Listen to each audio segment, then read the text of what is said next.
bug snacks. Talking about bug snacks. It's bug snacks.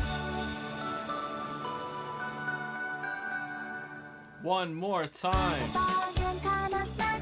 Try to catch it in your trap. Feed the body and you'll see we are whatever we eat.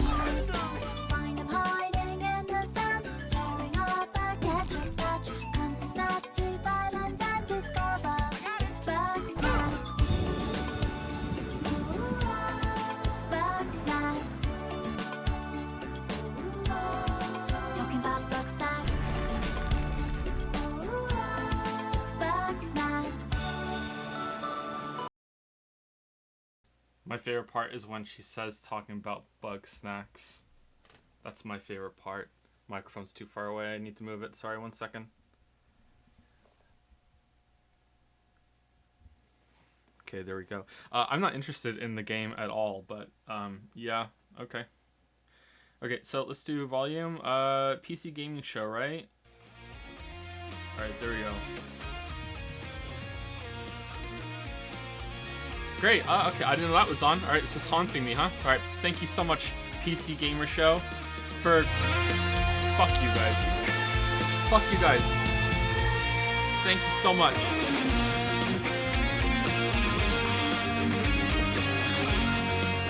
I'm so mad.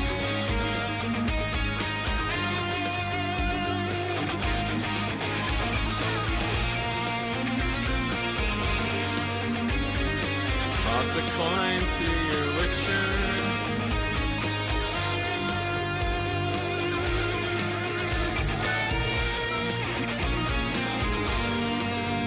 Bargain kind of snack.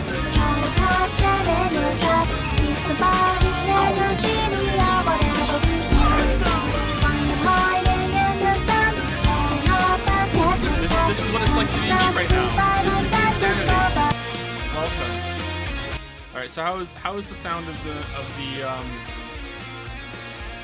haunted music?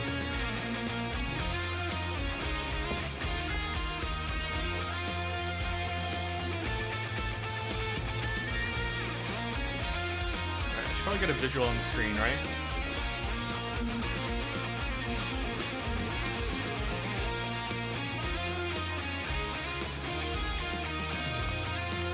Okay, there we go.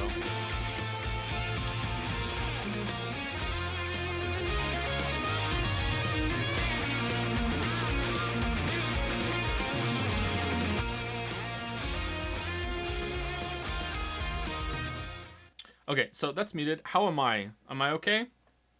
I'm fine? I'm good? I'm good? Alright, so I'm good. I'm going to turn the music up to half. It stopped. Alright, cool. I don't want this. I don't want this on.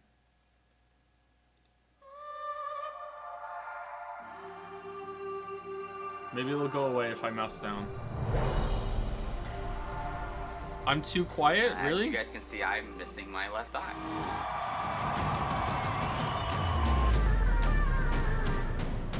Okay. There is a Oh community, shit.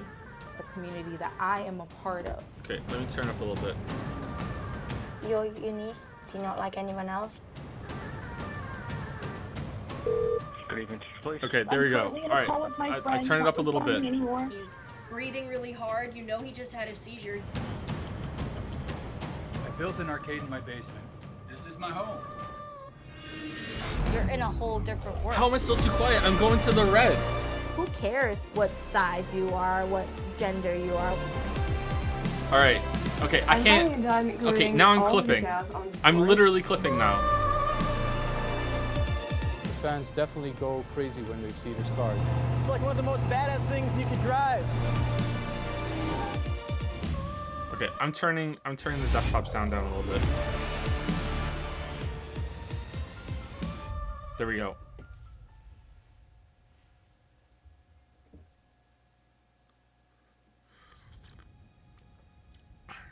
How big your dick? Bigger than yours. Assmonger.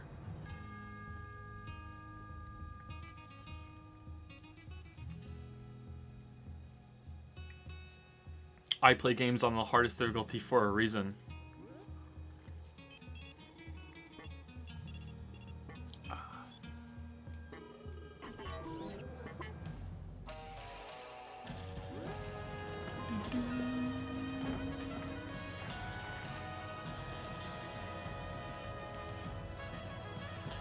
We should just watch anime instead of this. This is feeling pretty anime right now, actually.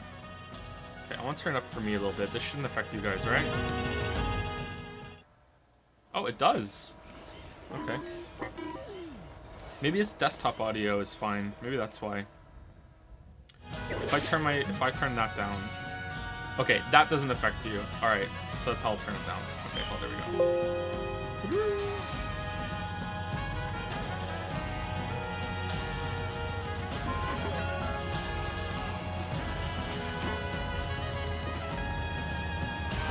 Man, audio is always so hard to get right.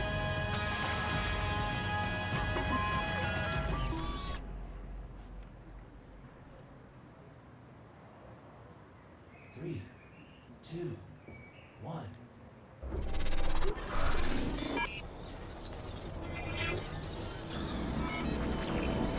This is the PC Gaming Show. All For right. the next 2 hours, we'll show you new footage. Oh my and God, it's announcements 2 from hours more than long? 40 games, including No! the next game from Dean Hall, Fuck! the creator of DayZ, the world-exclusive debut of gameplay footage for Evil Genius 2. Oh shit, that's my. I want to combat see in that. Mortal Shell, Everspace 2. Epic battles in A Total War Saga, Troy. Torchlight 3. What's coming in the next chapter of Elite Dangerous? Mafia Definitive Edition. A look at New World, Amazon's upcoming open world MMO. Okay. Why, hello there, PC Gaming Show. This is Greg Miller, just borrowing your broadcast for a moment to say that later on, I'll be dropping in again to reveal one of my favorite franchises that's coming to PC for the first time ever. If you can name this tune, maybe you'll recognize what it is. Oh, Sonic the Hedgehog!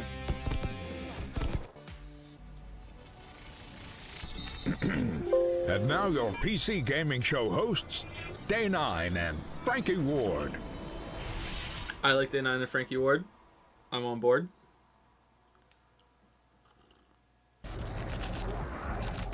Hello, Internet. Welcome to the 2020 PC Gaming Show. I am one of your hosts today, Sean Day9 Plot, and I'm delighted to have you wherever you may be tuning in, Twitch or YouTube or Twitter. Welcome to our 6th annual event where we have over 2 hours of content. Okay, we good for audio for real now? We're going to be looking at in the form good? of reveals. Am I too loud? Am I too quiet? Can you hear Day9 and me at the same time as we're talking? Blah, blah, blah, Before blah, we get We're into good? that, though, All right, I want we're to good. take a All right, moment cool. to address the ongoing situation in America. While we're glad to be showing you some games today, there are many, many more people fighting for something far, far more important: the struggle against police violence and the systemic oppression of Black Americans. I and everyone who works on the PC Gaming Show each year, we know that Black lives matter, and this is not a fight that we are willing to stand on the sidelines for. Yeah, it feels kind of awkward So doing what these can we shows right all now, do? to be honest. There's a great many organizations that deserve support right now, and one of them is the NAACP Legal Defense and Education Fund. It's desynced? At How is it desynced? NAACPLDF.org. If you want to support this and get some great games in the process, hundreds of developers have joined together at itch.io to create the Bundle for Racial Justice and Equality. It's a pay whatever you want for the bundle, and 100% of the proceeds go to the NAACP Fund and the Community Bail Fund. There's a lot more resources and information we'd like to share, so PC Gamer has created an ongoing list of ways that you can get involved in supporting protesters. That's at pcgamer.com/Black Is the audio actually Lives desynced? Matter. Okay, we're going to begin the reveals in a moment. I don't think it is. Okay. But this wouldn't be a PC Gaming Show without my dear friend and co-host Frankie Ward joining us from the other side of the internet. Welcome, Frankie, and why don't you say hello? Hello, Sean, and hello to everyone watching around the world.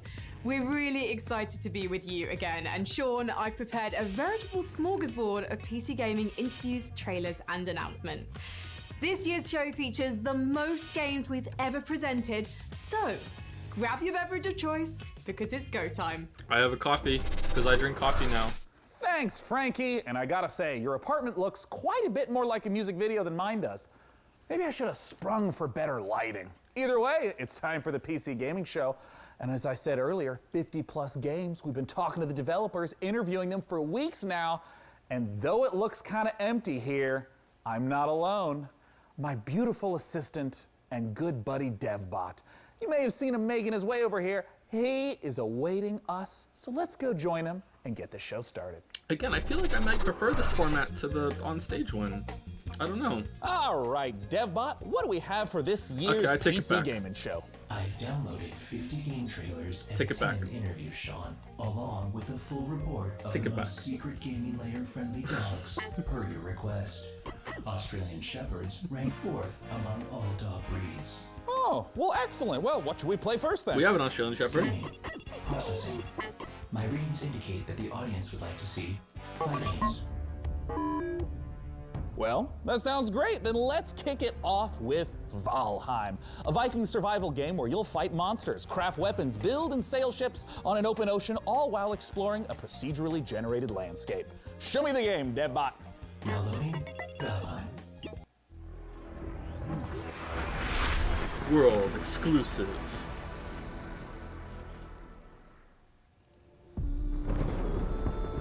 Coffee Stain presents.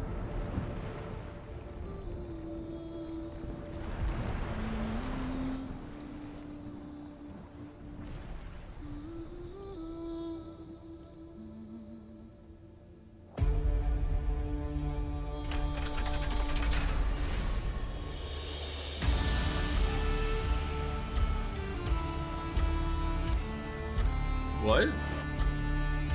Okay.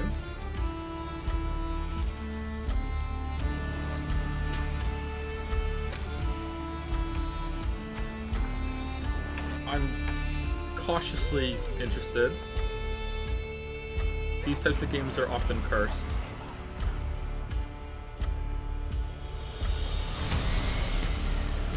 Is this already in early access or just after this trailer's done?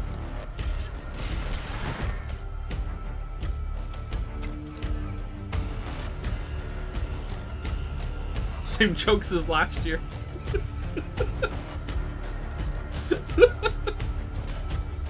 This looks interesting.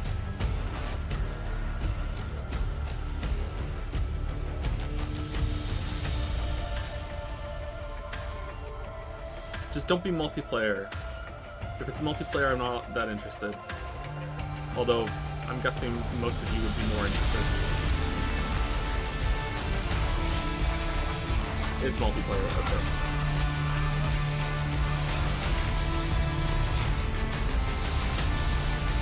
I like the art style.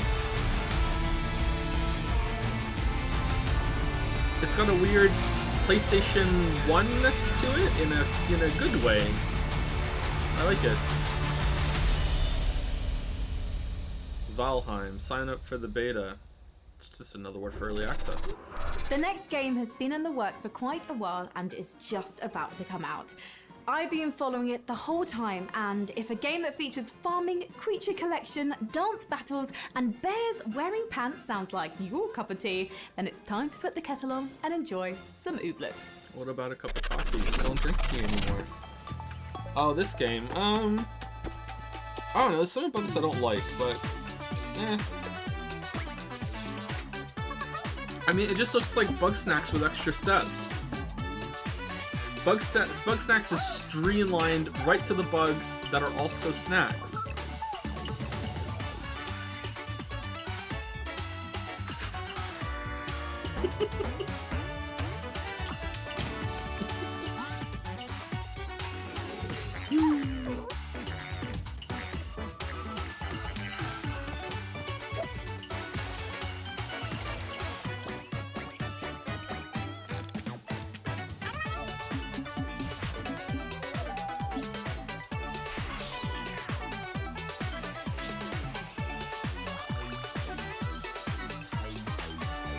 Early access. So kind of Pokemon-y, but not really. I've selected the next game for the PC Gaming Show.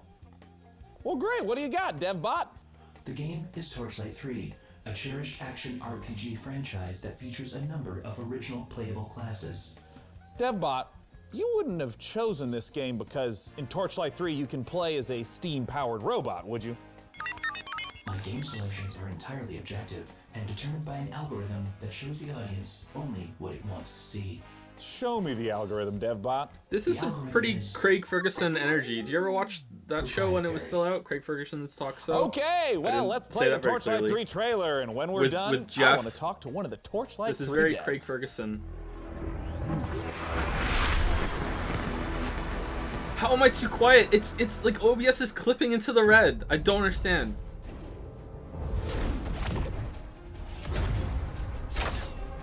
In a world of magic and mystery. Craig Ferguson sounds mad cringy. He was kind of cringy, yeah, but it was wholesome at the same time. Will you choose fortune?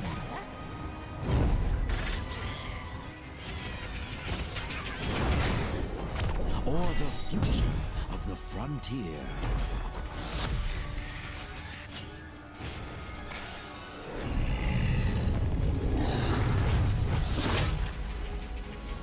Explore remote, perilous realms. Battle hordes of ancient, powerful enemies. Unite with others to claim your fame and glory. Torchlight 3. Your legend awaits. Oh, wow, cool. Have fun playing that later, someone. Please connect me with one of those developers. You got it, Sean. Joining me today to talk about Torchlight 3 is Max Schaefer. Max, thanks so much for joining us. Hey, thanks for having me. I'm happy to be here. Now, Max, Torchlight 2's story began with the alchemist from the original Torchlight becoming corrupted and evil. How does Torchlight 3's story tie into the first two? Well, we're in the same world, obviously. We're about a century later now, though, and the Empire century. Wow. Yes, the Empire is in decline. Oh man, and Torchlight it's a little lore. lazy, a little comfortable, and a new threat looms on the horizon. So once again, the adventurers will have to battle the Netherim and all the evil baddies threatening the world. In terms of the scope and scale of Torchlight 3, how does it compare to the previous editions? Well, we've expanded quite a bit. Now, first, anyone who's played Torchlight 1 and Torchlight 2 will be comfortable with the mechanics and how to play it and all. But we've expanded and let Persona players 4 Gold make on their stream own right now? mark in the Really? world itself. Like, you get a customized fort, Really? that you can decorate, Persona that 4 you can build things Golden. in. You can do things that benefit your whole account, and you can put things in there that are useful to other players. And other players will see your fort randomly out in the world. I want to ask a little bit about the classes, because if you're an action RPG Like player, anybody? you may recognize something like a knight Persona or a 4 mage, Steam. but in Persona 4 Torchlight Golden 3, on Steam. we got the steam-powered robots. yeah, we it's have there. the Cool. Rail Master that Congrats, can summon Weebs. trains. Talk to me about not just what some of the classes that players can expect are, but how do you even Congrats, come up with Weebs. this glorious stuff? Well, I think that we've always wanted to avoid going like right down Main Street with our character classes and try to do something interesting. But at the same time, we wanted you to be able to look at them and get a sense and get a kind of an intuitive Persona sense 3 on of there what they too? do. And so we've applied that here. We've got some really fun characters, like you said, the fully robotic, steam-powered robot, and a guy that Maybe that'll summons come later. trains. But we've also got some other. Everyone cool will play the classes, too, a franchise backwards. sharpshooter and a dusk mage, and you Because know, most people honestly, start they're all, with they 5. all have new twists, and they're all pretty fun to play. In terms of the game world itself, how like specifically do the forts get integrated? Like, what does it mean to stumble Are you going to across play someone 3 or else's 4 fort first? as Keep you're in going mind through the 4 world? is better. Wow, you between just made an our enemy gameplay for levels, life. We have passages, and when you enter the passage, I'll probably play them in there will order. often be a waypoint there, but there will also be someone else's fort. So you will see some we'll random see. person from the world's fort, and they will in turn see occasionally randomly your own fort. And it's definitely worth exploring their fort because you can Having not only played use 3 or things 4, like 5 is the Electri, best one. but you can use their enchanting table and whatever recipes they've unlocked to enchant your own items. So it's really worthwhile for you to go check them out. I'm sorry that we just Now, spoke pets over the were a big Torchlight part stuff. of the earlier If you Torchlight care games. about Torchlight, I'm sorry that we spoke over it. Based entertainment. But that's kind of the risk we you have run watching expanded someone upon else stream the it, pet right? system. It does all the things you want. It fights alongside you. It sells, goes and takes your items back to town to sell. But we've introduced kind of a collection mechanic. So you can find pets out in the wild by defeating bosses and make a whole stable of pets that you, of course, keep in your fort. Now, Max, I know that the Torchlight series has an enormous fan base. For those Does who are it? looking to get their hands on Torchlight 3, Where can they go and when can they play it? Well, I'm very, very happy to announce that Torchlight we are 1 available on has, Steam right now in early access for $29.99. Go check it out. It's available right this minute. This is the best kind of answer in the PC gaming show. Was it You on can P- get was it on consoles? now, once again. Torchlight 2. Max Oh, Torchlight 2 Schaefer did way from better. Torchlight 3. 25,000 Thank you so much reviews. for Okay, joining cool. us. Yeah, Torchlight 2 is Once pretty again, big. go to Steam right now to get your hands on the early access version. Maybe I was of looking at a different Torchlight version of 3. Torchlight 1. We're just getting started here on the PC Gaming Show. Let's take a look at what's coming up next.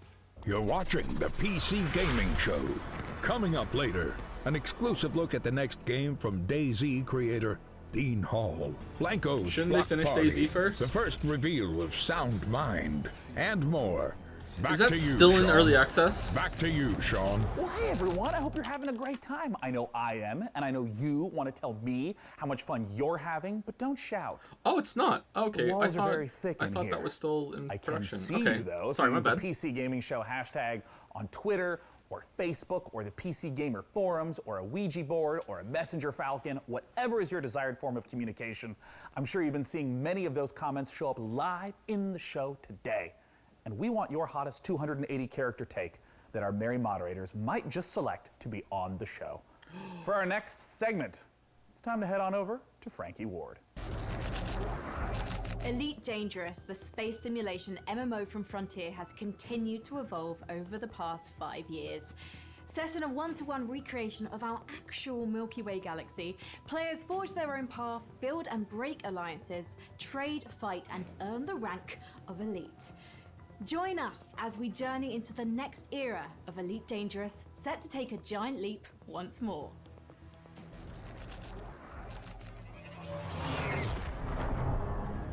Pre-alpha in-engine footage. Okay. That's in-engine? Really? Is it doctored in-engine footage? Because that looked really good. Well, I guess in-engine doesn't mean in-game. Yeah, I'm dumb. I almost fell for the advertising lingo. On an epic journey. Oh, it's not on Steam. Okay. Damn, Reddit hates this game already.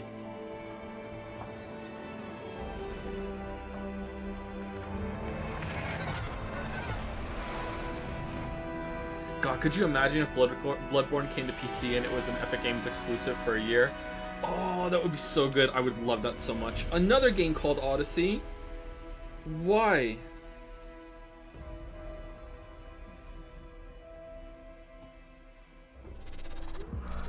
Joining me to talk about the next chapter of Elite Dangerous is Piers Jackson from Frontier Developments. Thanks so much for joining us, Piers. Oh, you're welcome. It's good to be here.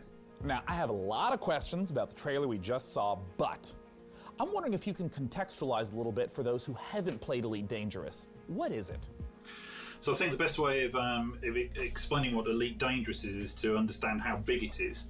We have created a title that's the most complete, authentic space simulation of any game out there, and it's just vast. Apparently it's really cool in VR. galaxy.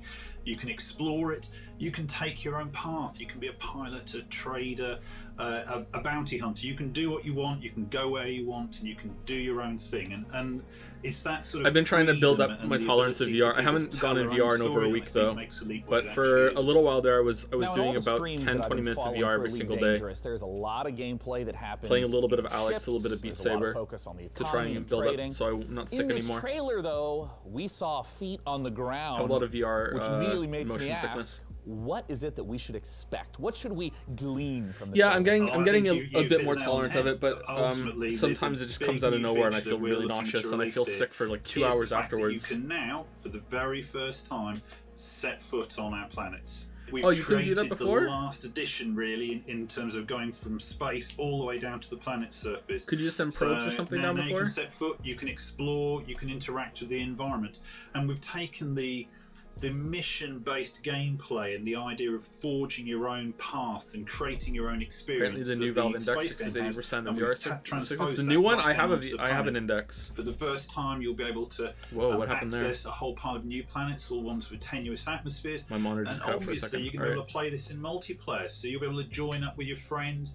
You can experience the game from the ship, from an SRV, and finally from on foot. In what way will this ground, walking on the planet component transform the existing aspects of Elite Dangerous? I think it gives people. This is appreciate. No, this a is the new show. This set is of how the PC experiences gaming to show have. works. They We link all have the way interviews with the from developers. ground to the buggies, the SRVs, all the way up to the spaceships. So that It's a more it intimate becomes a experience of holistic the event. shows The around this design time. actually encapsulates Sometimes the it works out really whole well, but other experience. times, like if you don't care about the In terms game, of then some it's of the kind other of drags. systems that are on the planets or various resources or points of interest, what are some of those that might tie back to some of the gameplay that someone would be familiar with? So we have new planets that you can visit. You can visit old planets. These games are pretty lame. and we Welcome have to PC refreshed gaming. Visuals on them, so you can really set foot and be the first to actually make footfall on a new planet. Now, Piers, I have a combo question for you. Elite Dangerous is available right now. Where can players go to play Elite Dangerous, and when can they expect the Odyssey update? So you can join in with our community now, playing Elite Dangerous. Download it via Steam or go to the Frontiers store or purchase it on console. We have many people playing it. In terms of Odyssey, you can expect to see that next year. Ooh, I hope you all enjoyed that conversation about Elite Dangerous. It's a treat to see the way the game is continuing to evolve. For our next title, we're going to be... Oh no! I'm sorry to interrupt, but our broadcast is being hijacked by another host. Not again. Persona 4 time. Hi there again, PC gamers. It's me, Greg Miller. We know. Maybe you saw me host the Guerrilla Collective live stream earlier today. No, I didn't watch. Okay, well, that sucks. I'll give the PC Gaming Show back to its usual host in a moment, but I couldn't let anyone else announce this next trailer, which is a game near and dear to my heart. Oh, okay. Let's take a look. All right. Wait. What?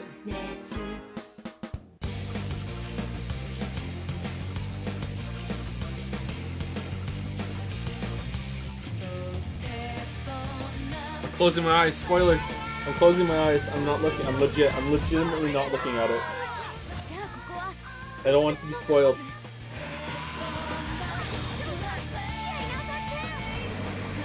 Not a week, by the way.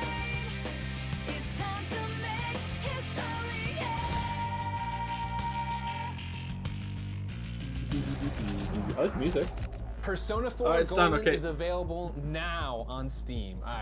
If you haven't played this, now you have no excuse. Persona 4 Golden is a masterpiece, ladies and gentlemen. Yeah.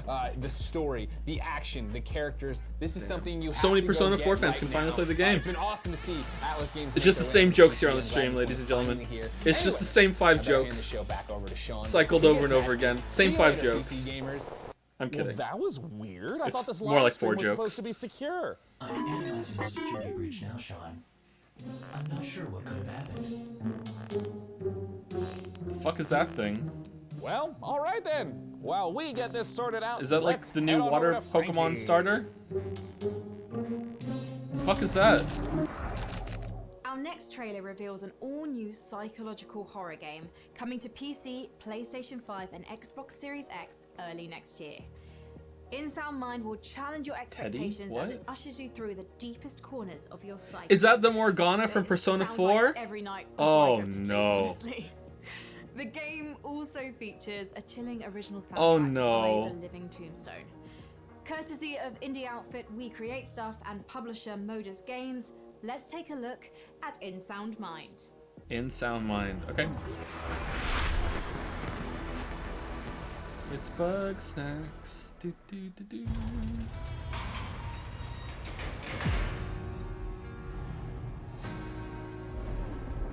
Teddy is worse than Morgana? There's no way. They say fear is just a state of mind. A locked door that traps you inside it. But once you find the key to your terror, fear will no longer exist. What a bunch of bullshit.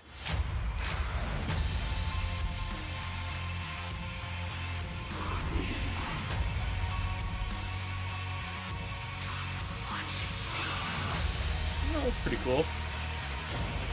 But yourself.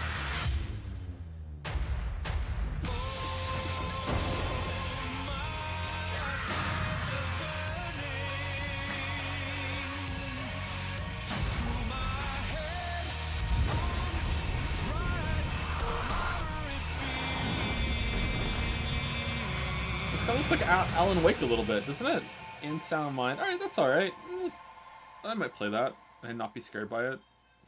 Hey everyone, I'm Ido, producer at We Create Stuff. Hey, I'm Chen, creative director. Hey, Tombstone here. We're the developers who brought you Nightmare House 2, and now we're back. We've partnered with Modus Games and The Living Tombstone, and we're working on a new indie horror game, In Sound Mind. Demo is now out on Steam. Let us know what you think. Thanks. Thank you. You're welcome. So hey DevBot, how did you get here today anyway? Looks decent. Well, Sean, my sleep state was interrupted when I realized I was late to this year's PC gaming show. So naturally, I panicked. I had to improvise about how to reach our undisclosed broadcasting location before you began the show. I tried some back roads in the desert. I am not an all-terrain vehicle, it was discovered.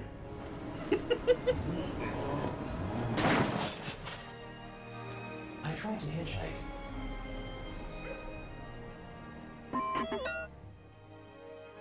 But ever since the 1991 documentary Terminator 2, no one in Los Angeles trusts robots.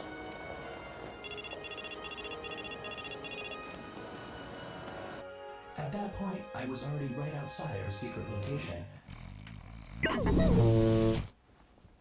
Cool. He's mad. Hey, let's take a look at our next trailer. Airborne Kingdom, loading. Is that Super Meat Boy for a second?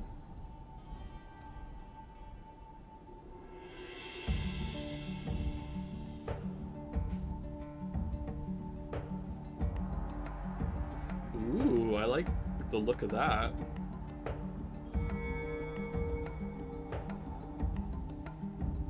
It's like the Game of Thrones map on the intro. I really like that. That looks cool.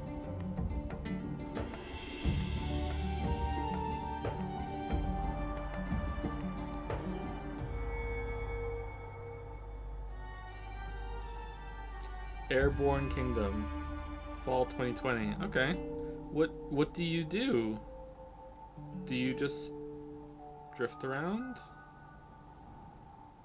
Oh, it's Epic Games. We're not allowed to like it. You might be surprised to know that I enjoy real-time strategy games, and that's why I'm excited for our next trailer. It's Dwarfheim, a cooperative RTS, where up to 3 players can split up the work of building, mining, and fighting, working together to build defenses, machinery, and traps, train armies to fend off deadly trolls and rival clans. The Dwarfheim demo is live Hey, Joe, do you think right I'll see now the port on of Steam. Bloodborne today? Let's see Nope. what the game is all about.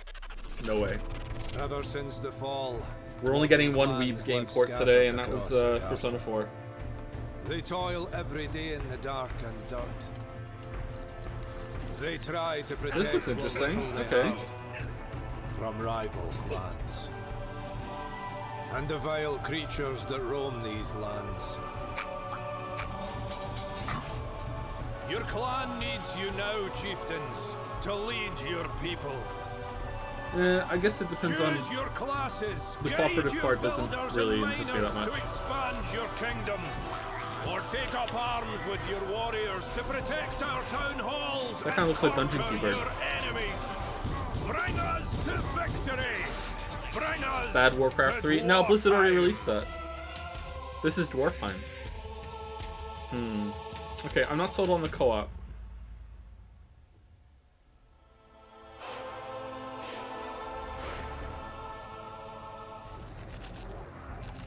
Thanks, Sean. And now let's take a look at the lineup. I of missed the games title of the last and game game. updates What was coming it? from The indie horror one? It publisher was In Sound Needblood Mind. Interactive. World exclusive.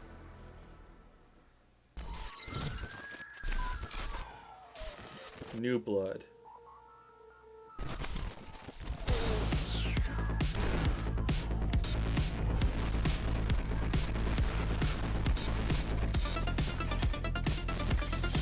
Okay, that looks pretty good.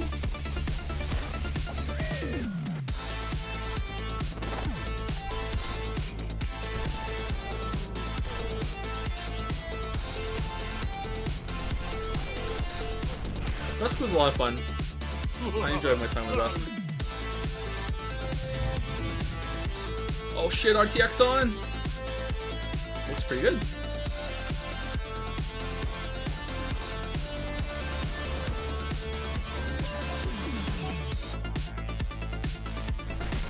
Any chance that we'll get Bloodborne on PC? Well, on a long enough timeline, the chance of Bloodborne coming to PC is 1, you know? Absolutely. Is it going to happen in our lifetime? Is it going to happen during this stream?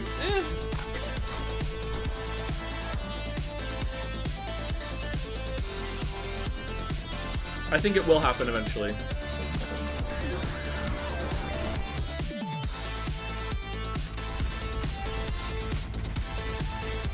But not today.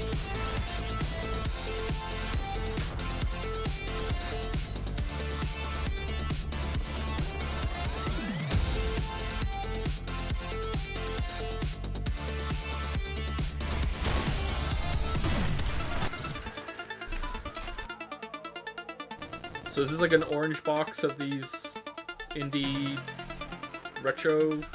We love you and we hate money. Alright, pretty good.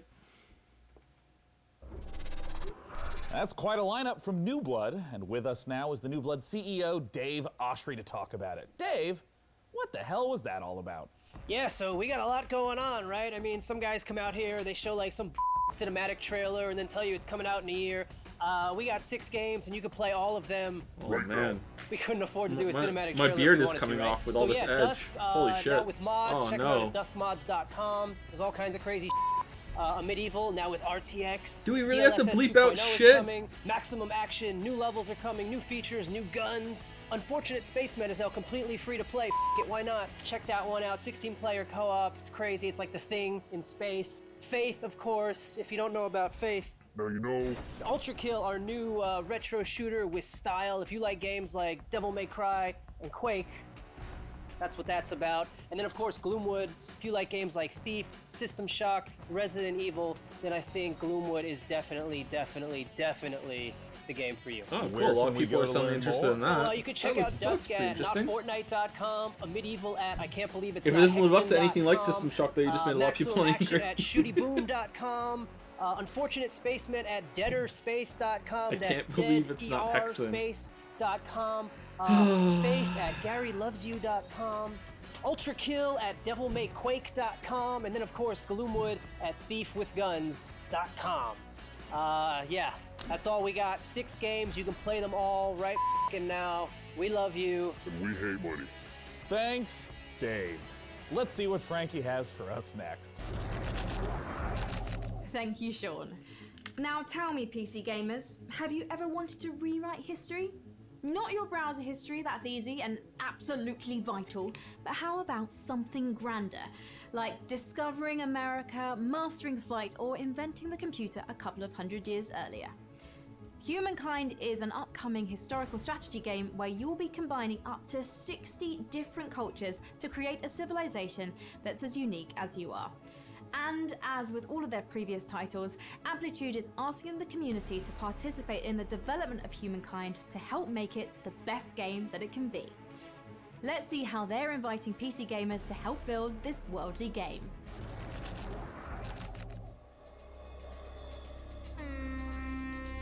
Wait, what's this? Doo-doo.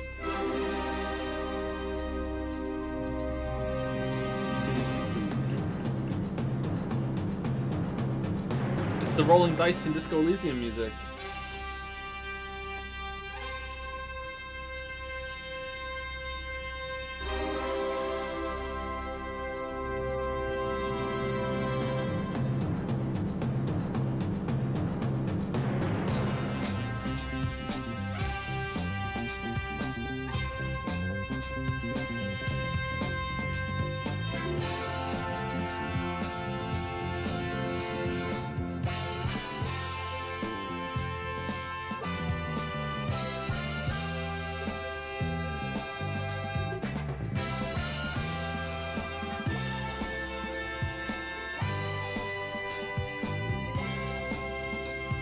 Okay.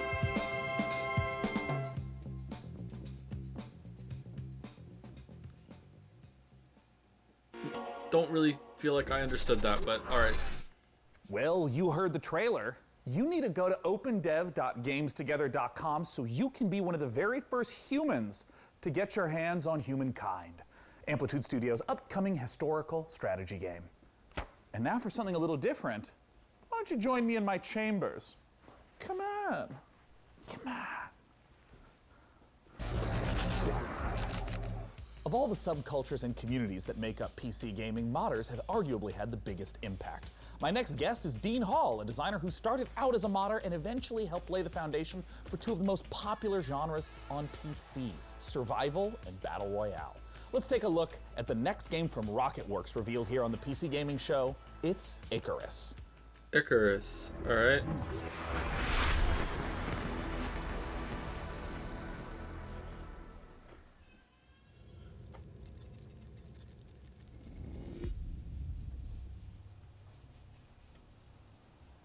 Is it like Star Citizen but real?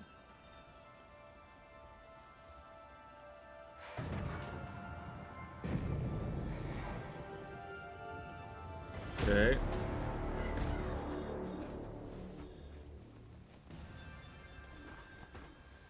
Oh. Ooh. Ooh. Ooh.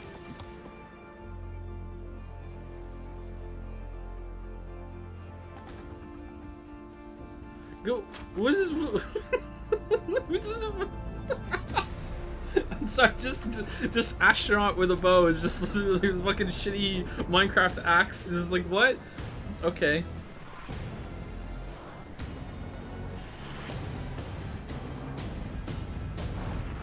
Could be good.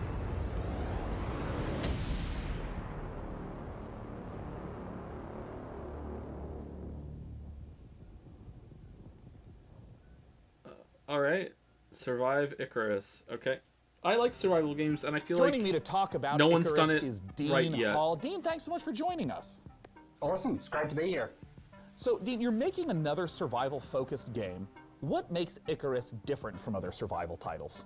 Well, I think if you think about your first hour in DayZ, your first hour in Minecraft, really what we're trying to do is capture that and then basically build a game where you can do that over a long period of time and you can progress through the survival experience. So it was really getting back to the roots of what a survival game is and what makes those moments that you get in them really intense and emotional. If you can just nice walk water me in the through background. like the basic loop. If I just open up the game, do I start out on the ship itself? If you think about the orbital station as your apartment in GTA, you can invite your friends in and prepare for what we call a drop. And then you select a prospect. And the big challenge of the game, and the way getting to wood back to fail it, I space? guess, is to run out of time on the drop. Let's say I'm on a 30-minute mission. I have a particular resource I've set out to snatch up. How does the gameplay of that 30-minute period differ from other survival games? I suppose there were three key things that I felt needed to be addressed before I made another survival game. The first was the ability to scale. By breaking your experience over months and years into sessions, that allowed us to address scale. So you still can do all the things that you do in a normal survival game, building bridges, roads, all those kinds of things. But you're doing it with it's a Strand game. medium-term focus. Nice. The second was pacing and clear direction, which is helped very much by the structure that we're putting around the session. And the last one is really focusing in on those core survival mechanics, which I really feel is the whole reason that survival as a genre connects so emotionally with players. I guess I was a little surprised to hear How do they eat through that the there are helmet? 20-minute drops as well as multi-day drops. What are the sort of time ranges we're Okay, looking at? this Are is there this is different, not like, a good categories first and tiers impression of drop this one? game that might actually Yeah, be so cool. it really depends on your level as you progress through the game. So early on, we're really just introducing you to more safe environments. So say a daytime drop that only lasts 20 minutes. You're only going to be facing the game during the day. As you progress on, you can take on and get access to prospects that have much longer drop windows, but that means you're getting a cycle of day-night. And night, particularly for most of our biomes, is definitely the most dangerous. I like the idea I of, wanna ask of a little resetting bit your about progress when you what go down failure for the means kind of in Icarus. scavenging I mean, survival in the trailer, phase. there I was like someone that, but fell down and you just like the context is ominously kind of talked about off. the dangers of being left behind on the planet. What happens if you don't make it back to the ship in time, die on the planet? What happens? If you think about DayZ, when you get shot, it's a very binary event that happens and there's nothing you can do, it's just over. And there's a certain charm to that. Everything's gone. Yeah, there's a certain charm to that. But I think if we look about... charm. I like your use of the word charm there, for sure, yeah. Yeah, like, there definitely is. But I think with Icarus, Sean's we've gone off chosen script. one failure state. If you run out of time on your drop, that character and all its equipment is gone. Yeah. So we wanted to make that terrifying. And that's why our tagline is, there are worse fates than death. So it's getting left behind. If you miss your rendezvous window with the orbital station, then that's it. Everything that you've deployed on there, your character and all that progression of that character and all that equipment is just gone. And that's our one failure state. If you run out of oxygen, someone can come and revive you. If you get attacked by this particular animal and damaged, someone can heal you. But if It's a you game run for out me, of yeah, time, you're right. It's over. I'm curious, I mean, It's there's, like, don't there's starve. so many elements. There's so much ambition. I know there's a lot of PC gamers Say who maybe feel like Charm, you please. abandoned Charm. DayZ, other Have you played projects. Tarkov? I have What not. do you have to reassure those people that you're committed to Icarus? Well, I think a big thing for me is you know, Bohemia was an existing company, and I definitely felt like I was pulling them in a direction that was hard for them to go, and they probably felt like they were pulling me in a direction that I didn't want to go. And it's really been a bit of a struggle for me to develop and not only the studio, but myself as well. There was a whole bunch of things I had to learn. I had to learn many of those things through failure. The solution there was to make sure it wasn't just a Dean Hall game, but it was a game built by incredibly skilled people. And we managed to assemble, I think, definitely one of the best teams I've ever worked with. An I don't know, I'm not exceptional sold on concept this. team I'd like to through see a some technical reviews and stuff. Production team as well. Well, I know there's a ton of people that are interested in my very next question. Before my I go favorite in. question. When can people get the opportunity Wait, that's my to job. play Icarus? That is a good question. So we're looking at sometime next year. Our development is very advanced at this point. Our biggest question really is content. So, you know, we're making the game free to play because we wanted to maximize the number of people This has that gone on play for a it. while. And we're acutely aware a number of our former staff are ex-Grinding Gear Games who made Path of Exile. Very talented in the free-to-play area. So we're very cognizant of how much content we need to provide gamers. So at the moment, If you just we're tuned in, by the really way, this sort is of the getting only into game they've that. shown so Well, far. Dean, thank you so much for taking the time to talk to us. Awesome. We really appreciate it. Thank you. Once again, that All was right, Dean finally, all right, Hall let's go. from Rocket Second Works game. for the upcoming survival game Icarus. For our next game, let's head to Frankie. When you're an evil supervillain, it's important Yes! to have your Evil own Genius 2. sense of style. First game was alright. What? Evil Cat Psychics are so 2019. Evil Genius 2 asks players the question, how would you design a supervillain fortress? Would you build a pool filled with laser sharks, or would you just give all the home appliances RGB lighting? Here's the world-exclusive first gameplay footage of Evil Genius 2, World Domination. The show needs better writers, I think. I'm trying to be diplomatic.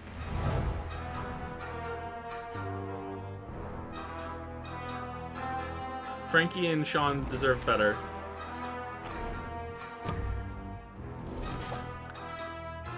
So Evil Genius 1 is kind of like Dungeon Keeper a little bit because of the base building and you go out and get resources. Oh, they actually tile it out this time instead of just putting up scaffolding and shit. So the first game was okay. It was quite glitchy. It was fun. It was an interesting concept, but it wasn't really all the way there. So I'm hoping that this game isn't just the first one with better graphics. I hope that they actually develop the systems better because the first game definitely needs that improvement.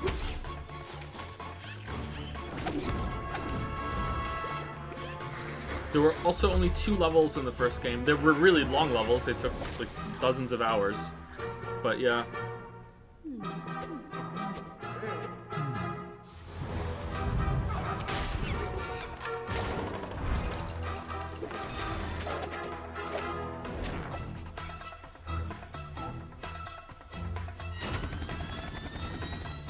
Okay, they're gonna show the mission screen or yeah, so that's oh, that looks cool. That's way more elaborate than the first game.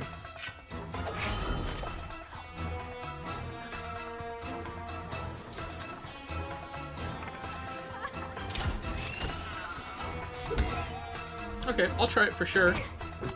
I'll try anything that's even remotely connected to Dungeon Keeper. Redacted, nice. But I have my concerns. Oh man, what did they do to that guy? He looks different.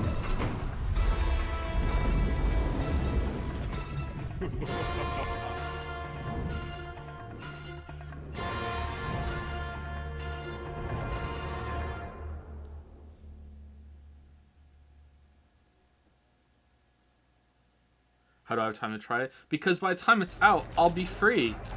Right? We are about to see the first official gameplay footage for Godfall on PC. Oh, no. Counterplay Games is going to give us a guided tour of the battle for Aperion, and keen observers will notice that this is running in Unreal Engine 5. That's why those shiny sets of armor look oh so gorgeous. You can go on over to the Epic Games Store and wishlist it now, or get more information on Godfall before it releases this holiday season. Wow, Epic Games has a wishlist service now? Take a look. Damn, advanced Steam, watch out. Okay, so this should be a better showcase than we saw yesterday, because yesterday's showcase sucked. Or was it the day before yesterday? I can't remember. Hello, my name is Keith Lee, and I am the game director for Godfall.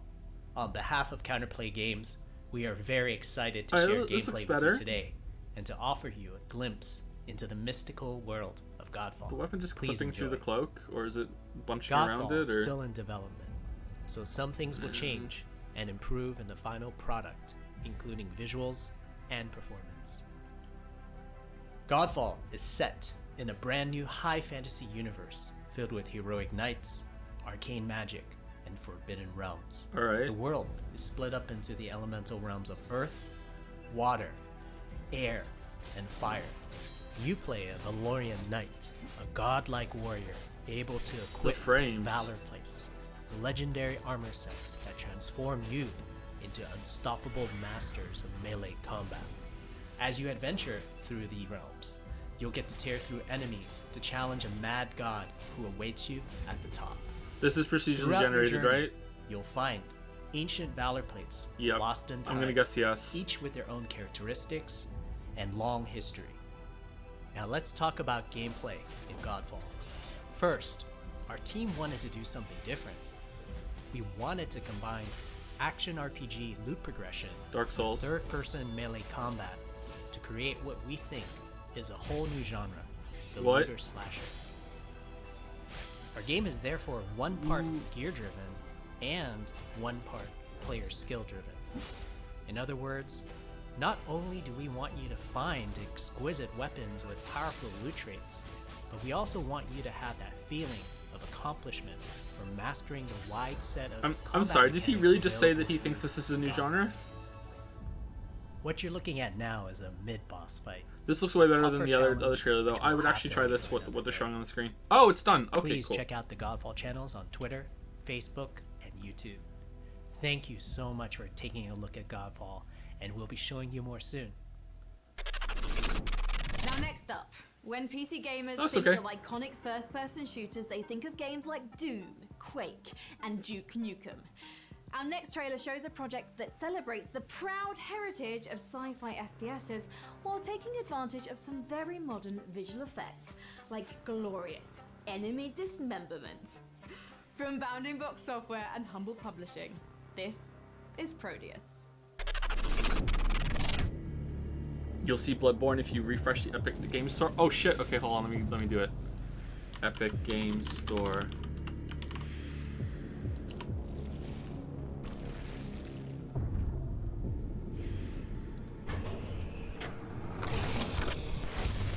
It's not here. Did I type it in wrong?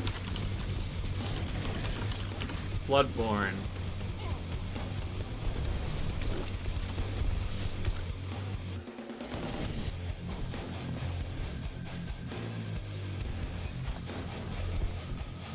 Nope.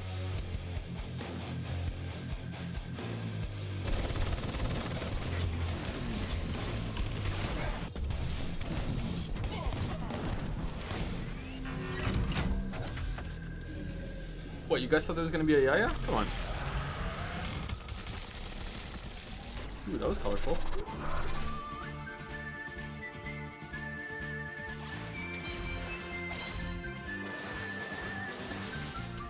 Indie Final Fantasy Tactics.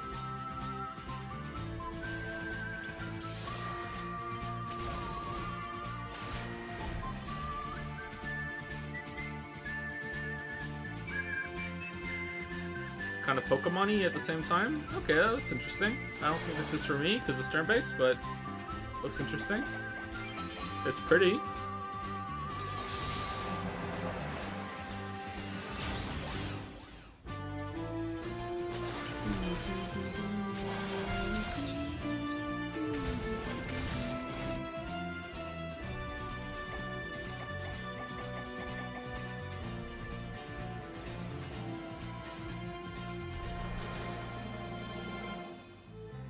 The Girl Who Destroyed the World.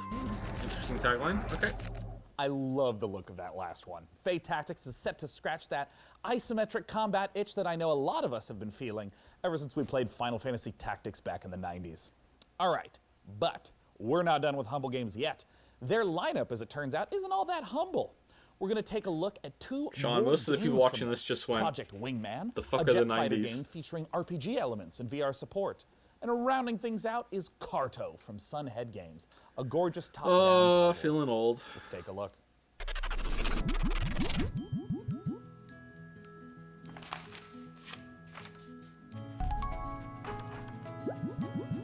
Looks cute. Wasn't there another game that sort of thing where you could move the map around like that and make pieces of it? Is my fan base saying? Yeah, I think it is on the younger side. Younger than me, anyway.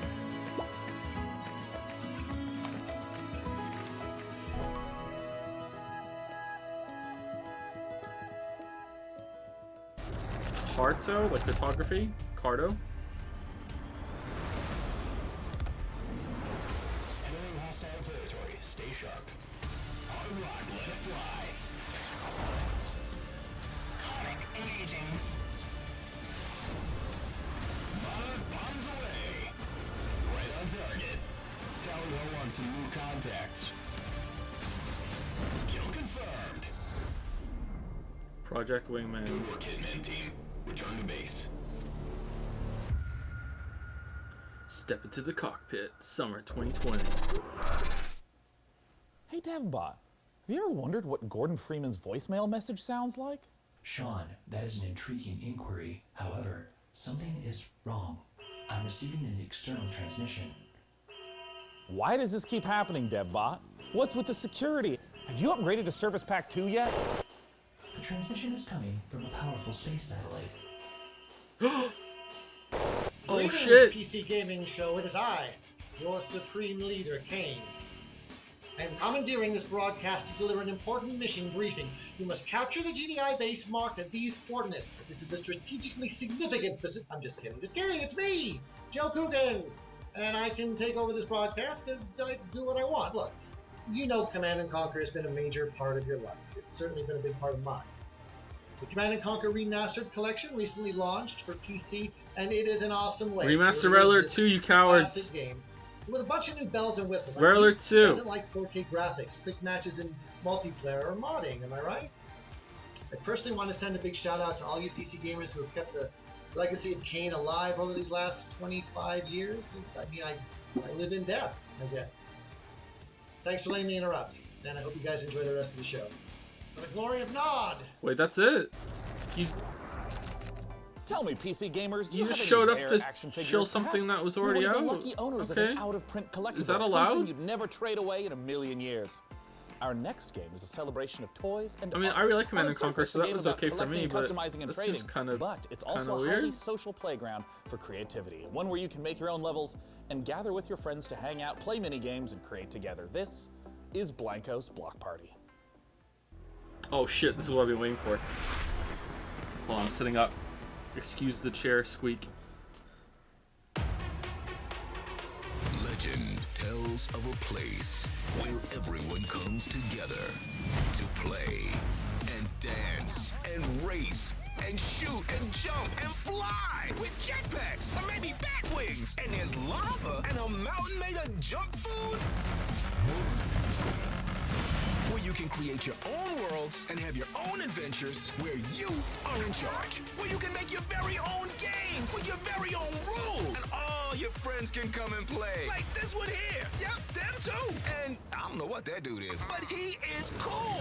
What? They're all toys? Come to life, and I can actually play with them and own them all. That's f***ing sweet. Whoa, what? This is for kids? Where you just drop an F-bomb? What? No one over 15 is looking at this going, hell yeah for me. What are you dropping the F-bomb for? This is for kids. Here to bring us the inside look at Blanco's block party is Jamie Jackson from Mythical. Jamie, thanks so much for joining us today. Kids listen to ours, mine don't. I would love if you could just address what is Blancos. Blancos it's a game about vinyl toys kind of coming to life and where they go when a human leaves the room. But it's also more than just a game. It's a place for content creators and gamers and collectors to come together and hang out and build the worlds and games that they really want to play in. And you can have as It's many more of your just a friends come and game. hang out It's with an you if you want. experience. But you could also drop the toys in. So the first toy you can play with It's is a one community. It's a shooting mechanic. Honestly, like, we got like a unicorn. this looks rocket pretty launcher good that if you're a fires ice kid. creams. We got like a cactus grenade launcher. I that could see fires having these some little fun with cactus this. balls. So it's all about kind of like If I arcade was, fun shooter stuff. um, And you can set that up as a team shooter. You could have squads. You can do a bunch of 20 stuff with it. years You can just have younger. like free for all. Some other stuff we're going to be dropping is race toys. So you could just do point to point. You could No, build a even more than that, sweet, isn't it? like, Even more platformer. than You that. could just go A to B. You could Even do more than laps. And then another one is because Blancos, they all survive on good vibes. That's kind of what powers them. Roblox. I don't another really one know you what could do Roblox actually is, sorry. just a vibe collection. And what's kind of super cool is all of those toys work Sorry to with each boomer other. it up, So you but can yeah, build a I don't race, really know what that and is. then you could drop some guns in it, and it can be a race, but you can pick up guns on the way and try. Is it and like knock each other out. Minecraft? So you have these huge flexible tools, this community focus. We've also seen in games like Fortnite these in-game events. Are these kinds of things that you think will show up in Blancos as well? Yeah, absolutely. I mean, we felt that from the beginning of development, that Blancos wasn't just this place for players to go and build and create their own worlds, but it was a place for us to be able to share with them different content, whether that's a music concert, whether it's a movie trailer, you know, whether it's something no one's seen Wish yet. they had But new footage to absolutely, show, yeah, not just we- the we're same trailer definitely thinking repeated. about that kind of stuff. Well, talk to me about the number of different designs. I guess where they are these weren't prepared designs for that coming because they from? were How going to be many on are stage there? talking in We're not person, talking about right? So, numbers in okay. season one just yet, but we are talking about the artists. So we're really stoked we've been able to work with some of my favorites. What does that Roblox I've even been look like? Buying the vinyl toys up over the years. Roblox. So John Paul Kaiser is a great artist from the UK. I ended up. Is it buying some of his toys in New Roblox York or about 6 years Roblox? ago, It's and now gotta we be get to work together Roblox, and right? put It's his gotta be toys the to life in blocks the is game, the which has been important great. part. James Groman, who I think just kind of really epitomizes vinyl. Oh, it looks toy kinda like design, Lego. Those clean vector-based lines. Or And Lego one of my people. personal favorites is Pete Fowler, who for me was kind of one of the grandfathers of vinyl okay. toy Well, design. I don't know. I don't really know what people are gonna Roblox want is, more but information. They're going to want to know I don't think that's for when me. they can play Blancos, when they can see more. Where do they go for that? If you want to keep just up to date with things, go and check out blancos.com. You can register there right now, so you can, you know, secure your account name and get ready for launch. We're going to be launching end of the year, so not too far away now. But we're also going to be starting to look for our beta at some point soon as well. So if you get registered, we might be able to get you in that. Jamie from Mythical, thank you so much for joining us today. Thanks for having me, guys. Once again, the name of the game is Blancos Block Party. Let's take a look at what's coming up next at this year's PC Gaming Show. You're watching the PC Gaming Show, presented by PC Gamer. Stay tuned for more trailers, announcements, and footage. Coming up later, we celebrate the 20th anniversary of A Total War. What's next in Escape from Tarkov? The reveal of horror strategy Tarkov? game Rogue Lords, and more. Back to you, Frankie. The PC is the birthplace of space flight action games, and our next project, Everspace 2, expands on that tradition with its gorgeous handcrafted universe. The focus here is on exploration and dogfighting, with alien species standing in the way of outfitting your ship with unique modules, weapons, and devices. And, as we're about to see in this next trailer, combat won't just take place in the cold vacuum of space, but also the atmospheres of planets themselves. Here's Everspace 2. Did I miss anything? Asks Ryan Logan. It depends on what you're interested in, for a legit answer. There hasn't been much that's excited me so far, but your mileage may vary. How long is the event? It has another hour left. That looks pretty.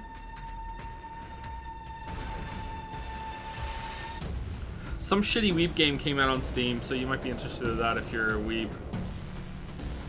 But if you're normal, then, you know, you don't really care.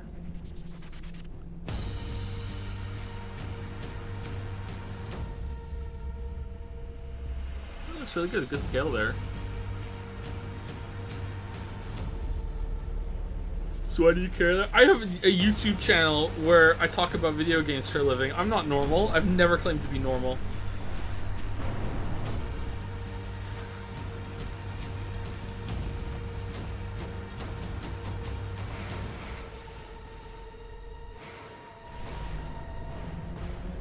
Okay, visually this looks cool. I don't really know what the gameplay is though.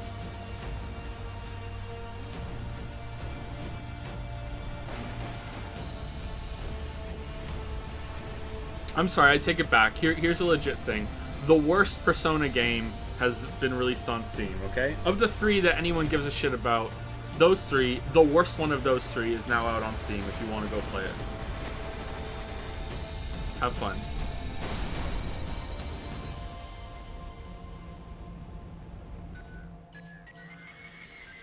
I think 5 is going to come to Steam soon then.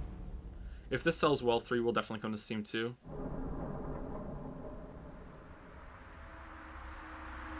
Anything Hollow Knight happen yet? Oh, that's a good point. Yeah, maybe Silksong is going to be on here somewhere. Or maybe that's going to be the next show after this.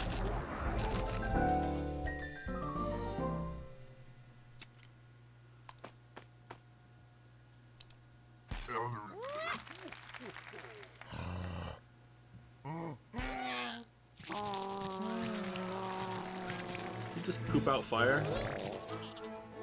Oh, that's his thing. His thing is that he poops out fire. Okay. Alright, he's in the fire poop. This is just Monty Python the okay.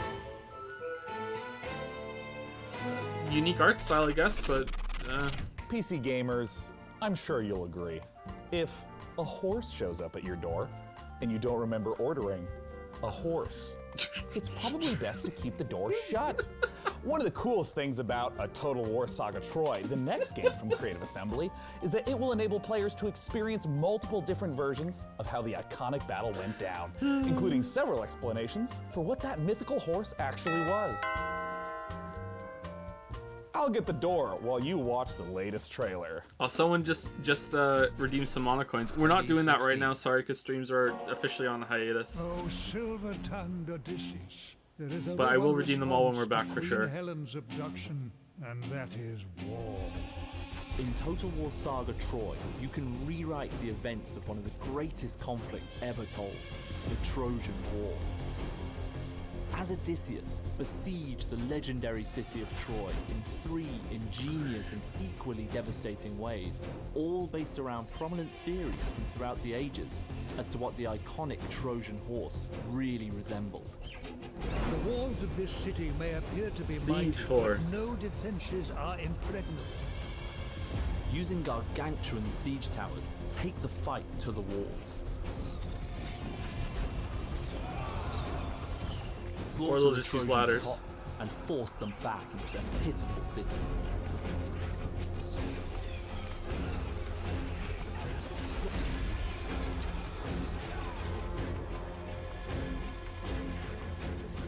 The enemy are unaware of your presence. Position your troops to retain your advantage once the attack begins. Sneak troops into the city in a vast, horse-headed vessel fit for the gods. Anyone think this graphically this doesn't look very good? Is it compression or because it's development in progress? Because this is the top like this. Trojan warriors defenseless, allowing the Achaean soldiers to begin razing the city to the ground. Their walls have been breached. Even the greatest defenses cannot stand against nature's might. In a land ravaged by earthquakes, patience is rewarded. Send your troops forward. Troy is yours for the taking. It looks awful compared to Warhammer. Yeah, because I watched Mandalorian's video on it and I thought that game looked really good. And then I'm looking at this, I'm like, meets history in a war that will maybe it's earlier on. That's why. Experience the legend of Troy. But if it's this early on, why have a trailer? Victory will make you Oh, it's coming out real soon. Okay, so that doesn't bode well. That was a Total War Saga Troy, which we'll get to play in 2021. Maybe it's just a streaming compression. And hey, speaking of sneaking in big surprises, a master of segue. This year, we've teamed up with Intel to build a legendary custom computer inspired by art, weaponry, and the artifacts found in the game. DevBot, I understand you know your way around a computer, right? Affirmative. Sean, I have a soft spot for Bronze Age computers. Well, great. Why don't you tell our audience a little bit more? Can do, Sean. Behold, PC gamers. This build is centered around Intel's CPU. I'm sorry if I'm snarking a bit too much, by the way. That's just the theme of these announcement things. You have to snark. I don't know if that's a good thing or not, but it's kind of tradition. Especially useful in epic strategy games like a Total War Saga Troy. The build also features a top-of-the-line GeForce RTX 2080 Ti. Also on the Asus motherboard Damn, I want to have sex with this computer. of fast storage and 128 gigabytes of DDR4 RAM. The unit is powered It's still by cheaper than a platinum PS5 certified somehow. Corsair 1200 watt power supply, and temperatures are kept at a nominal level thanks to 9 RGB fans running alongside liquid cooling. The copper tubing is not only effective at heat conduction, but according to my Can it run bug snacks? I hope so. That's the new Can It Run Crisis. Love. PCs are more than specs. They're a passion. When we build a PC, we form a relationship with that piece of hardware. Yeah. We wanted to show you every step of that Yeah. process. For this Every build, step. we All enlisted of a them. master Take craftsman, the cover Brian off. Carter, a PC modder with over a decade and a half of experience. PC Gamer and Intel have created a 4-part series following Brian as he created this epic artifact. DevBot, cue it up. Did they have to say the word epic X amount of My name's times? Brian Did they have Carter, a and quota? I've been building custom PC mods for over 16 years. I'm working with Intel and a Total War Saga Troy on a very special custom PC project that we're Computer thrilled looks to better than the debut at game. the PC Gaming Show. Join me See, in a now that I've 4-part acknowledged the video snark, series I can as now take you amp it through up. each stage of the Because scratch now I'm build snarking process. ironically. We begin with the inspiration and design phase, where we figure out how to take the amazing design assets from a Total War Saga Troy and functionalize them to house our best-in-class components. Could you get a computer like that looks like 10th gen 2B? Intel Core i9-10900K processor. Then I'll show you how I assemble, finish, and test this one-of-a-kind PC. A big thank you to Intel and Creative Assembly for letting me work on this incredibly fun and challenging project. I hope you like it. Oh, it looks so good. And I have some good news. Episode 1 is available now, and I have even better news. You can win this PC from DevBot's loving clutches. Whoa. Head on over to PCGamer.com/IntelPC to learn more and enter for a chance to win. I'm good. And with that, it's time to return to more PC Gaming Show action with the fantastic Frankie. Last year, Remnant from the Ashes challenged gamers to take I on still need to play monstrous this some more. creatures I was enjoying in it when we streamed it once. post-apocalyptic world. Today, we're excited to announce the biggest update yet for the game, upcoming DLC that will conclude this thrilling saga. The fate of humankind is at stake. It's time to bring an end to the root once and for all. This is the world reveal of Remnant from the Ashes, Subject 2923, available August 20th on PC, Xbox One, and PS4.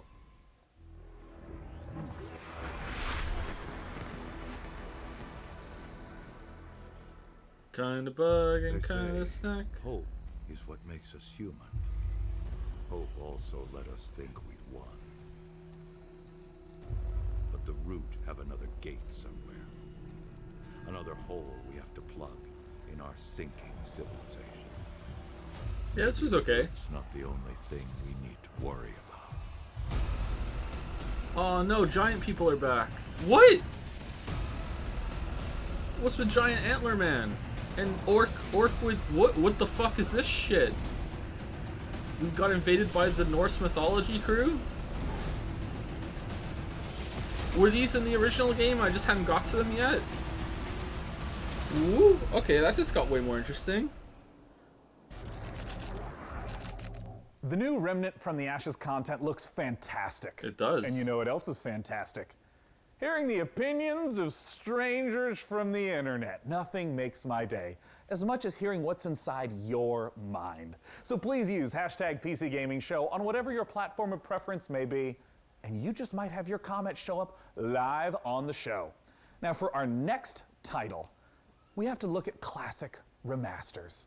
Capcom has been updating the original Resident Evil games, and in Forever. the same vein, 2K is now updating Mafia. The original Mafia trilogy is getting a full definitive edition remaster, with the original game, the 2002 Mafia, getting a full ground-up remake with 4K support. We got a brand new Are the trailer Mafia for games you. good? So I let's never take a played look them. at It didn't Lost look Heaven interesting to me. 2 decades later. Hey, Tommy.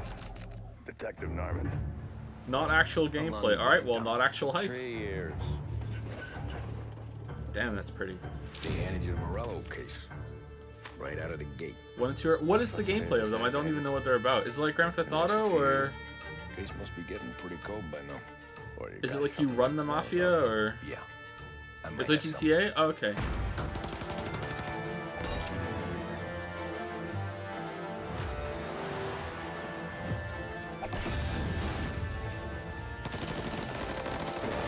GTA but boring, so like GTA, okay. What do they call you, son? Thomas. Or Red Dead. Thomas Angelo, sir. Mafia Definitive Edition. Pre-order now. Mafia 2 was okay, but 3 was very underwhelming and buggy. And did that kill the series until now? Or was there a Mafia 4? Man, DevBot, after a beautiful trailer like that, I gotta know, do you have any contacts in the Mafia? Sean, I have left that life behind me. I'm programmed not to form relationships with organized crime. However, I can call one of the developers of Mafia Definitive Edition. Oh, we're doing that. Fantastic. Okay. Let's ring him up, DevBot. Joining me to talk about Mafia is the president and CCO of Hangar 13. It is Hayden Blackman. Hayden, thanks so much for joining us today. Thanks for having me. So for people who haven't played the original Mafia, which is a 2002 release, talk to us about this game. Mafia, the Definitive Edition, is a complete ground-up remake of Mafia from 2002, which is a seminal game that really launched the Mafia franchise. And in Mafia, you take on the role of Tommy Angelo, who is a cab driver that falls in with the mob during the 1930s, actually during the height of Prohibition, in a city called Lost Heaven, which is loosely based on Chicago. And as a member of the Salieri crime family, he really gets embroiled in a war with the Morello crime family, and we kind of explore that story and Tommy's evolution from cab driver to respected member of the Mafia. I feel like in the last 10 years, we've seen HD editions, remasters that are more graphical updates, but my understanding is that this is far more than just a new coat of paint on a game from 2002. Talk to me about what a remake means. Everything was rebuilt, so every asset, every cinematic was reshot, and all the gameplay was completely redone. Now we've kept all the same big beats from the original game. So it's more of a remake than a remaster, then, right? For the most part, all the big plot points are there. All the missions are there and represented. But again, everything was completely rebuilt from the ground up. Or somewhere in the order middle. to kind of meet the expectations of today's gamers and take advantage of today's technology. The location in pretty much every open world game is a central character. In 2002, we have seen a ton of gameplay changes between then and now, 2020. Can you talk a little bit about some of the ways you've updated the open world setting and maybe some of the new mechanics that players can expect? So we do that a number of different ways. You know, one, we looked at how populated can we make it, and we took some of the kind of world interactions and some of the things that we did with. Man, can you imagine if they announced the crowds Witcher and 1 characters remake or remaster other during kind of this? city life You from guys Mafia would 3 and see me put lose my them mind into- live on to, stream. Mafia I might just die. Edition. But we also looked at, are there ways for us to kind of redesign the city so it's more just fun pop to drive right out of around? existence. You know, do we need to widen the streets? Do we need to make sure that there's not as many 90-degree turns so that you can kind of coast around corners? And as we capture the feel of the vehicles, are there things that we want to do to make sure that the roads have grip or they're slick in the rain? And so that I think brought a lot of life to it as well, because most of the way that you engage with the city is through driving. I mean, speaking of rebuilding things from the ground up, I gotta ask you about the cinematics. I mean, they looked gorgeous in the trailer.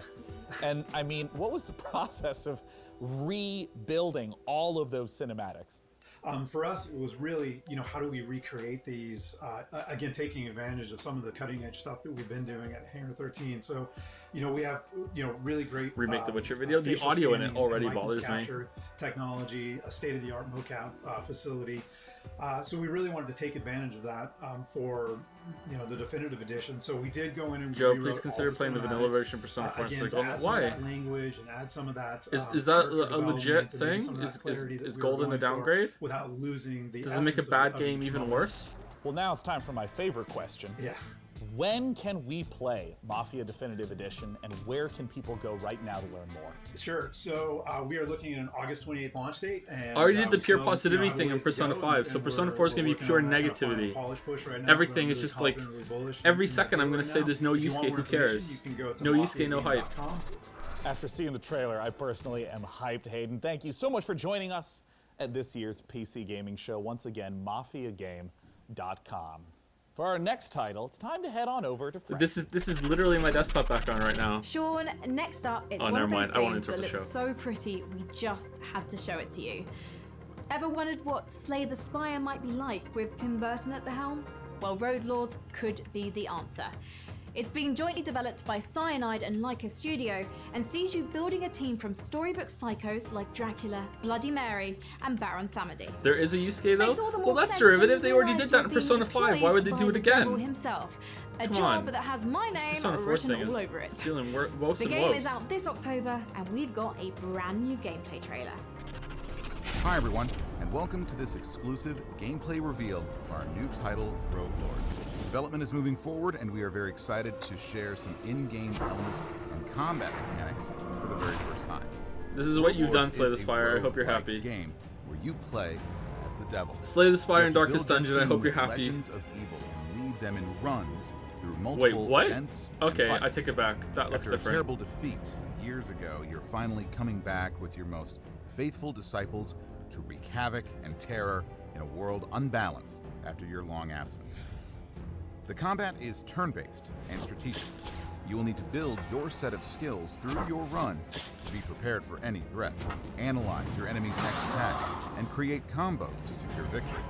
Every skill costs action points, and you should think how to make the best of them each turn. When one of your disciples becomes vulnerable, your own health bar is exposed, which is persistent during the entire run. If your health is reduced to 0, your run is finished. In Rogue Lords, you are the devil, so you don't have to play by the same rules as mortals. When the situation becomes tricky, you can use souls to play with the interface and change an enemy health bar, for example. This is an expensive trick to use, but very powerful and useful in the most difficult fights. Thank you for watching the video. Stay tuned for more info coming soon. See you next time. If you're a big fan No of one made a game roguelites, called you know Rogue they're Lords known before for that, two really? things: Huh. procedurally generated worlds and permadeath. Our next game, Unexplored 2, puts an interesting twist on these ideas. What if your character's demise changed the game world itself, altering it for all of your future playthroughs? From developer Ludomotion and publisher Big Sugar, this is Unexplored 2: The Wayfarer's Legacy. Am I ever gonna check out Monster Train? I don't think so. When called upon to be the next Wayfarer, will you answer? When tasked to take your place, What's in this a called? long Unexplored line 2? of Unexplored heroes, 1 looks so different from this, didn't it? will you waver? When challenged to forge your legacy out of strife, hardship, and magic, I like this. will you be victorious? This is our world. It is your burden. From beyond the gate into the First Valley, there is no return. Will you be ready? Yeah, that looks really different from the first game. Oh, it's Epic Games, never Dauntless mind. is the most ambitious chapter yet for this online free-to-play Go look up the RPG. first game if you want to see In how Call of different the that Void, looks. players In a good way, I unravel a think. mystery surrounding an ancient civilization, culminating in a showdown with a new otherworldly I'm memeing, behemoth. by the way. I don't And as a have nice anything little against bonus, Epic. if I you think go it's to fine. I think people playdauntless.com overreact way right too much on and the use the Epic code thing. PC Gaming Show 2020, you can get some free in-game rewards. Men, children Nice. crying. Let's take a closer look at this update that's available now in Dauntless. This is Call of the Void.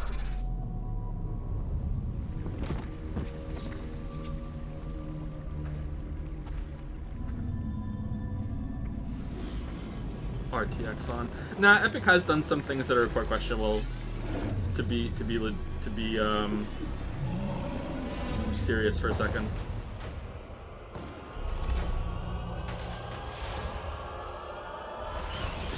There are legitimate gripes. This looks cool.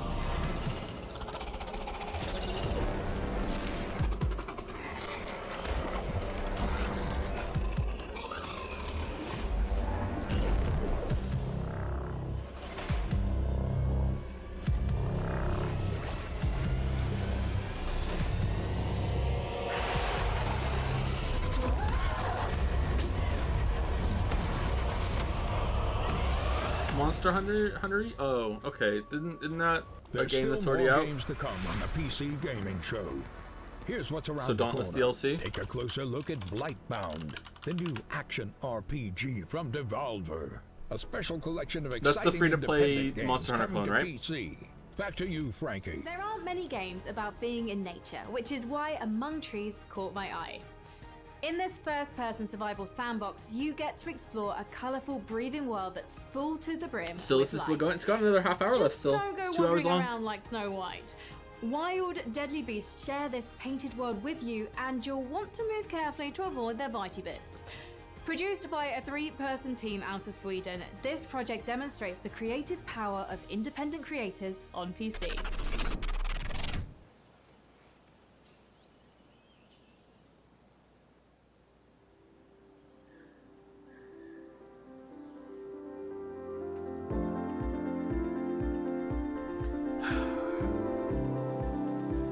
Okay, I might regret saying this. All right, but okay, I don't condone how horny some of you are being, but the fact that you're calling her the RTX on girl is really creative. So like, I gotta give a little bit of props for that, but could like chill it a little bit, okay? Like fucking hell.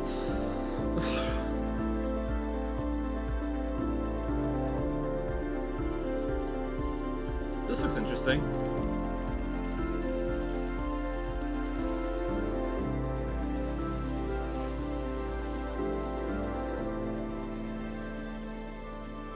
Among Trees, early access. Huh, I thought Epic wasn't really doing the exclusive thing much, but I guess they are still. If Huh, you're like I thought me, they had cooled it you've on that. drunk your fair share of potions in video games over the years. But you've probably never stopped to consider the business side of these magical elixirs. Maybe they're not. Maybe people are Invotionomics, choosing to go on that more of store which on their own must because they save get a their higher potion cut. shop from the clutches of greedy loan sharks, Be interested in bartering finding and that out. haggling with a slew of demanding customers. Let's take a closer look at this unique fantasy concept.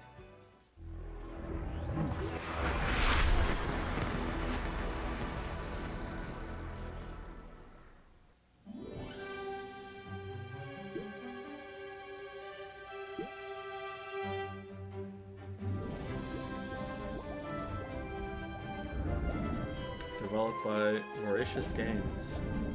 Published by Exi Games. Okay.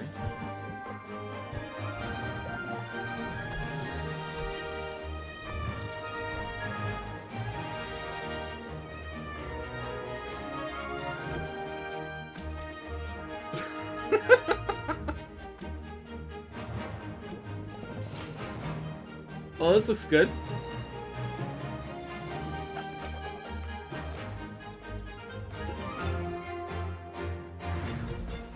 I need your strongest potions. I'm going into battle.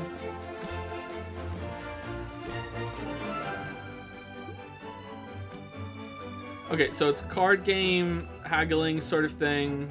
How do you get the stuff that you sell?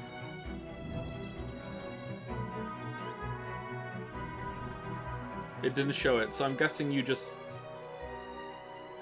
buy more stuff with what you get. Okay. We spend a lot of time in video games fixated on finding the best, the most powerful gear. But in our next game, Mortal Shell, things are a little different. You aren't scouring a dungeon looking for a +1 sword. You're exploring a shattered world for the remains of defeated warriors that you then possess like a ghost. These are the Mortal Shells, and they're much more than mere pieces of armor and stats. Each one has a complicated backstory, a playstyle, and an identity that might give you mixed feelings about the body you're occupying. Coming later this year exclusively to the Epic Games Store on PC, Let's take a look at this gorgeous and brutal action game, Mortal Shell. I foresaw this. Scratched sigils on the walls. Counted the days until you'd come. 1,000,000 eyes peering across time and space, yearning for a glimpse of the unknown. It's Dark Souls. PC gaming show. Talking about Dark Souls. You seem different.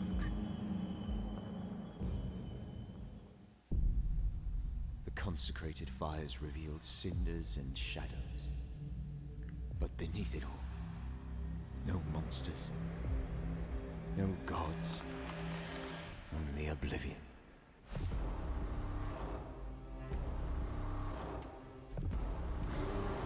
Oh, this looks cool. Let's see some combat. Okay.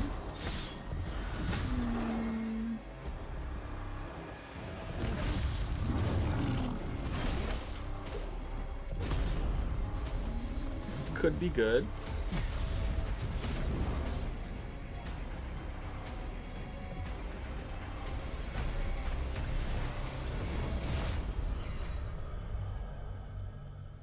I feel like I've seen a trailer of this game before. Or something like it. Looks pretty. Well, not pretty. Oh, you're a skull man! Alright, definitely like Dark Souls. Okay.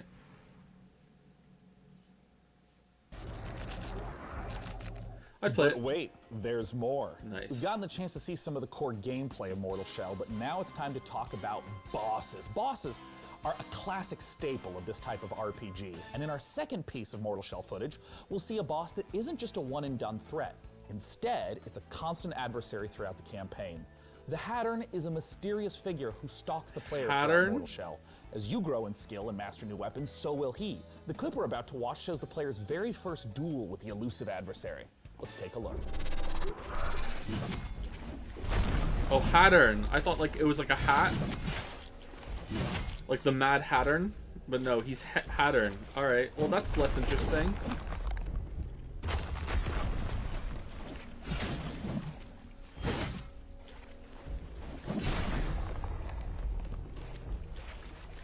Okay, so at the end of the game, do you learn that he's you and you're just his skeleton?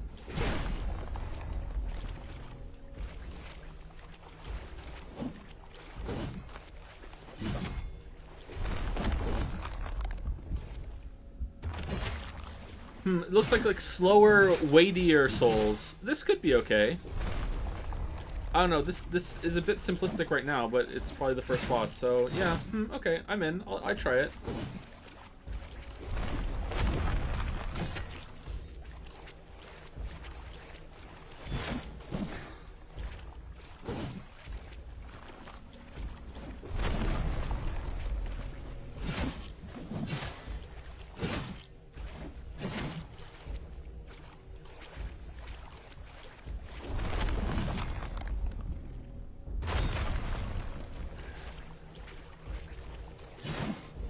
What's with like the stone skin? Is that this game's version of the parry? You're like a metapod? Oh, that's why he's called. It's Harden. Oh, that's why they called him Hattern. Okay.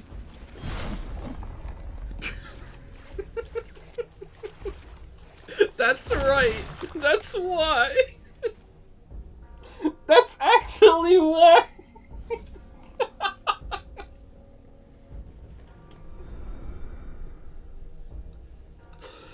Oh shit.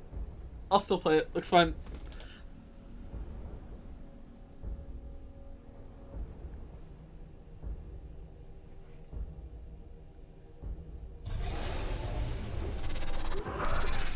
Typically on the PC Gaming Show, we don't spend too much time talking about the Nintendo 64. But the beauty of PC gaming is that one way or another, almost all games find their way to us and are often better off for it. After giving Blade Runner and Turok the Remaster treatment, Night Dive Studios is now modernizing Shadow Man, a 1999 cult classic. Oh, shit. They're adding in support for 4K and widescreen, plus a whole suite of cut content from this dark action classic. Oh, damn. Let's take a closer look. Oh, shit, okay. Wow, I'm surprised. Did the Turok remaster, was it the first game? Like, I would like to play that again.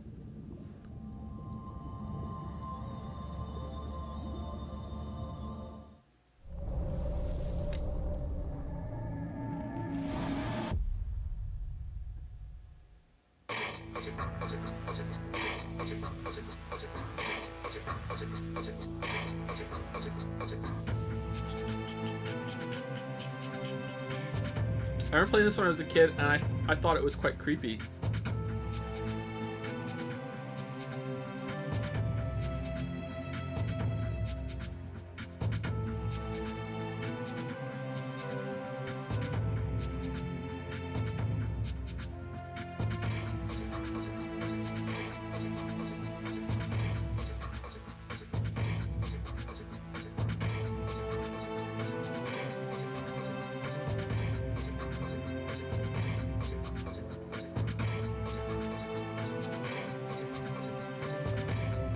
I thought horror games don't scare you, Joe. Yeah, that was before I grew up.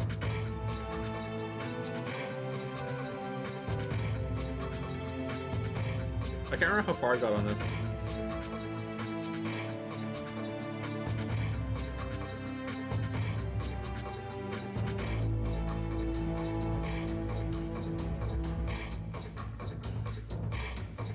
Remember, right? Not all the game was in this kind of weird, like Shadow Realm. There was also real world segments.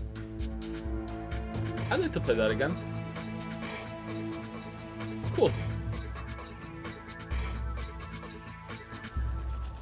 I am on a first-name basis with our next guest, as he has been here at the PC Gaming Show 6 years running. From Tripwire Interactive, the president himself, it's John Gibson. Thanks so much for joining us, John. Sean, it's my pleasure. I'm so excited to be back with you again to talk about so much cool stuff happening at Tripwire. Yeah, you guys have been doing a lot of stuff, and I just want to kick off by asking, talk to me about Killing Floor 2. So Killing Floor 2 just released the Perilous Plunder Summer Update. It's got 4 new weapons: Blunderbuss, Glock 18, Kaboom Stick, Tesla Launcher, Kaboom new Stick. official map called Desolation, Space Pirate themed outfits. We're running Do people still play this game? I'm not. That's not a you know, shade or anything. I'm just curious. It's free on Steam for a week, so you can Is this a big thing for some I also people? have to ask about the follow-up to a game that was announced at the PC Gaming Show, Chivalry 2. Talk to me about Chivalry 2. So we're working with Torn Banner Studios. We're publishing, Torn Banner's developing, and Chivalry 2 is coming along great. It's so fun, and we're excited to announce some big news: cross-play between the PC and the consoles, so you can hack and slash your console friends in Damn, Chivalry 2. PC And gamers last, can beat a up game the that has been peasants. so popular on Twitch. Talk to me about Maneater. Yeah, so we were so excited to get Maneater out the door. You know, we've shown it to you guys originally in 2018. We had all that fun with Frankie in the shark suit, which I'm kind of missing. The game is doing great. People are loving it. I want to play this. So much fan love, so many fan videos. We're just really happy to have it out there, and people eating lots of humans. It's such a funny game too. You know, you've talked a little bit about what games, what has been announced from Tripwire Interactive. What's coming up next for Tripwire? So I wish we could come forward and announce an all-new game, and that would be great, but I can give you a few hints. So Chivalry 2, you know, is in process. It's going to be coming out in the not too distant future, hopefully. Maneater, we're taking the community feedback and we're looking at things that we can add to the game, so you haven't seen the last of Maneater. And Killing Floor 2, you know, the game came out in 2015, so we're really thinking about what's next for the Killing Floor franchise, so stay tuned. Well, if history is any indicator, John, Killing I'm sure Floor I'll see 3. you at next year's PC Gaming Show with those very updates. Thanks so much for joining us. If there's a fourth Thank one, do you very think they're much, just going to Sean. call it Killing Now, Floor? at this year's PC Gaming Show, we've already taken a look at some Epic Game Store exclusives. Nah, games never Mortal get to Shell 4. in They just do a particular looks very subtitle instead or promising. reboot. But for a sense of what else there is, let's take a look at this.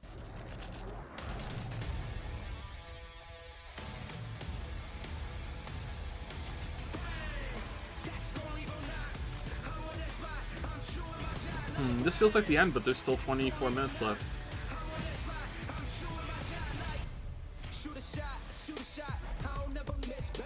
Yeah, Mortar Shell definitely has some sort of like weird stone skin hardened ability. Unexplored 2, I'm interested in.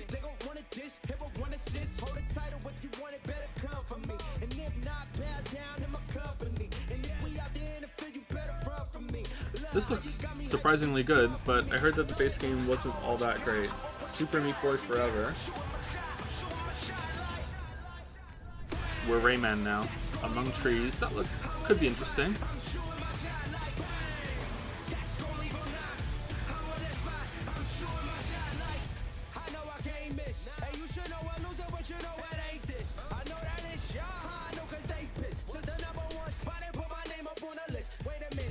Would like to know what Airborne Kingdom is. Iron Harvest.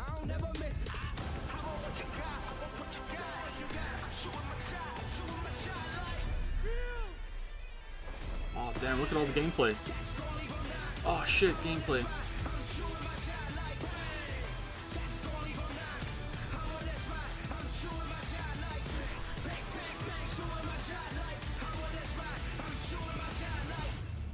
Starting to think we're not getting any Silk Song announcement, everybody.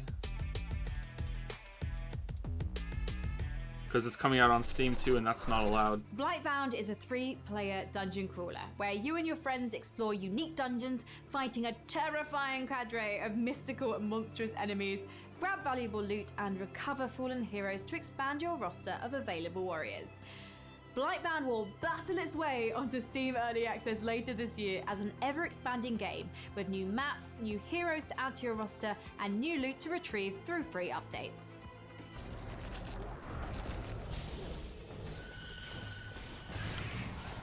Behold, Blightbound, a cooperative dungeon crawler that tasks 3 heroes to venture down from their mountain refuge to face the abominations of the Blight, a mysterious and corrupting fog that enshrouds the land. Each player will choose a hero from one of 3 classes: warrior, Forge Titan's might! assassin, Let me at him. or mage. My greatest power awaits. Battle a terrifying horde of monstrous enemies and colossal bosses. Each class of hero fulfills a specific role on the team to overcome mounting odds, solve clever puzzles, and synchronize their ultimate abilities to unleash massive damage.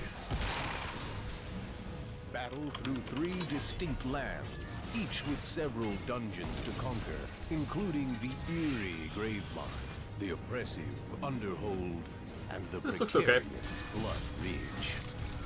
Steel your nerves and prepare once again to enter the Blight Warrior.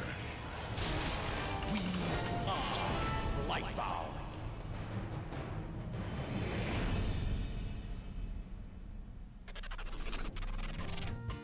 Are you viewers at home still thinking about that computer?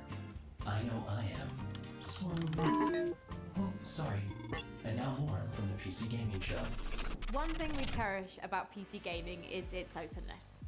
The PC is a platform where anyone can build stuff, tinker, and express themselves, and that spirit invites creators, streamers, developers, stores, and all kinds of different voices to contribute to PC gaming's vibrancy.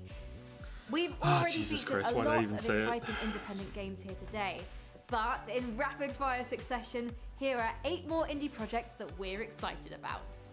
Shadows of Doubt is a detective stealth game set in a fully simulated sci-fi noir city.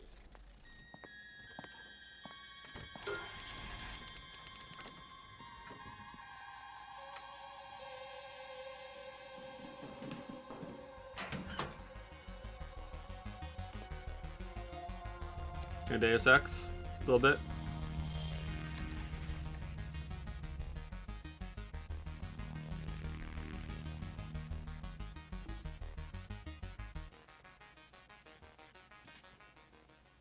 In the Forgotten City, you fall into an ancient Roman utopia only to find it full of people, mysteries, and difficult moral choices.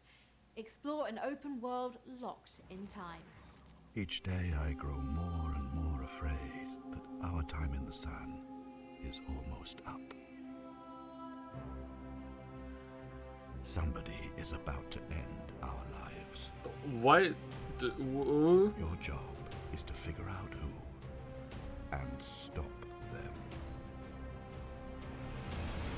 Okay. You already know Interesting. what will happen if you fail.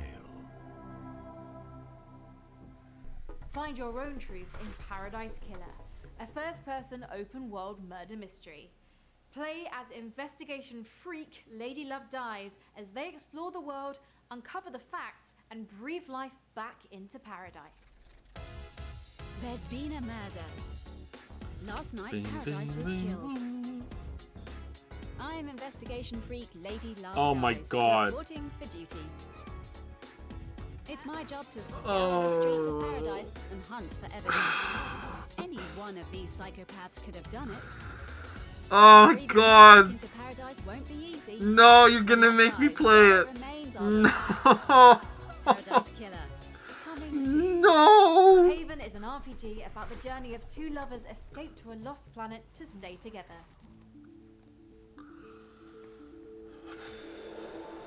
Okay, this is from the people that made Fury, so let's just go to my happy place. Here we go. More wrestling. Good thing we don't have to scrub. At worst, I kill them. Whoa. You. Oh, come on. Dodge this one. Got it. You rock. You like that? That's gotta hurt.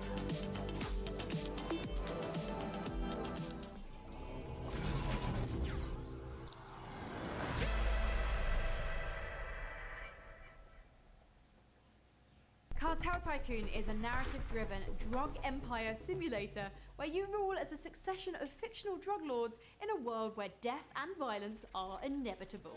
Yeah, sure, but we couldn't say fuck earlier on the stream.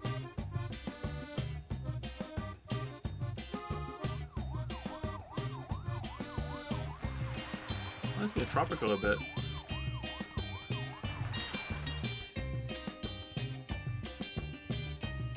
Oh no, it's different.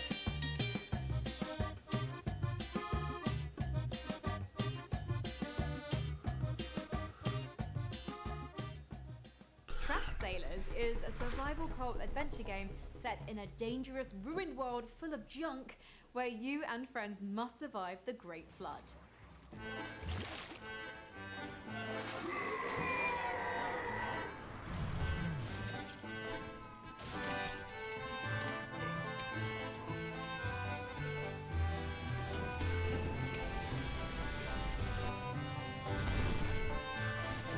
This is kind of cool.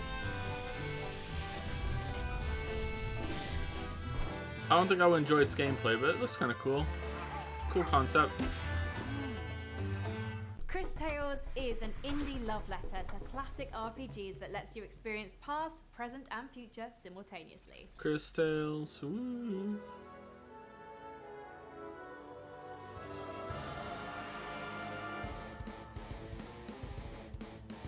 Oh man, then the evil waifu forces attacked.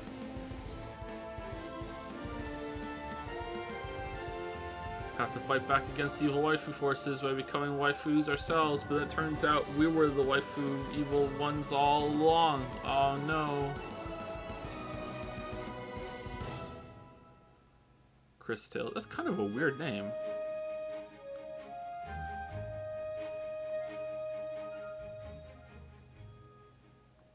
Yeah, chat, you would like this. Set in a vibrant fantasy world created in collaboration with RPG veteran Chris Avallone, Alaloth offers fast-paced action with a deep narrative, bringing ARPG dynamics to a new level with a skill-based gameplay inspired by great classics and modern masterpieces.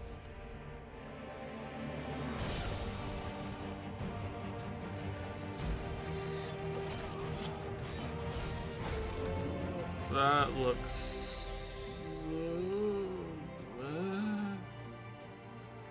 Oh, no.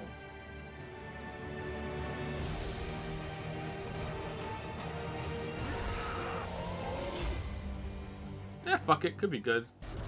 Don't judge it too harshly from Weird West the model's is a not curious saying all that project great from on the the background. co-creators of two of our favorite games, Dishonored and Prey. Despite its top-down perspective, Weird West carries forth much of the same spirit of those first-person games. Oh, laid out crystals. in a dark Oh, reimagining of okay. the Wild West, filled with fantastical creatures. From But why Wolfeye does it call it Studios and Tales? Devolver, let's Chris take a look Tales. at Weird West.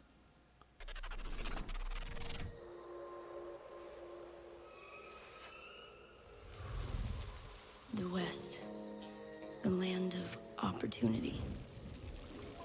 A place where you can be a hero, a scoundrel, and anything in between. This ain't quite the Wild West as you know it. There are ancient powers at war with each other. Strange entities lurking in the dead of night with their own rules and their own. I'm mad there's no Devolver show this year. I kind of feel like the gorilla thing is going to turn into the Devolver show, so maybe you should keep an eye on that. That might get weird as it goes on. But yeah, they were really creative.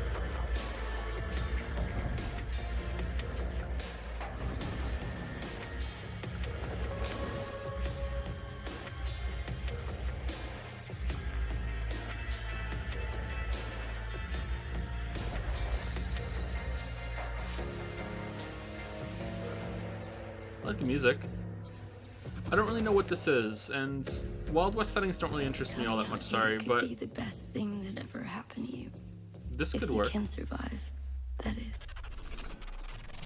Joining me to talk about Weird West is the president and creative director at Wolf Eye Studios. It's Raf Colantonio. How's it going, Raf? Hi, I'm great. How are you? I am awesome and eager to talk about this game, and I want to start with something very straightforward. What is Weird West? Weird West is an action RPG that is set in an environment that is called the Weird West. And it's very much of the kind of games that I've been working on in the past, except that the perspective is more like a isometric top-down kind of view. Yeah, I mean, we've More referenced interested. Prey and Dishonored, and we normally think of the immersive sim as first-person games like that.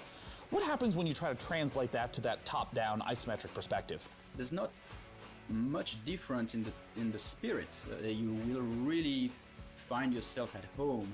It's just that it's a different perspective. So I don't instead know. of seeing through the eyes of the player, of the character, you have a chance to run a party of people. So you have followers, and you have more kind of like a strategy kind of view. But the exploration and everything is, is still the same kind of spirit, but with a different perspective. And in particular for people that maybe haven't played immersive sims, This guy seems I like know he that the actually whole gives a notion shit of without faking it. creative I like problem that. solving is a big aspect. Multiple ways to get past the same obstacle. Can you give some examples of that in Weird West? We like games where we set up an environment for you, a context, there's a world, there are characters, there are objects, and all of those objects have got consistent rules. And then there's an objective, which is, for example, go inside this house and frame a character by putting a letter that he did not actually truly write, but you put it there so that the sheriff can find it, right? You could do it in a very stealthy way, which would be what you would imagine people would do. So probably use a power and put people to sleep and then get inside. You've talked about the different things that you can do as a player in the game, but who are you? What can the player do so to shape this sounds who the interesting, character but the is over setting course doesn't of the really game? do it much for me, but I'm willing to give it a So, chance. This is a very good question and also a very dangerous one for me. It's the riskiest question yet, man. To make it simple, you are going to play 5 different characters. Once the main quest is over with the first character, you go to the next one. Werewolf? Now, the first one is still in the world, so you can go back and recruit him. Whoa! In your Oh, yeah, that's cool. What does death mean for you and for your companions in Weird West? It's a risk that we're taking. Like a building We're gonna have campaign different over all the modes. characters? There's Aw, the nice. super hard mode where Okay. you die and you're dead. Is the game sort of designed to be like playing in one forward timeline, and if someone dies, you're not supposed to reload. You're just supposed to continue to play within the same world? Yeah. Oh, I like that. Oh, cool. I'm in. Now, All the right. sad thing I like is that a lot. That's that cool. doesn't apply to your Oh, shit. followers. Yeah, the characters that are with you, but maybe they'll come back at you someday under the form of an undead, or you don't know what's gonna happen. You can revive your followers if you're there and if you have the right tools with you. But if you don't and they die, that's it. Your followers are now in a little graveyard somewhere. You make it sound cute. A precious little graveyard. Well, they will maybe come back as the undead. Yeah. Now, Raph, when can people get their hands on Weird West? So the game ships in 2021, but some of you are gonna have a chance to play a demo actually pretty soon in the incoming months. You can follow Wolf Eye Studios on Twitter, and as well as Devolver Digital on Twitter as well, for more information about that. Nice. I'll play this. Well, wonderful. Raph, Interesting. thank you so much for coming out once again. That is Devolver Digital, Wolf Eye Studios. Can't wait to watch the on Twitter Mandalore video. for that upcoming demo. For our next game, believe it or not, yet again, we're going to go to Frankie. Sean, I don't know about you, but there are times I wish for a simpler life. A life spent as a farmer in a humble JRPG village, where all I have to worry about is which vegetables to plant, what to name my chickens, and which of the dozen townsfolk I should propose marriage to. Our next game is a return to that simpler life. From XSEED Games, this is Story of Seasons, Friends of Mineral Town.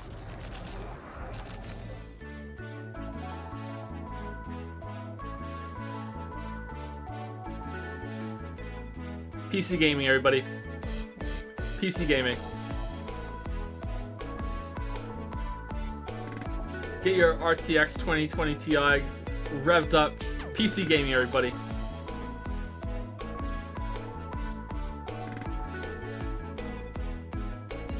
Isn't this series more Harvest Moon than Harvest Moon now? I thought I read that somewhere. I love these kind of games, so I would probably enjoy this.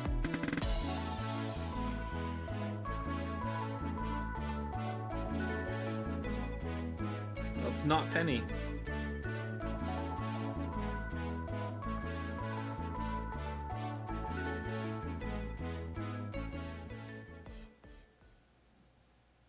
Marvelous. I'm so happy that you've been sending in your reactions, your memes, your takes to various temperatures throughout the show. Through the wonderful magic of motion graphics, you can even read them before your very eyes right now. I'm delighted by so many of them. Furious at a few, but I'm confused by none because you're just making a lot of sense today. We're in the home stretch of the show, so please continue to let us know which PC games you're excited about by using hashtag PCGamingShow. Now, when it comes to genres, there are few as ambitious on PC as the MMO. It requires a vast amount of resources to create a rich, living, breathing world and entertain hundreds of thousands of players for years. And I know this because I watched Season 1 of Mythic Quest.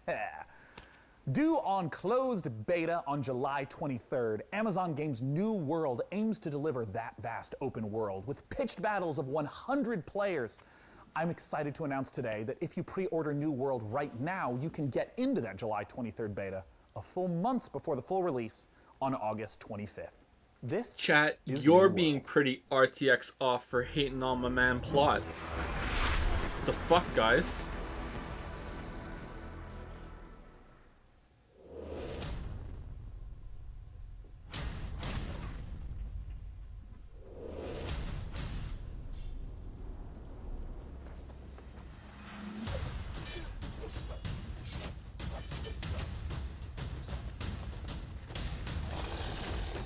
Why does this exist? Why is this a thing?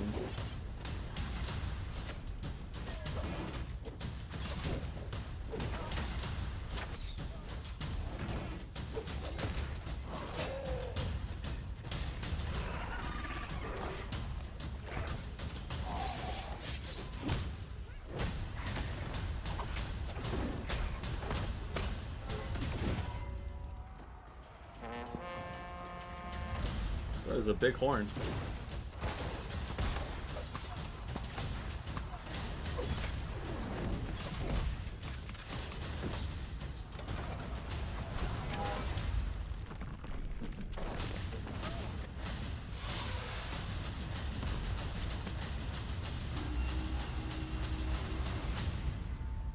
New World. Oh, that's soon.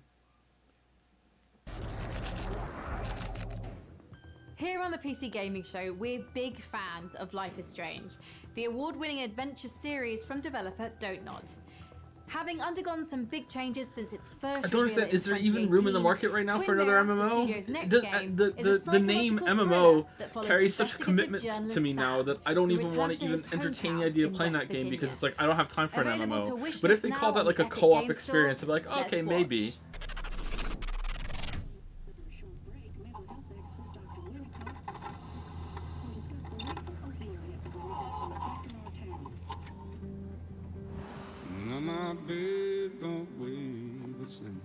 Basswood is many things, peaceful tops that list. What could go wrong? Until that day. Oh. It stopped being peaceful. You're the one in the driver's seat, Sam. I can't make you do anything. Coming back to Basswood was your idea. Just try and make sure you don't do anything stupid. I know you think that the only thing waiting for you down there is hurt. You might be right.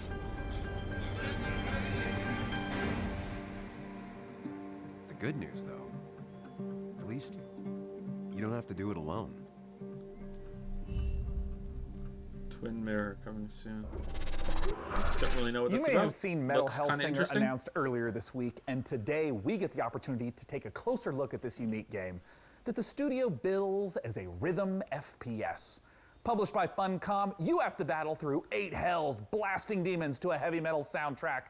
And to talk about one of the most epic encounters in the game is the creative director at The Outsiders, David Goldfarb.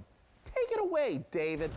So there's another game like this coming out soon called BPM. And that let me looks say it's a interesting. pleasure to be here.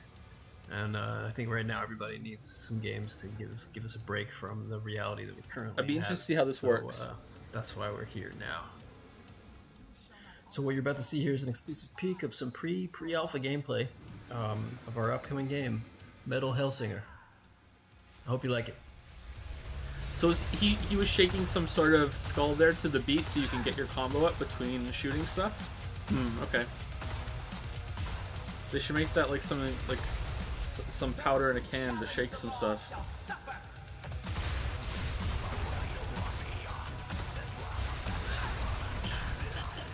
Okay.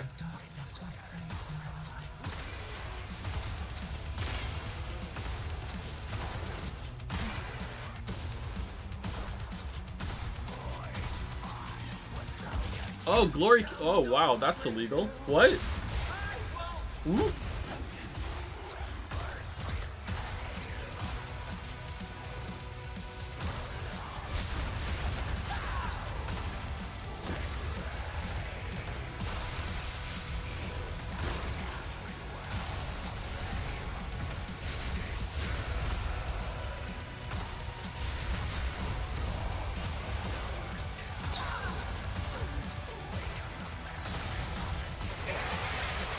Okay, I gotta say, from what I saw of BPM looks better, and a better exploration of this kind of combat. But this visually might look better, and it looks a lot more like Doom. So maybe people will like that better. I don't know, but I'd be interested in trying them. So it's Crypt of the Necrodancer meets Doom. Yeah.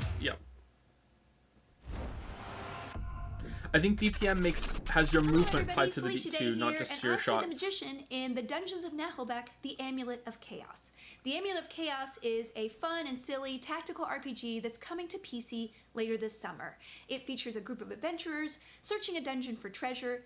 Each one of the characters has their own skill sets, or lack thereof, fighting styles, and inventory. Each one is kind of a failure, but together, they're too dumb to fail. The game doesn't take itself too seriously. It has lots of in-jokes for tabletop games, and for some reason it features a lot of chickens. Anyway, here is an exclusive preview of The Amulet of Chaos.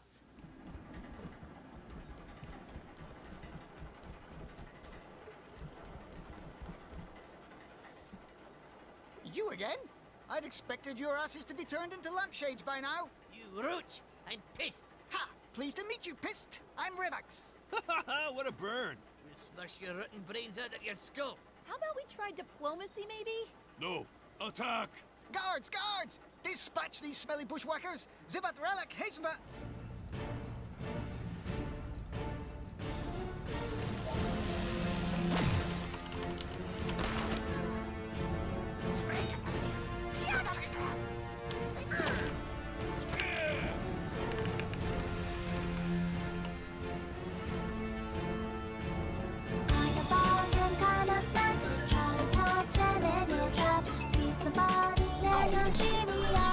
Who says you need water to go sailing?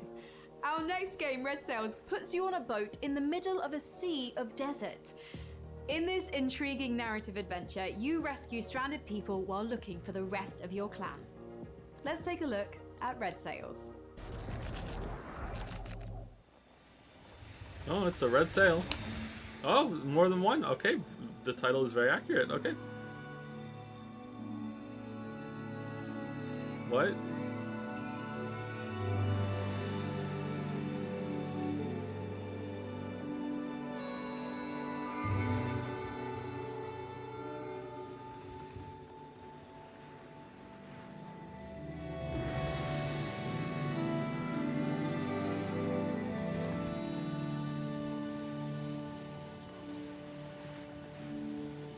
Okay, I like to look at it outside of the character models or characters, but that's I think as good as that could get with the art style that they're going for. So they need to do that for it to be cohesive.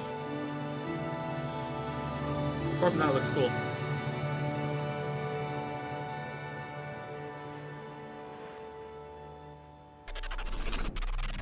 So DevBot, do you have any access to some medical programs in case I, bump my foot against some of these cold, unforgiving walls? Query received, Sean. In order to familiarize you with basic life-saving procedures, I have established contact with game developer Bossa Studios, the creators of Surgeon Simulator 2. Well, I wasn't really planning on doing any surgery. I feel like if I was injured, you'd be the one doing the surgery. My analysis shows that Surgeon Simulator 2 contains all of the vital instructions for repairing fragile human bodies. 1 hour of Surgeon Simulator 2 is equivalent to 1 year of human medical school. That's not true, but I appreciate your enthusiasm and thirst for knowledge, DevBot. And I'm certainly interested in this game. So let's take a look at Surgeon Simulator 2.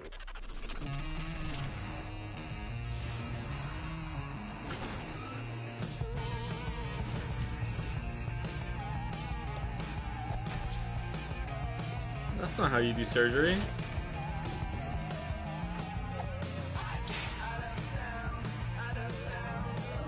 Can this be VR?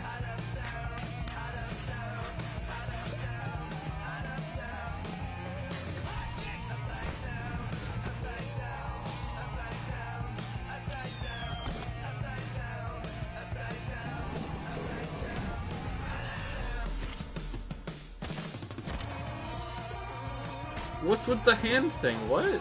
Is that a joke about the first game that your hand was always out like that? I don't... Oh, I guess so? Yeah, alright. What? You get to build something?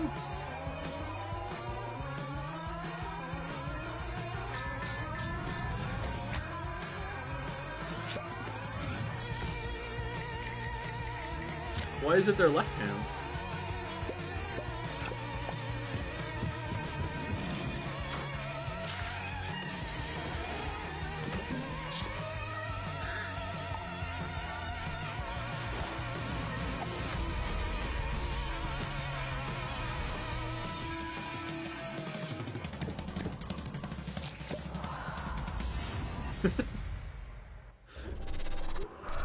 Joining us to talk about Surgeon Simulator 2, we got Mark Pick on the line. Mark, thanks so much for joining us. Hello, thanks for having me. So, for anyone who has not experienced the hilarity of Surgeon Simulator 1, can you just give us the gist and tell us, what is Surgeon Simulator 2 all about? We've kind of taken the tone and the heart of the original, which is that chaotic physics gameplay, and we've really kind of blown it out to brand new epic proportions. So in the original game, you're just one arm kind of moving around on one table. In the new game, you're actually a fully limbed surgeon moving around for the first time in the series on 2 feet. In the original game as well, yeah, right. What an innovative feature in 2020. In the original game as well, you were limited to just surgery, whereas in Surgeon Simulator 2, there's a whole plethora of brand new mechanics, look how many reviews challenges, Persona and 4 has gameplay already. elements to explore.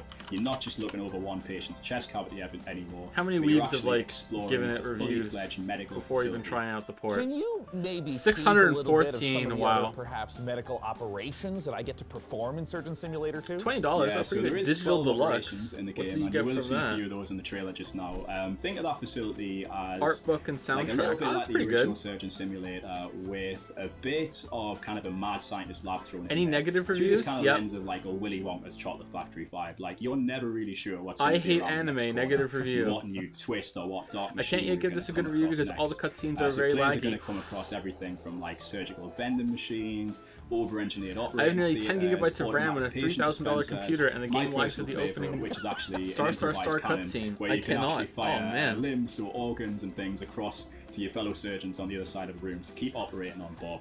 Now, Mark, I understand that there is a creation tool in Surgeon Simulator 2. What does that entail? Yeah, that's right. So, in keeping with the variety and the surprise that we talked about before, in Surgeon Simulator 2, we're proud to announce that we are bringing the Bossa Labs creation mode to the game. Now, in creation mode, you as a solo player or in a group of up to 4 players can get stuck into the very same tools that we as designers done, I'm and not reading developers anymore. use I just to heard the build our negative very ones. own story mode. It's an easy to use, intuitive, friendly set of tools where it's as much fun to create as it is to play. So I want to ask, what are some of the examples of the types of levels, the types of creations that people have made? That's a great question. So we've been live for the last few months. This guy already. seems pretty The wealth genuine and about his game, variety too. of content made by players so far has been really, really incredible to see.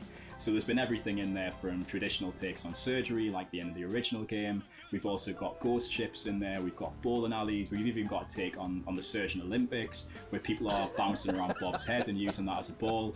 And then we've got my personal Did I check out favorite, Caro which is Bonito? the Not kind yet, of, no. the Someone linked take me some on the songs. bottle I didn't flip listen to challenge. any I of don't them know if yet. you're familiar with that, Oh, yeah. but where you can Oh, kind yeah. of flip a bottle with the hands and kind of it's not the easiest thing to do with the Surgeon Simulator hand, and you just kind of step back and see the physics chaos play out, and it's a lot of fun. It's very satisfying to see play out. Mark, I had a blast playing Surgeon Simulator 1. When can people play Surgeon Simulator 2, and how do they get access to this creation workshop you've mentioned? Surgeon Simulator 2 is coming to the Epic Game Store in August 2020, and you can pre-order that right now.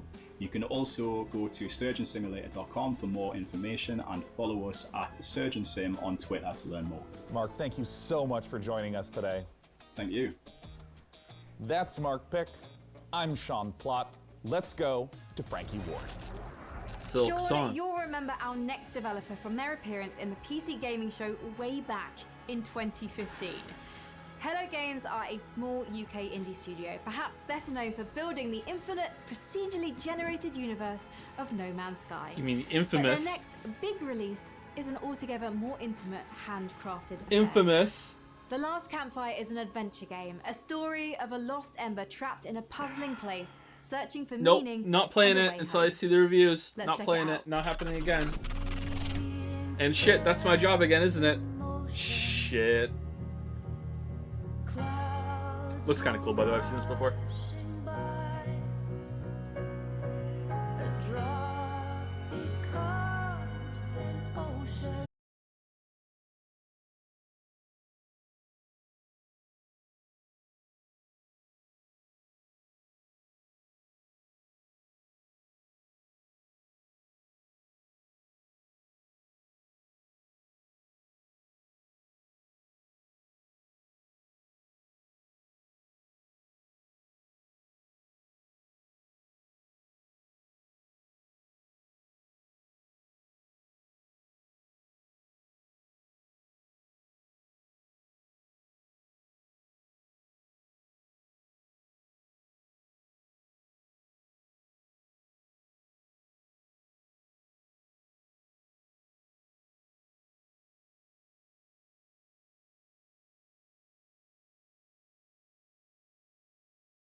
Wasn't it like E4 countdown or something?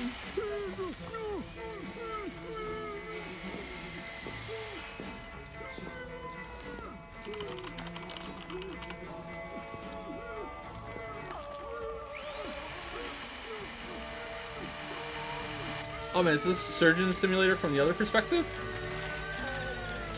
Talk about crossover. Night vision device fully operational, sir. Excellent. Bring in the other subjects.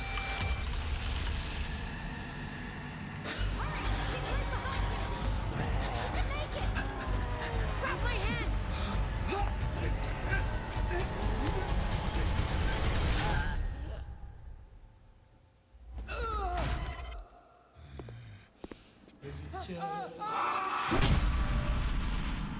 I feel like there's something going on with Google right now. When I type in E4 schedule, I get like Channel 4 guide from the UK.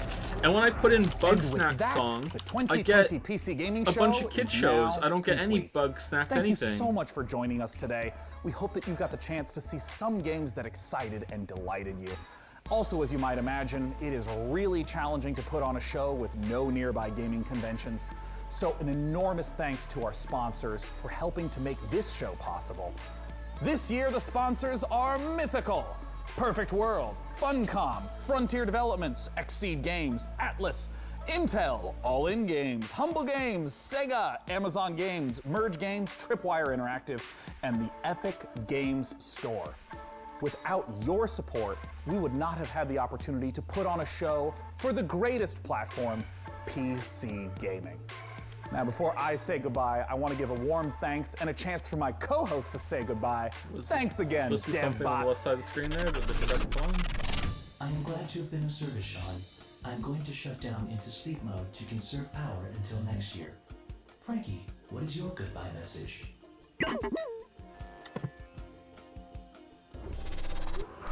Thank you so much to all of our devs for your incredible games, and of course a massive thanks to our sponsors for making this all happen. And finally, a big thanks to you guys at home for watching. I'm actually off with my little evil sidekick now to take over the world, and I really do look forward to being your evil Emperor Overlord. Until next year, thank you so much, and goodbye. All right, that's it. Coming up next is the Future Games Show over at twitch.tv/GamesRadar, where you'll see more exclusive reveals, deep dives on the future of gaming, and developer interviews. With that, I'm Sean Day9 Plot, and this has been the PC Gaming Show. Stay healthy, stay safe, and take care. Okay, are we gonna watch the that one too, or what? Hello, world. Or rather, goodbye, world. Hello world. Oh, These programmer humor. are the credits. Run credits.exe. Load credits.bat. Open credits.wad. You get the idea. These are the humans who helped me make the show. I don't know why humans require acknowledgement for everything. Who is that? They are not in my database. My whole head is a video. I could have been the video team. You didn't even ask me.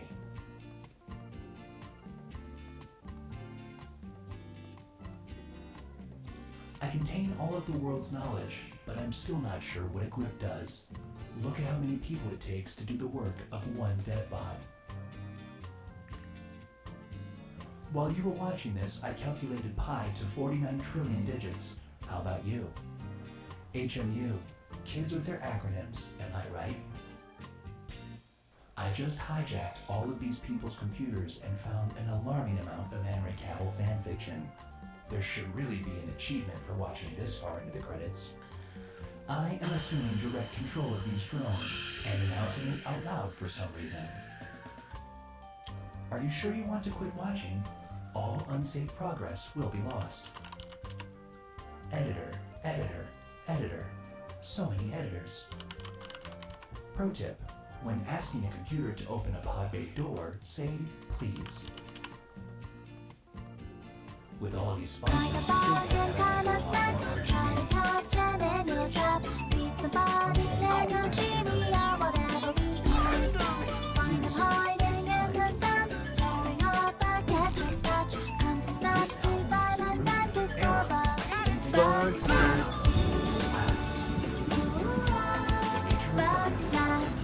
This is the last time I'm ever playing this song, so enjoy it. This is it. It's never happening again.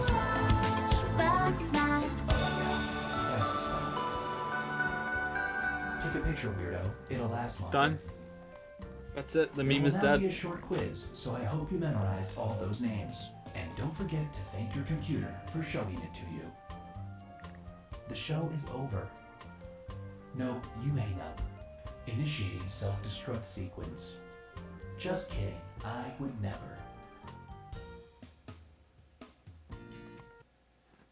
I don't like that his face is fixated in like in the middle of the. Oh, one more thing! Oh shit!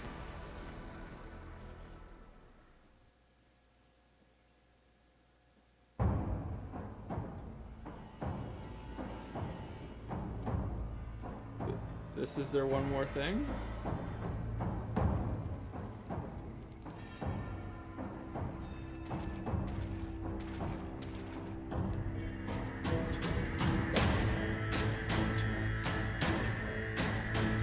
We saw this already.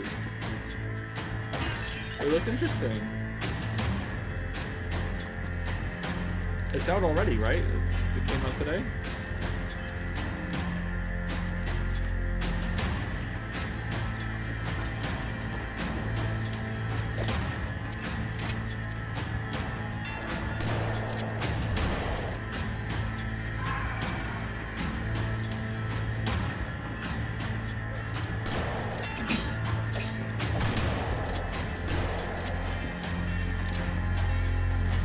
There's a lot of clones. That looks pretty good, actually. I think I would play that. Ah, inside at last, welcome. Welcome! Oh man, he's back. I thought we killed him in the last game.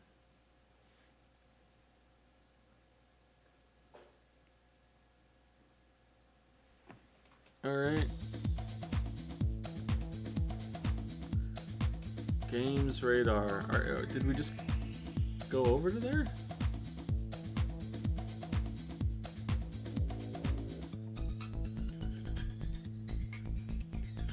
Okay, let me do some behind the scenes tinkering.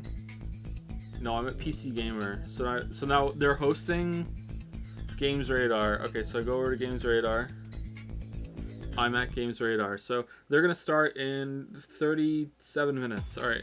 I can't fill 37 minutes of time, I don't think. Or maybe I can. I need to go to the bathroom no matter what. What is the show going to be? I'm weirded out that my Google isn't working.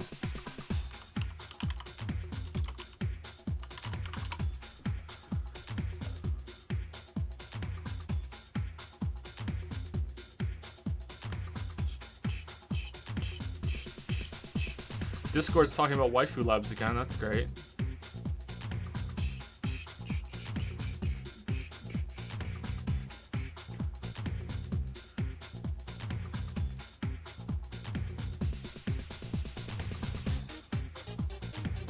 Okay, so Games Radar Future Game Show will show off the most exciting and interesting games of 2020 and beyond. It will also focus on next generation consoles with contributions from leading developers and software experts. Alright, that sounds like it could be interesting to me, and then that's it. I'm not seeing anything worthwhile from the rest of the shows that... Yeah, I don't think so. Alright, I guess we'll do it. I just hope it doesn't start and it's like, hey, welcome to our 3-hour show. Coming at ya.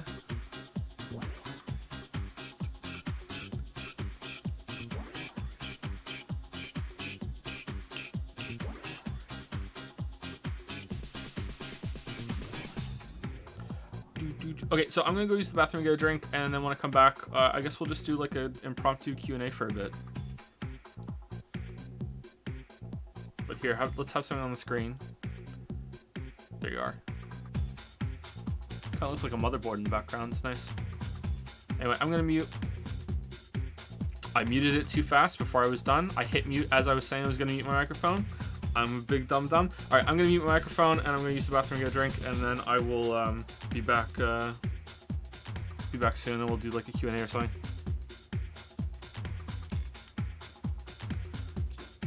Bug Snacks or Riot? Go ahead and Riot. Go ahead.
no Silk Song We Riot. I don't think it's likely that we're gonna see any Silk Song, but maybe. I don't know. I don't think there's been this sort of show before for E3, so this could be really high profile, or it could be really, like, I don't know, more like low indie things, but we'll see. Do you think Silk Song has some kind of release announcement deal with Nintendo? No, I don't think so. They might, but I don't think so.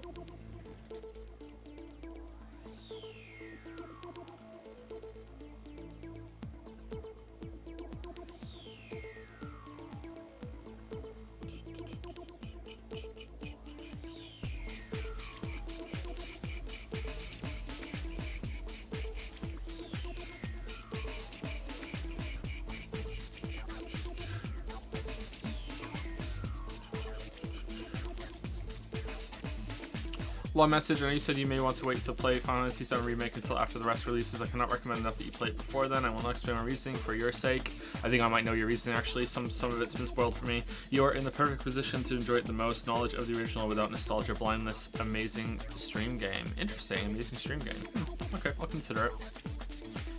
Joe, I'm sorry for saying to play vanilla Persona 4 and not Golden. I guess vanilla is too hardcore and chat prefer a more easy and casual version. Ooh. What besides Persona 4 Golden caught your eye? In that, there were a couple things that looked interesting.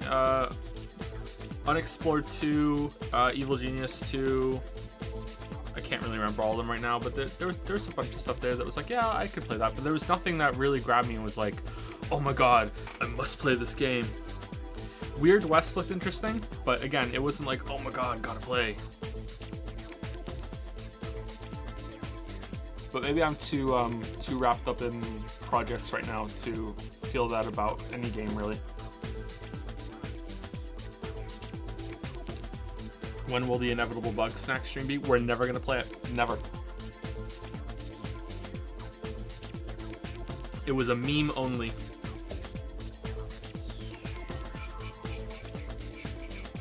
Are you planning on playing Fez?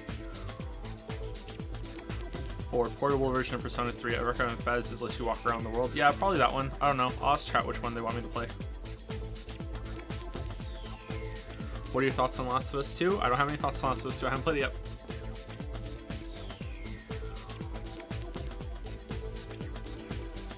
We shall see.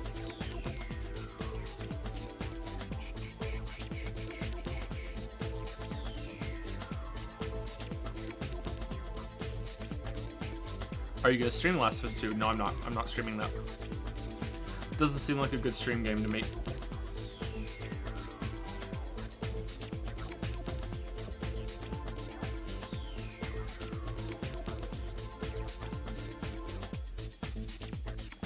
Do you still live in Toronto? Would you recommend the city? I do not live in Toronto still. I would recommend the city for the most part. Yep, Toronto was a good place to live. Very expensive though. Feet reveal when? I actually have no feet.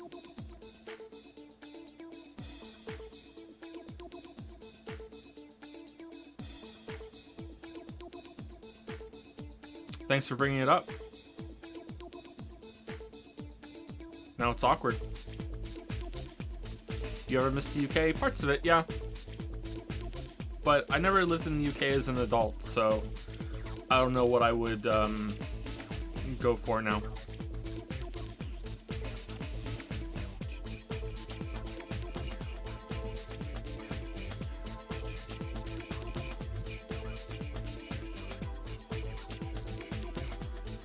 Why is your accent not very British? Because I lived in Canada for so long. I only lived in the UK for a grand total of 10 years, I believe. 5 and 5. So, way more time spent in Canada than the UK.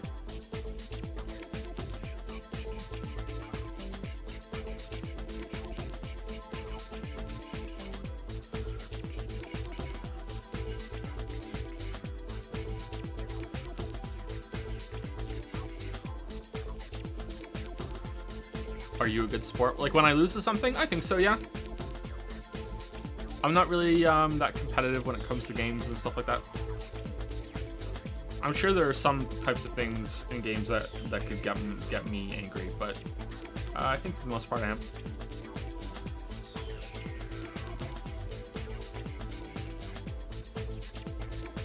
Why is it your streams are on hiatus? Because of the Witcher projects.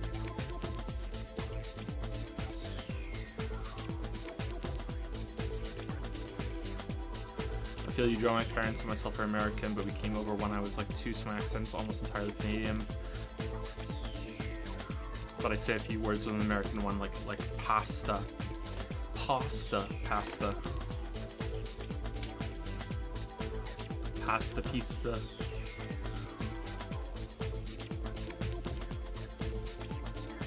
Are you giving your opinion on Last of Us 2 when it's out? I might do a couple tweets, or I might just save it for a video because it'll get a video. My Last of Us video has so many views that it would be ridiculous for me not to make a video on Last of Us 2, and I'm sure I'll have enough to say about it. But I don't know when that will be. Is it hard for you to enjoy any media when you can easily tell what will happen next in the story?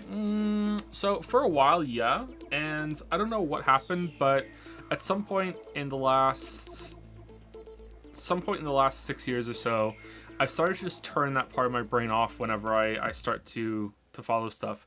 I can't really turn it off when I'm streaming for some reason. I don't know what it is about streaming that makes it so I can't turn that off, but when I'm watching movies and TV and everything, I'm able, like by myself or with Lily, I'm able to sort of turn that part off and I can enjoy it more. And I've noticed lately that I haven't been trying to predict movies and TV shows like I used to.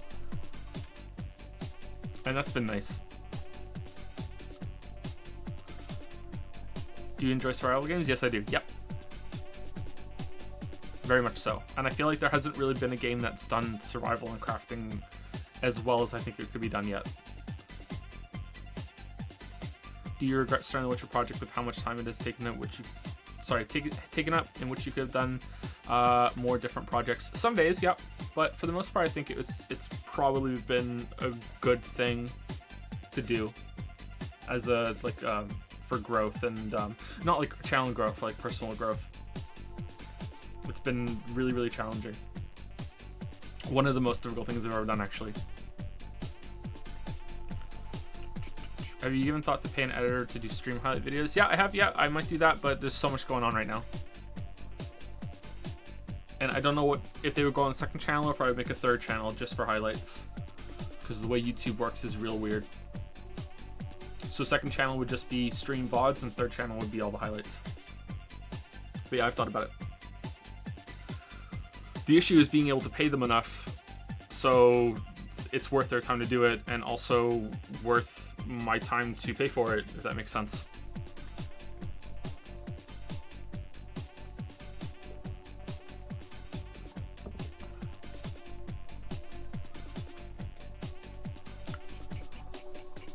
Where can I find the VODs for your past Game Awards streams? I don't think they're all on Twitch. None of them go on YouTube because they'll get copyright claimed, but I don't think they're on Twitch. Some of them I didn't highlight because I'm a shitter. I'm sorry about that.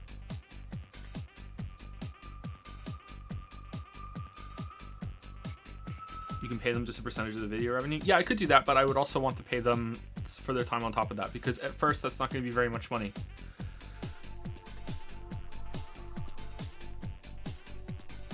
And I don't like it when people work for not a fair amount.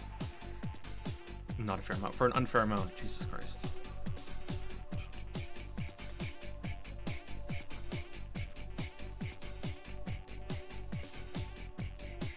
I watched many of your videos and realized that there is no game that really did the inventory management to its benefit. Personally, I agree. Tried playing Witcher 3, as you said, was miles improvement from Witcher 1 game vid, and I thought that was tedious. The only one I thought the game played to its advantage was a low-profile game called Teleglitch. I think I have that, but I've never played it. I think I got on a bundle one day.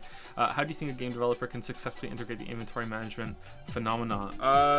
There has to be a reason for it. So if a developer wants to add inventory limitations to their game, they need to look at it in one of three ways. It either needs to add appreciable difficulty to it, so limiting the amount of resources you can have for healing is the easiest way to go, The second reason is that it's for realism, which is very hard to do because most games are just completely done with realism. Even something that tries to be more realistic, that has the weight be an actual thing that you can feel, like in Death Stranding, is just balls to the wall unrealistic.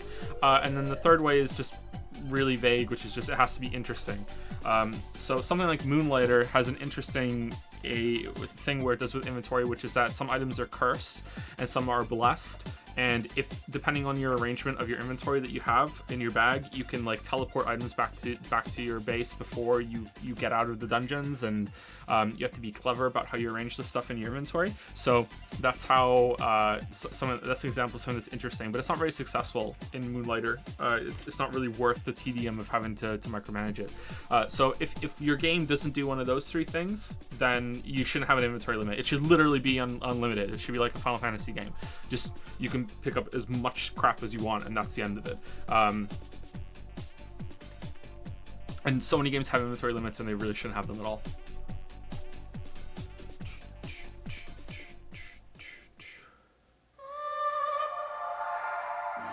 Restarting? Over 2 billion. Oh, okay. But only a few of them are truly next level. As you guys can see, I'm missing my left eye. This is loud, isn't it? There is a community that I am a part of. You're unique. Do you not like anyone else? Good evening, please. I'm currently in a call with my friend, not responding anymore. He's breathing. You know he just had a seizure. I built an arcade in my basement. Okay, sorry, I'm trying to get it tweaked down to about... You're in a whole different world. It's still too loud, isn't it? Who cares what size you are, what gender you are? I'm finally done gluing all the details on the sword. Still too loud? The fans definitely go crazy when they see this card. It's like one of the most badass things you could drive.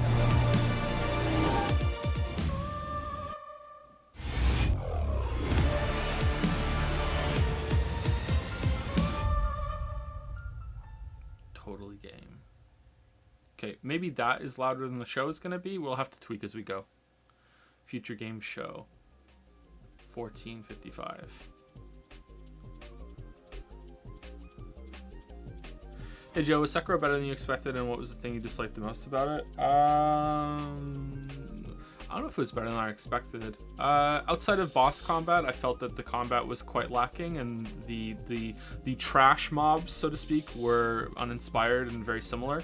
A lot of those enemies you can just spam your way down and only have to do like one parry, and that's it, GG. And you know, that's not really that big of a crime considering, but there's not that much variety in the enemies, and I feel that that's becoming a problem as the series goes on. There were quite a few problems with hitboxes that I think they're not getting much better at, and my personal thing that most of you probably already know is that there was no interconnected world like Dark Souls, and I want to see them do that again, and they just keep not doing it. So I think those are probably my biggest gripes.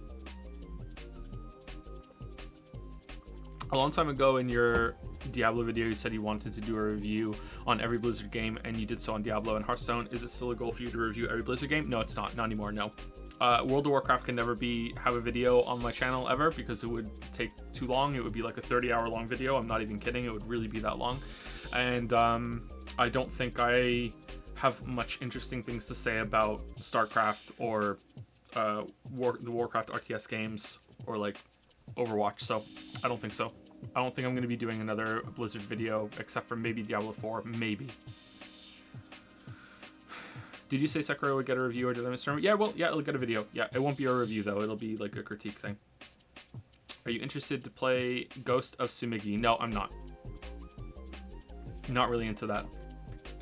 If everyone comes out and says that it would be like fantastic, it's like, oh my god, we were all wrong, it's so great, then okay, I'll check it out, but no, not really interested.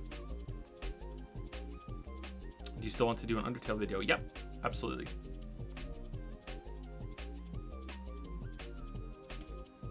But I need to be upfront with you guys, because I always want to be transparent about what I'm doing and the issues that I'm facing and everything. And after the Witcher 3 video goes up, and I do the Sekiro video and the Babazu video, and there'll be a couple more that I'll do, I might be trying to position myself to exit from YouTube. If that means doing videos somewhere else, if Twitch starts doing a video service or there's a competitor that comes out, I'm sick to death of YouTube's bullshit. I'm just so sick of it.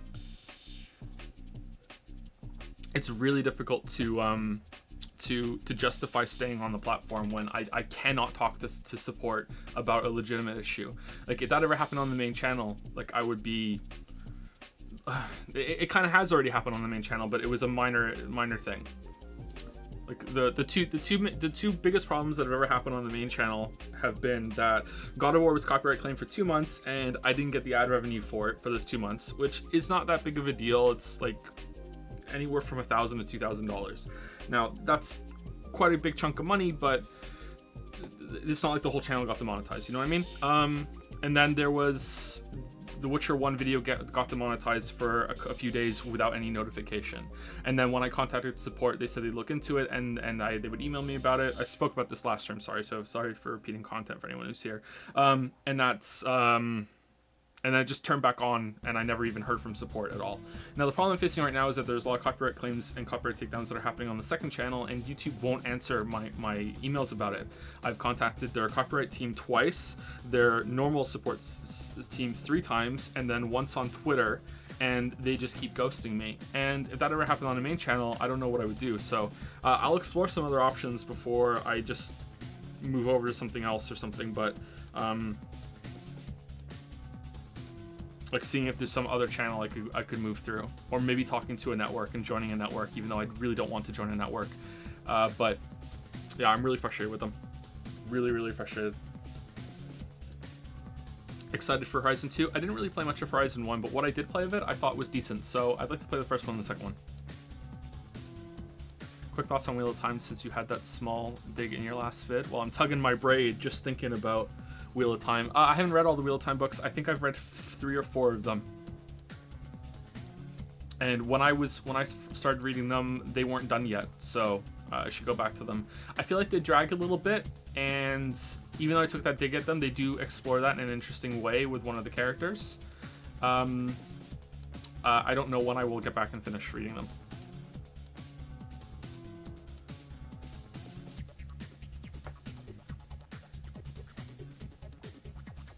Thank you for the shout out. I got so many good messages today from Madbake. Did you? Your game looks great. If you weren't here for last stream, Madbake is working on Little Devil Inside that was shown in Sony's conference. It was Sony's conference, right? Yeah, Sony's conference, and it looks great. Really good.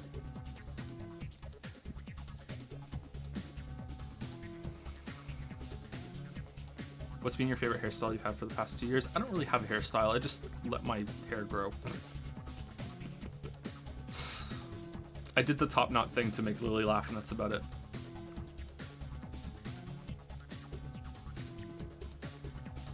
So you should be proud, man, Big. Seriously, it looks really good.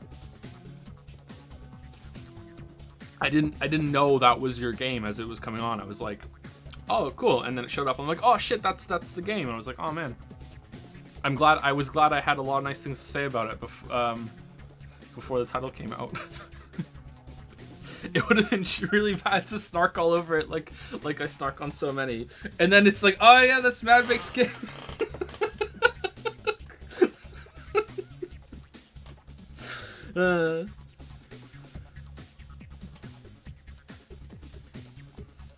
Not a question, but I wanted to say thanks for the long form content. It's such a joy to put on a video while I'm working. Makes these extremely long days much better. Oh, you're very welcome. Glad that you enjoy them.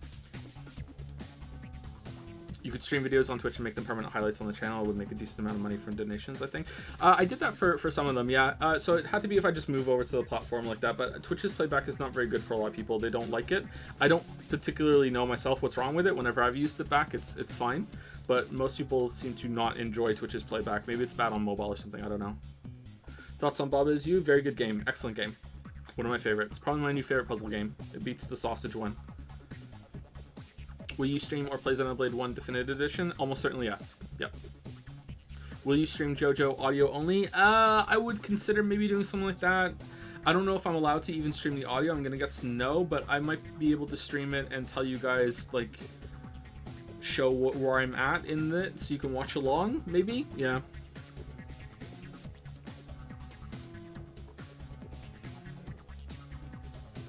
Excuse me. Aren't you going to make your own game this decade and possibly look into doing that after YouTube? That's the other sort of exit strategy too, yeah.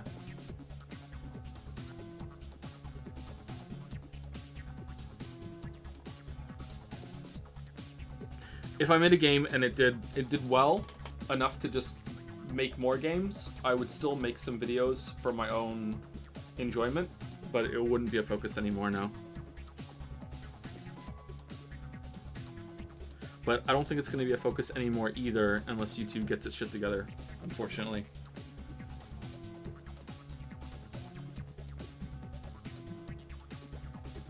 Is Witcher 2 a video game? It is a video game.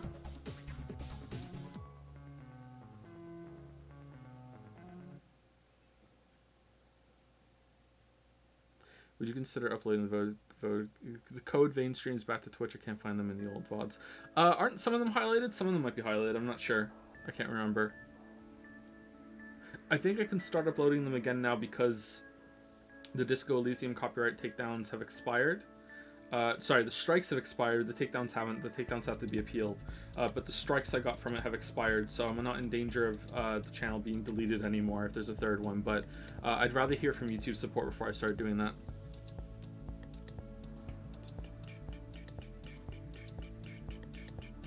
Holy crap, there's so many questions. I'm sorry I can't answer all the questions. Do you think Undertale was a fluke? It could be, maybe. I don't know. I'd want to play something else by Toby Fox. Could you just go full streamer with Patreon? I don't think so without rebranding the Patreon. I think most people who donate on the Patreon do it for the videos, not for the streams. There are some people that do donate on Patreon for the streams for sure, but I think most people are there for the videos. Will you stream Zero Escape? Probably.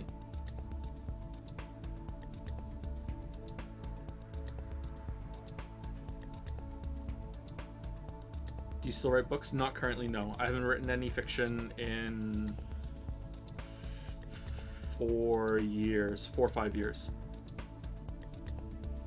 But I hope to get back to it at some point. I've done some video game creative writing though, for some future plans. What kind of games do you want to make? Like Dark Souls.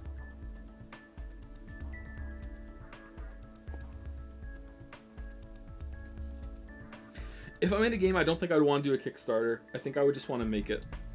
I think a Kickstarter, if I had to, maybe, but I don't know if a Kickstarter would be successful. I don't think I would want to do that. And I wouldn't want to do early access either. I think I just wanted to make the game. The game's here, it's done. Here you go.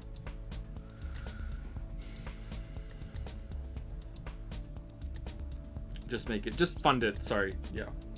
That was a weird way of saying that. Any chances for Lisa the Joyful? There's a chance for that. I enjoyed The Painful, but I don't know if I would stream it or not.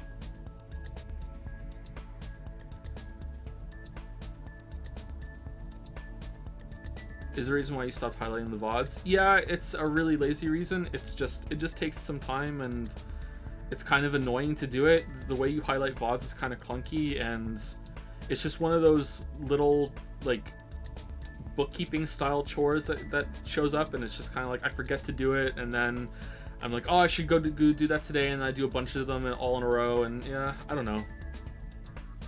Also, people tend to prefer to watch them on YouTube.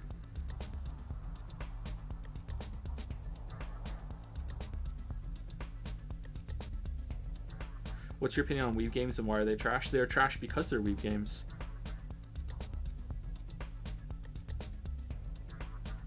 Ever considered trying other Shin Megami Tensei games outside of Persona? There are some great games. No, they're not. Maybe. I don't know. Maybe.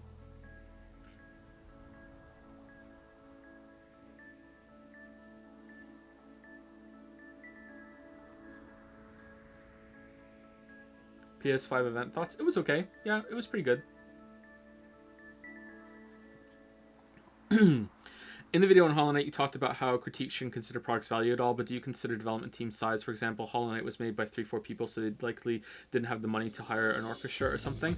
Okay, so Hollow Knight was made by a few amount of people, but Hollow Knight from... Okay, so I'm going off information that I can't source right now, and I remember reading it, and I'm legitimately, like, no joke, actually losing my mind a little bit over the past year. Let's not talk about it. Let's just have it be this awkward thing Joe said, and let's move on. So please take this with a little bit of salt, okay? Hollow Knight Team Cherry also had interns that they used to make quite a few of the art assets. So it's not really fair to say that Hollow Knight was made by only 3 to 4 people. I think they did have more than that. So I'm not sure if I'm comfortable saying that anymore, and I didn't really learn that until later on. It's weird that you bring up the orchestra though, because Hollow Knight's music fucking slaps, man. It's great. I don't think Hollow Knight feels like it's missing much apart from that one area that I mentioned in the video that I don't want to for spoilers, the one that begins with an A. It feels really complete to me.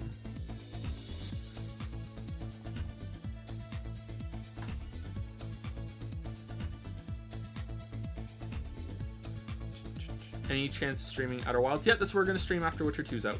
The Witcher 2 video.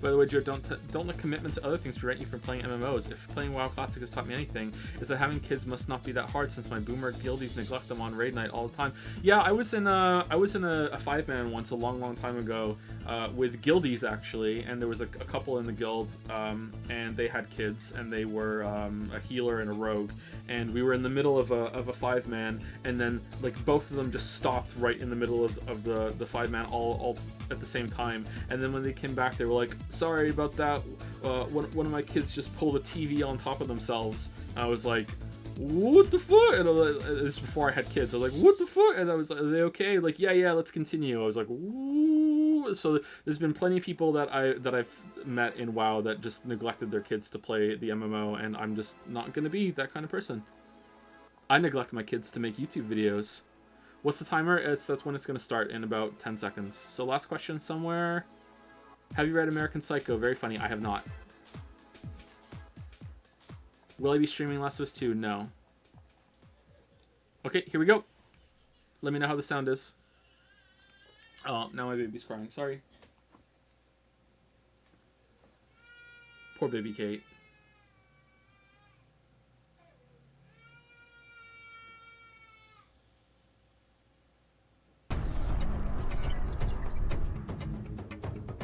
Okay, so too quiet, too loud. How is it compared to me? Make it sound so you can tell.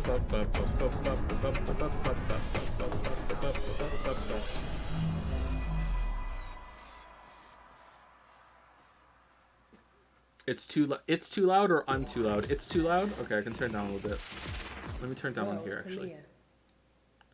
World premiere.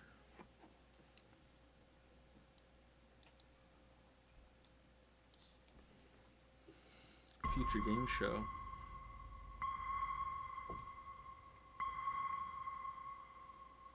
System Shock? No? No. What's that? Seems like Prey Soma something.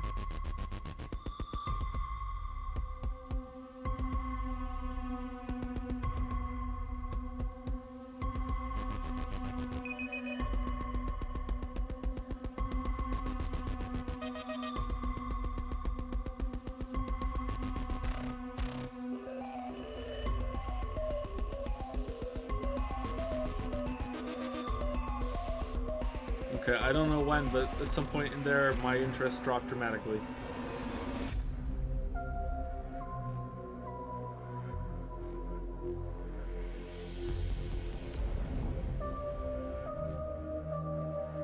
Quantum Error.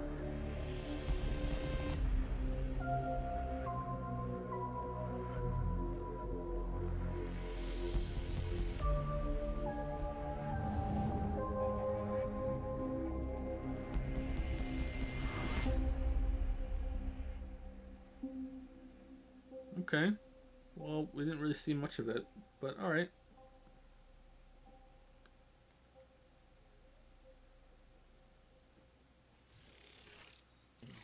Hello and welcome to the Future Games Show. Kind of like someone with a gun. Start, right? I am Nolan North, and many of you may know me as your ghost from Destiny, or perhaps Dr. Edward Richtofen from the Call of Duty series, or even, you know, the Penguin from the Arkham series. Oh my god. Just say okay, any Nolan, game. We get it. You've done a million, hundred gazillion games. There you go. Of course, most of you know me as Nathan Drake from Uncharted, where you probably recognize that voice. I'm so happy to be working alongside her again as we host this showcase of upcoming games. Please give it up and welcome the lovely and talented Miss Emily Rose. Hey, Nolan. Hello. Hello. Hi, everybody. Welcome from my home to yours. I'm really excited about what we have in store for you today. As PlayStation 5 and Xbox Series X draw near, we're going to be talking to leading game developers. It's too quiet now? We really can expect from the future of games. Plus, we have a host of exclusive game reveals, world premieres, new gameplay demos from current and next-gen consoles. And some of these are so secret, even I haven't been told about them yet. Wait, they didn't tell you about them? What, they told you? No, like they really didn't tell you about them? People are playing favorites. Because I mean, I have the whole list right in front of me, right there. Whatever, send them to me. And let's get into the good stuff. Okay, so the next title is from Red Thread Games. They're this little indie studio in Norway. I love Norway. You might know them from their Choice and Consequence series, Dreamfall chapters. So get ready for the world exclusive premiere of their new project. Do you think the light hurts her eyes? Like, it's so bright. Do you get used to it, or does it just reflect prominently?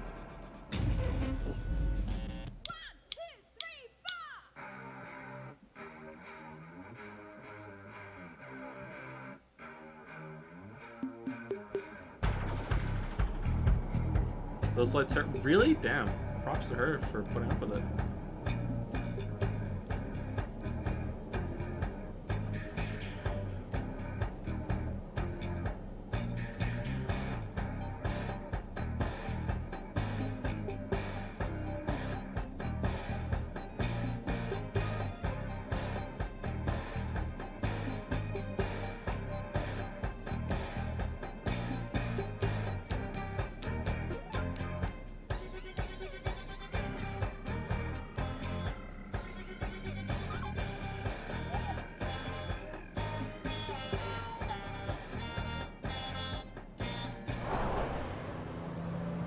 Life is Borderlands? Like, what is this?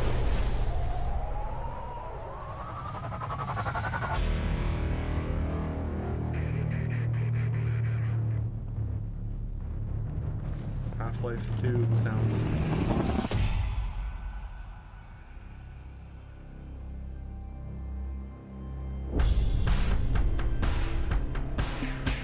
Oh, friendship, love, road trips, Hajime. Music.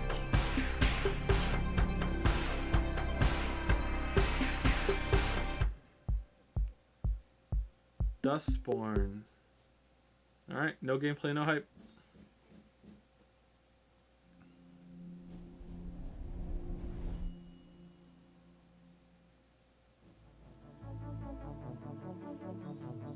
Hey, my name is Ragnar Tornquist. I'm creative director at Red Thread Games, and we're working on a game called Dustborn.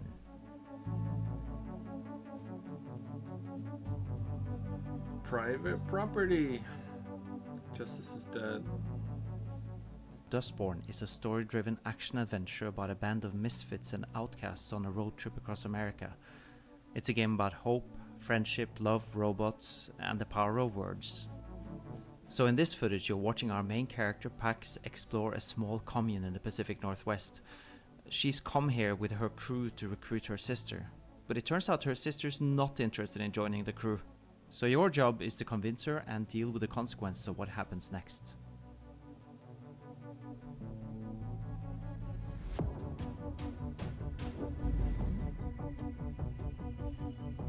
Dustborn's coming to PC and next generation consoles in 2021.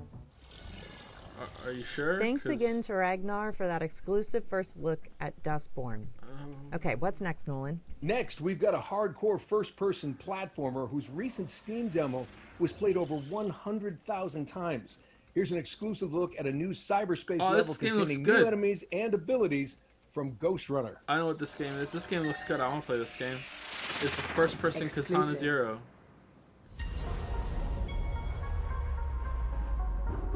This game has gameplay, and it is therefore a game. Welcome, game. Relax. Embrace the software.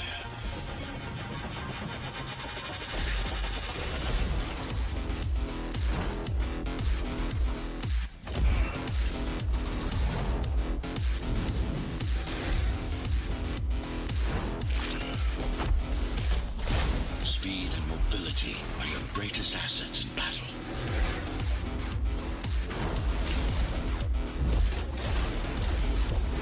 And we thought this show was going to be Resident Sleeper, but it was PogChamp all along. This looks pretty good. It's get awkward to chain some moves together, but hopefully not. 2020. When in 2020? It is 2020. Holiday? Looks good. I'd play it. Ghost Runner is coming to PS4, Xbox One, Switch, and PC later this year. All right, we're flipping back in time to the 1930s now with a game that stole the show at the recent Xbox Series X showcase. Here's Tatiana Delgado to reveal more about Call of the Sea's spectacular first trailer. Exclusive.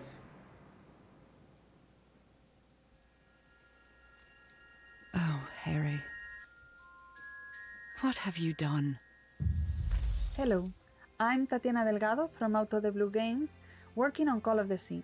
That looks pretty. You might have seen our reveal trailer during the recent Xbox Series X event, but we wanted to take the opportunity to walk you through it and tell you a bit more about the game. How strange that your trail ends here. Call of the Sea is a first-person adventure puzzle game set in the 1930s that takes place in the far reaches of the South Pacific. You take the role of Nora, a woman who has crossed an ocean in search of her husband's missing expedition. At Out of the Blue, we love telling stories and designing puzzles. That is why we wanted to create a game that had a strong presence of both. And also, we always approach our games with the player's emotions in mind. That being said, although Call of the Sea is a puzzle game, I would say that it is the narrative that drives the game. Therefore, puzzles serve the Of course you would, it's narrative 2020. and make the story advance as a reward when solving them. Some of the I really puzzles like this art we style. have to do with I'll play expedition this. itself, using the real-world technology of the era. In others, you will try to decipher what the ancient runes were for. And going back to the story, we have the good fortune of having actress Cissy Jones as the voice of Nora. We adore her acting in Firewatch and her ability to create a strong presence with only her voice. It is a tale of self-discovery, an exploration not only of the island, but of the character's inner self. Although our game was inspired to an extent by the works of H.P. Lovecraft, this is not a horror game, but an adventure game. We hope to give you a vivid mystery and at the same time an emotional journey. Thank you for your time, and we look forward to revealing more of Call of the Sea in the coming months. Looks good. I like it. Call of the Sea is developed by Out of the Blue and will launch on Xbox One, Xbox Series X, and Windows platforms. Our next game features none other than Sherlock Holmes, but this time he's a youthful, more arrogant version of the famous detective. Here's the producer and community manager from Frogwares to tell us more about the game's setting and how they plan to create a truly open-world detective game. They didn't. Exclusive. Hi everyone, my name is Sergey Ganisyan and I'm the producer and community manager at Frogwares. We are an 80 people strong independent studio from Kyiv, Ukraine. You may know us for our detective games such as the Sherlock Holmes Are these Adventures good? as well as the recent The Sinking City. I see them come up sometimes, the Sherlock Holmes games. Are they good? We are working on our new game, Sherlock Holmes Chapter 1. It's a story-driven investigation thriller in which you play as the young 21-year-old Sherlock Oh, I've before seen this he becomes before. the legend that we Okay. all know. For John Watson and Jim Moriarty, Sherlock was a brilliant but rebellious aspiring detective trying to prove himself. The game takes place in the late 19th century on a small Mediterranean island where, according to our story, Sherlock grew up before moving to England, and to where he comes back, now as an outsider, to investigate the mysterious death of his mother, the death that scarred his childhood. Sherlock Holmes Chapter 1 is an open-world detective game with minimum hand-holding. In this game we are introducing the concept of global investigation gameplay that is heavily based on the feedback that we received from the players on our previous games. We build it on bringing in numerous detective features and mechanics that not only synergize with one another but also allow you to interact with the world around you.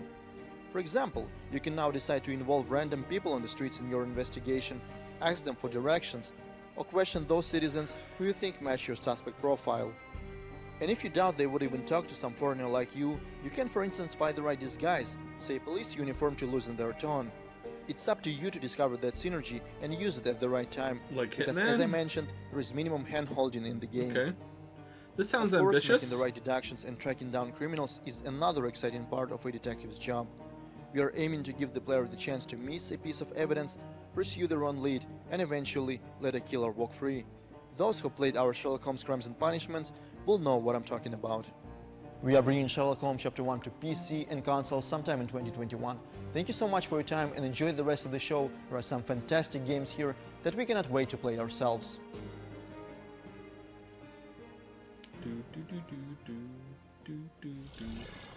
Sherlock Holmes Chapter 1 is coming to PC, current, and next-gen consoles in 2021. In our next part of the show, the Future Game Show goes retro with a series of games that reimagine the arcade and console classics of some of my favorite eras, the 80s and 90s. And what better way to begin than with a bullet hell shoot 'em up created by a small team from Lebanon, including a former Pixar artist. Here's an exclusive gameplay slice of Signy. Exclusive. Exclusive.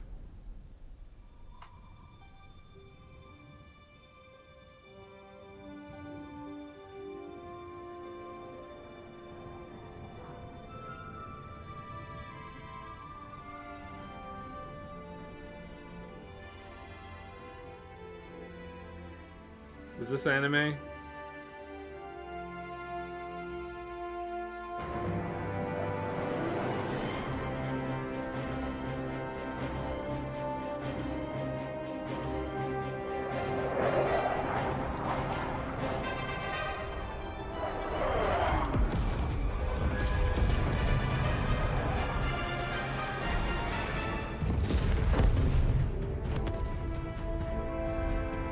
That looks cool. Oh shit, someone in chat's excited.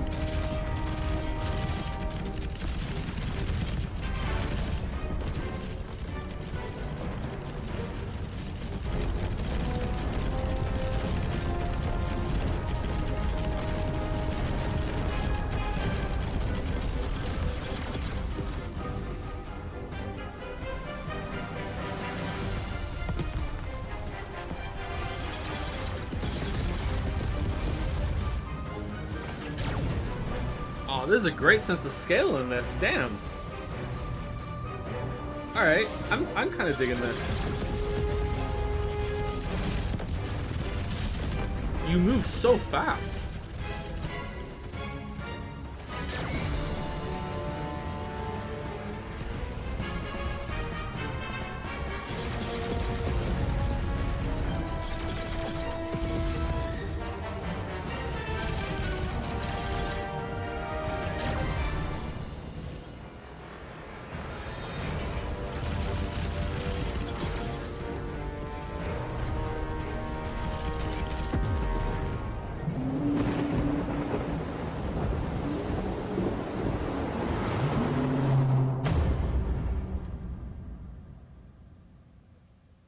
Alright, that looks pretty fucking cool. I'm not gonna lie. Damn, this show's pretty Signy good so is far. coming to Windows, Mac, and the developers hope next generation consoles. Okay, so we're keeping the arcade vibes coming with a high-speed tribute to arcade racing classics like Daytona USA and a stylish platformer that looks like a noir comic book. But first, World premiere. Cuts the flesh. Every world premiere means that The it's not mind Silk Song. fall. Feels Slay bad, man. the seven. Save us all. Fulfill what others failed to do. Mornia depends on you.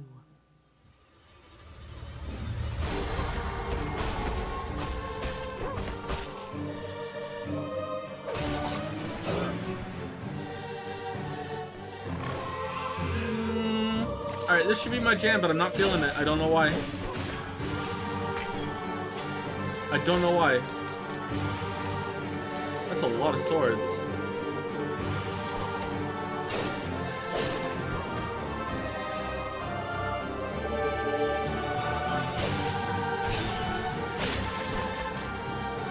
Good time to music there.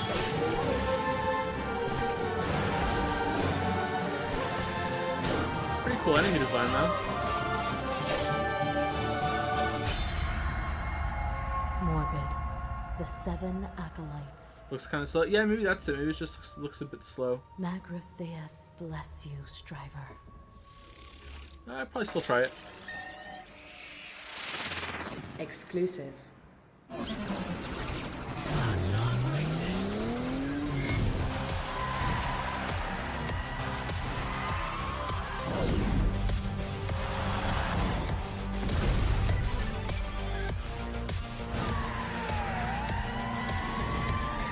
Damn, now this is a PC exclusive.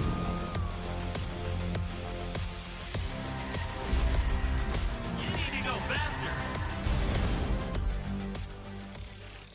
It's not. Modus. Cris Tales is our indie love letter to classic JRPGs. So far, we've shown a small portion of the game's overall content, and the ways that you'll be able to learn from the past, act in the present, and rewrite the future, all in real time on one screen. No, it looks good. This unique presentation lets you see the impact of your choices instantly, and to get really creative in combat by combining skills and playing with time. Speaking of combat, we just updated our demo on Steam to include Wilhelm, the Child Mage, in a mini Colosseum mode that features a number of new, challenging battles. We're really excited to be bringing Cris Tales both to next-gen consoles and all current consoles later this year.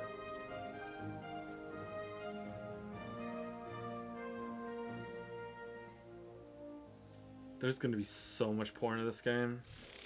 Congrats, Weeps. No problem, handle.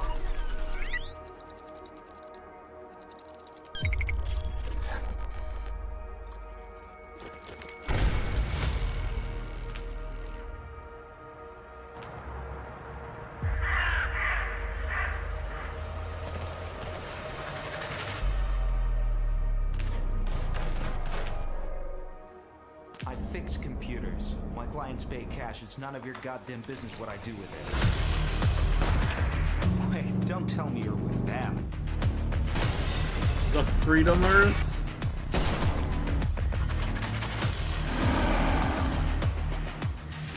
Inside with guns? Evil corporation, this tech enslavement, that. What's next? Chemtrails? Chemtrails. Now it's our time to be heard. Join the revolution. Mother. Where the hell did they drop me? And finally, we're delighted to announce the release date for Neon Abyss, a frantic action platformer which fuses classic visuals to an ingenious roguelike dungeon system. Or is this just the retro section? Team 17 has encapsulated the spirit of independent games for over 30 years, with titles including Worms, Overcooked, The Escapist, and a whole lot more. Has anyone played Atomicrops? Is it any good if you have?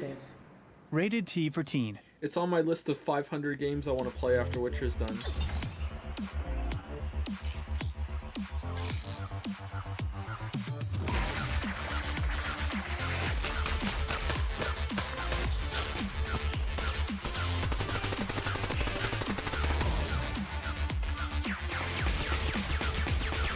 Dungeon? Or 2D gun, sorry, platformer dungeon.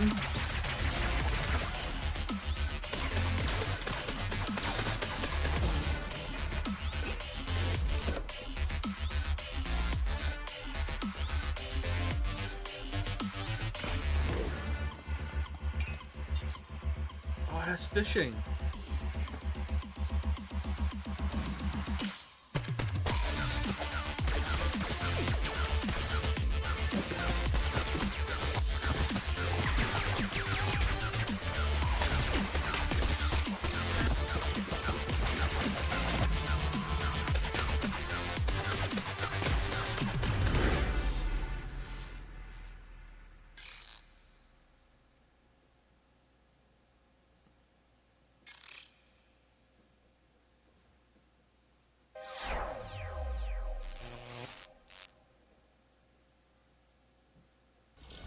Neon Abyss will be launching on PS4, Xbox One, Switch, and Windows on July 14th, 2020. Our next game has been in early access since 2018 with an almost 90% very positive reviews on Steam. Here's an exclusive look at the new Easy Day Academy high school level in skateboarding sim Skater XL. Exclusive.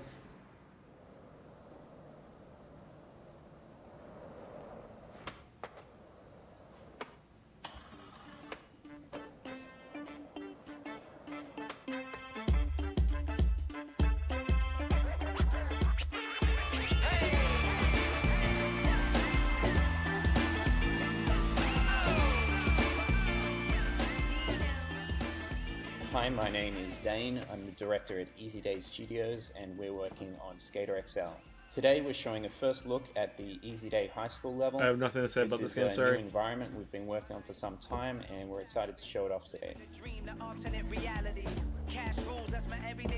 It seems kind of weird to show off a level at a show like this, but This okay. level is based on something that's really key to skateboarding, which is the California school environment. This is something that's been in countless skate videos over the years, elementary schools, high schools. Did Very you play Tony Hawk common games? I sort did of when I was area, a teenager, and type I of liked them. I thought terrain they were fun. for skateboarding. One thing we learned in starting to build environments for Skater XL is that we have a very unique game mechanic, so we had to go back to the drawing board on how the levels were designed. The pieces of the level are combinations of elements that we've designed ourselves, but also we mix in countless real-world spots. There's probably about 25 real skate spots, some that are very recognizable to anyone in skateboarding, from real high schools, real elementary schools. We've got Wallenberg, we've got Clipper, we've got parts of Lockwood Elementary, just a lot of different places. Again, these are historic pieces. If you know skating, This looks like a probably know more bunch of these grounded spots. skate game And, to Tony Hawk. The interesting thing is, again, based on the game mechanic itself, we've actually massaged and tweaked each of these spots. Dare I say more to be realistic?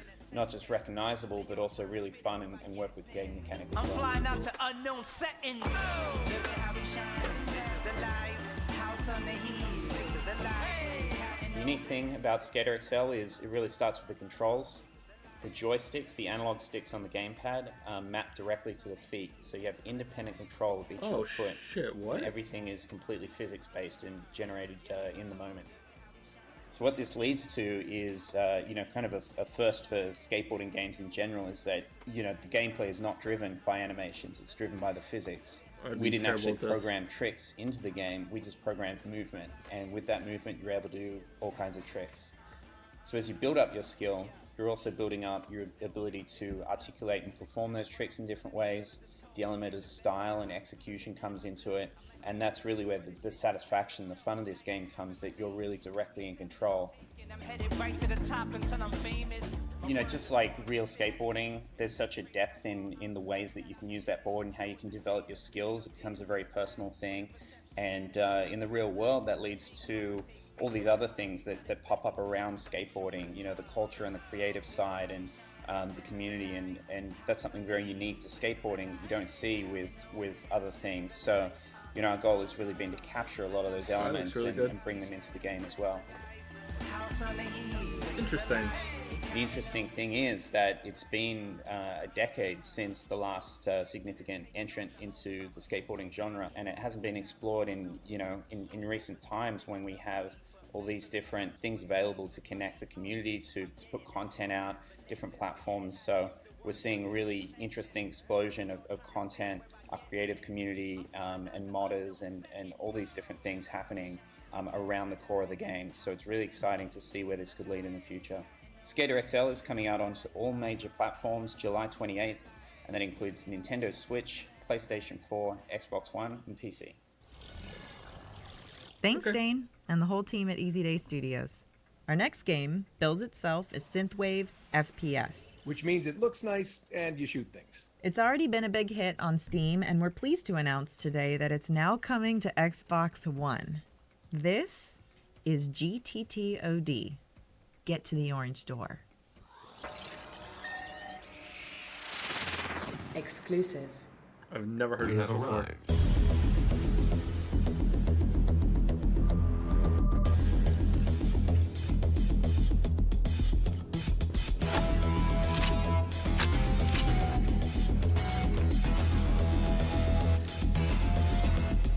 looks like Tron.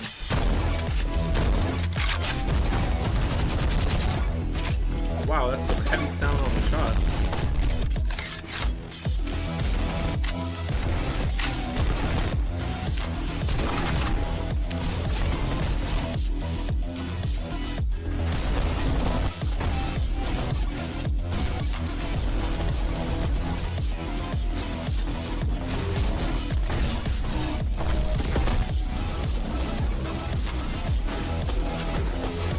Very visually noisy when it comes to aiming.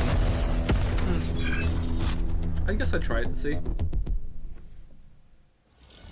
Get to the Orange Door is coming to Xbox One in 2020, and we're pleased to announce that a new demo is available What's right now. inside the Free Orange to download Door? on Steam. Okay, Nolan, come on. You're dying here. What are you talking about? I'm not that bad. No. I mean, you're going to be dying when you play our next game. A third-person action-adventure. Get this. It's set within a coma where you explore your memories while fighting for your life. Okay, I'm confused. I think I need to see the trailer. All right, glad you asked.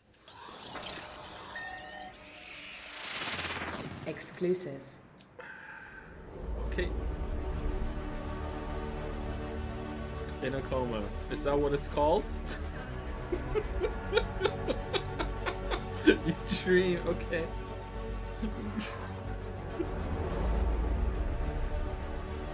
Assassin's Coma?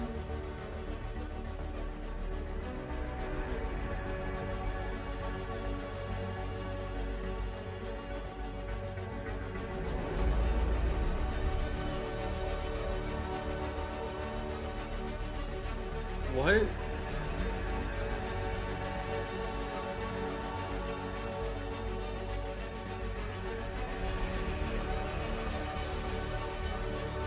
Trying to see some PlayStation 2 game I can't place.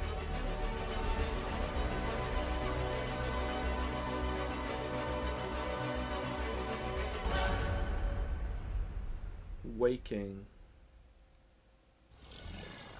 Okay. Waking is coming to Xbox and Steam on June 18th, 2020. Who wants an exclusive premiere? Well, I'm not really asking here. This is actually happening. Our next game is a sequel to the critically acclaimed World War II flying sim Bomber Crew, which boldly goes as close as its licensing team allows into a new era. You get it. World premiere.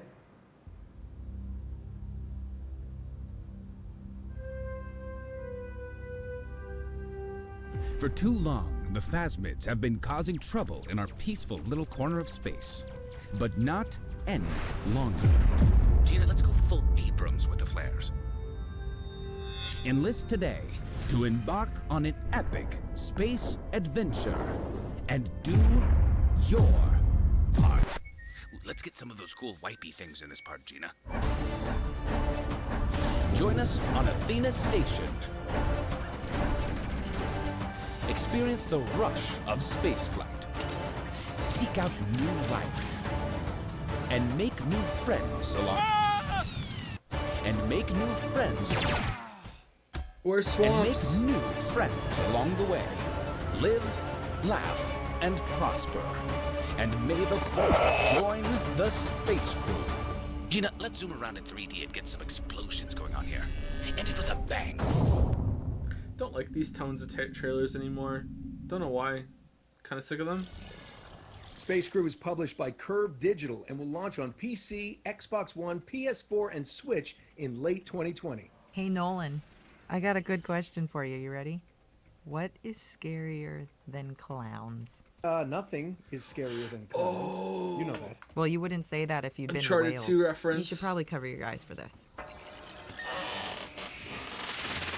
Exclusive. These are not words I wish to write. I fear you may believe me taken with madness. My father seeks to use me. He wishes me to sing for him as she did. To become the star attraction that will draw good folk to this accursed spit of land. I cannot explain further, but ask that you trust me. Your love, always, Elizabeth. Hello, my name is Ben Tester, What and I'm head of Remains of marketing at Elizabeth Wells Finch? Interactive. Right now we're finishing work on a new title, Made of Scare, and we're really excited to be able to share with you this new and Made of exclusive gameplay Scare? footage.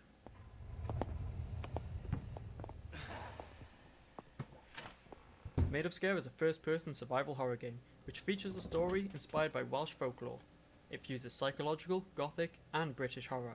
Set in 1898, Made of Scare is inspired by the haunting Welsh tale of Elizabeth Williams. I It's don't a know story that. of a family I am empire Welsh and I don't stricken know by that, sorry. torture, slavery, piracy, and a supernatural mystery that suffocates the grounds of the hotel. In this footage, we wanted to explore the 3D sound-based AI system that is the core survival mechanic. We want to show you what you can do to remain undetected, and if you're caught, what tools are available for you to survive. The enemies at Scare Hotel are completely blind, and they hunt by only what they can hear. So any noise that you make from walking or running, bumping into environmental objects, or even breathing heavily will often result in death. So you can avoid detection by creeping, avoiding the obstacles that make the noise. But if the enemies are close, then holding your breath is the only option. If you mistime this and run out of breath, then even your panting will get you killed. Okay. You are not completely defenseless. There'll be a sound-based It's like weapon Death Stranding. available with limited ammo that's hidden in and around the grounds of the hotel. You'll have to find health items, collectibles, puzzle pieces, map pieces, and story pickups, all items that you can find and add to your inventory. The game will feature 3 levels of difficulty. The scares remain the same throughout, but a change in AI behavior, enemy strength, limited manual saves, and reduced ammo and health items will put more of an emphasis on that classic survival horror experience. Made of Scare is coming to PC and console, with a digital and physical launch on PS4 and Xbox One this July. You can wishlist the game now on Steam, and pre-purchase will be available in the coming weeks. I'm Thank sorry. you for joining us, and we hope you enjoy the show.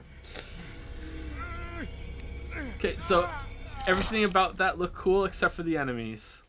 Hey Nolan, you can open your eyes now. Okay, there you go. All right, Made of Scare launches on PS4, Xbox, Switch, and Windows in 2020. Hey, Em, what's better than looking at one upcoming game? Is this another one of your dad jokes? It's looking at a collection of upcoming games in the space of a few minutes. Okay, I'm listening. Here's an incredible lineup of future hits to get excited about.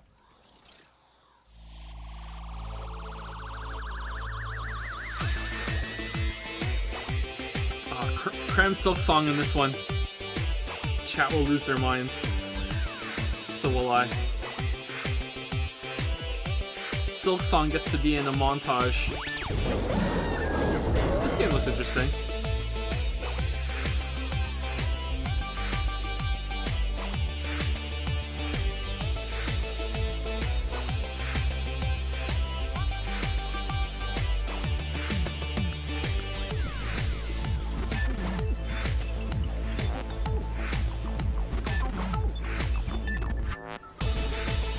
Waifu is you.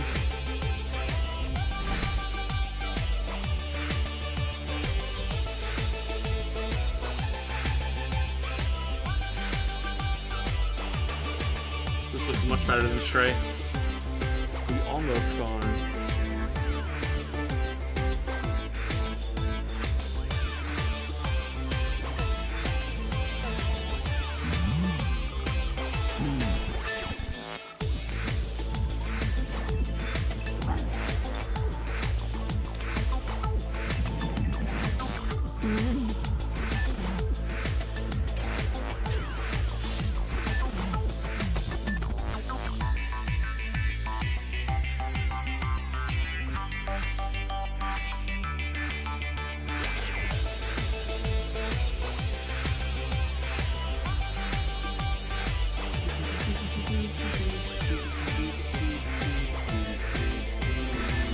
This game looks good. Isn't this out?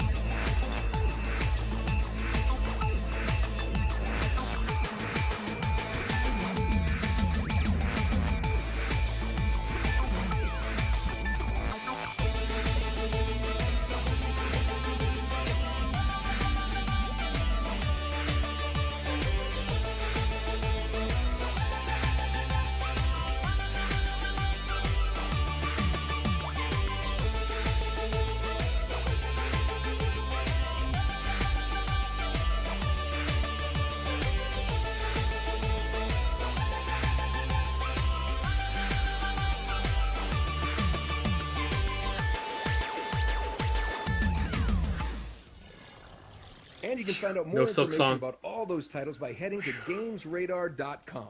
Our next game appeared in our sister event, the PC Gaming Show, just a few hours ago.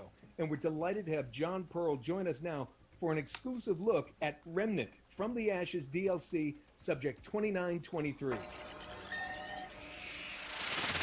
Exclusive.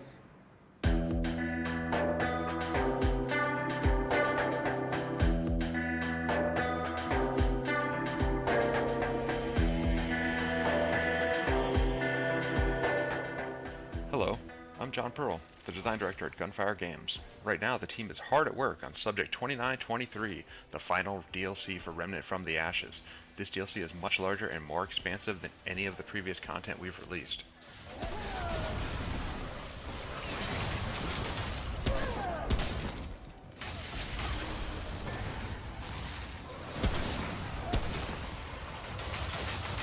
This DLC will introduce a brand new campaign that takes place a year after the events of the base campaign of Remnant.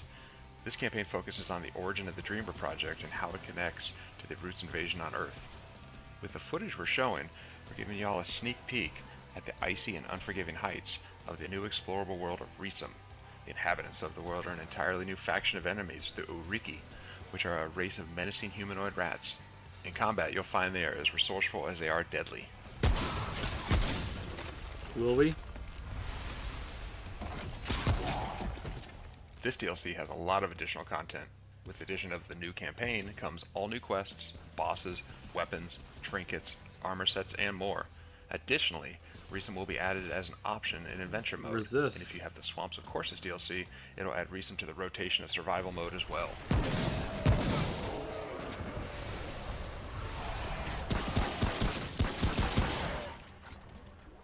The Subject 2923 DLC is coming to PC, Xbox One, and PlayStation 4 on August 20th, and we can't wait for everyone to play it. Thank you so much for tuning in to find out what's next for Remnant from the Ashes. Hope you all enjoy the rest of the future game show.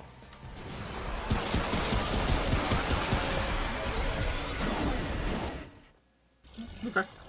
All right, so Remnant from the Ashes, Subject 2923, will launch on Xbox One, PS4, and Windows PC. And now for something completely different. Exclusive. Everybody loves playing board games now they're finally cool. But they're not so easy to play when you can't meet up with your friends or loved ones. Don't fret, my old chums. Here at Thunderbox HQ, we've been working tirelessly to create state-of-the-art AI, amazing computer graphics, a bitching synth soundtrack, and our laser-powered but totally harmless board game zapping digitizer.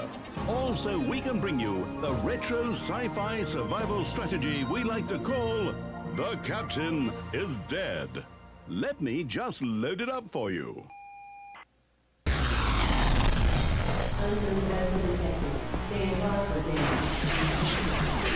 Oh my god, there are aliens all over the ship. Come on, open up.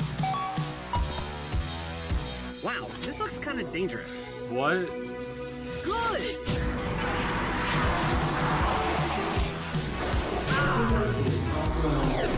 Ready!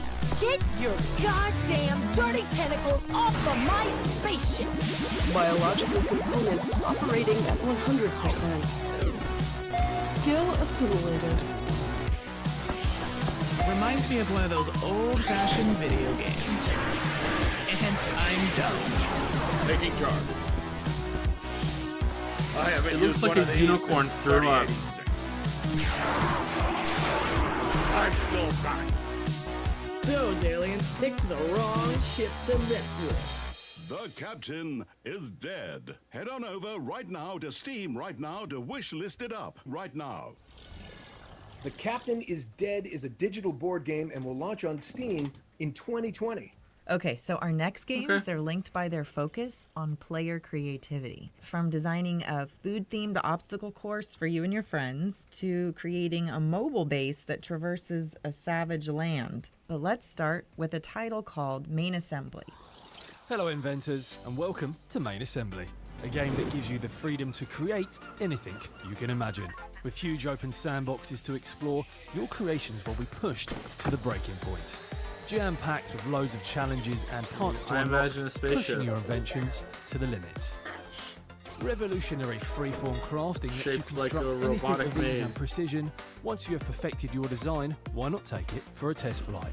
Okay. Happy with We're how getting your closer. robot looks? With the visual programming interface, you can set up controls and use sensors to make logic for different types of automation and really put your creations to work.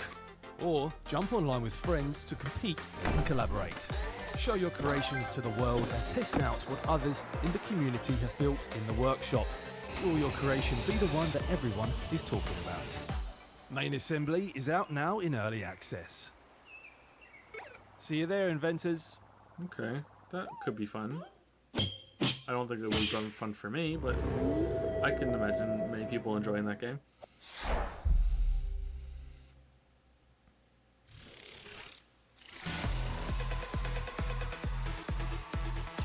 This again?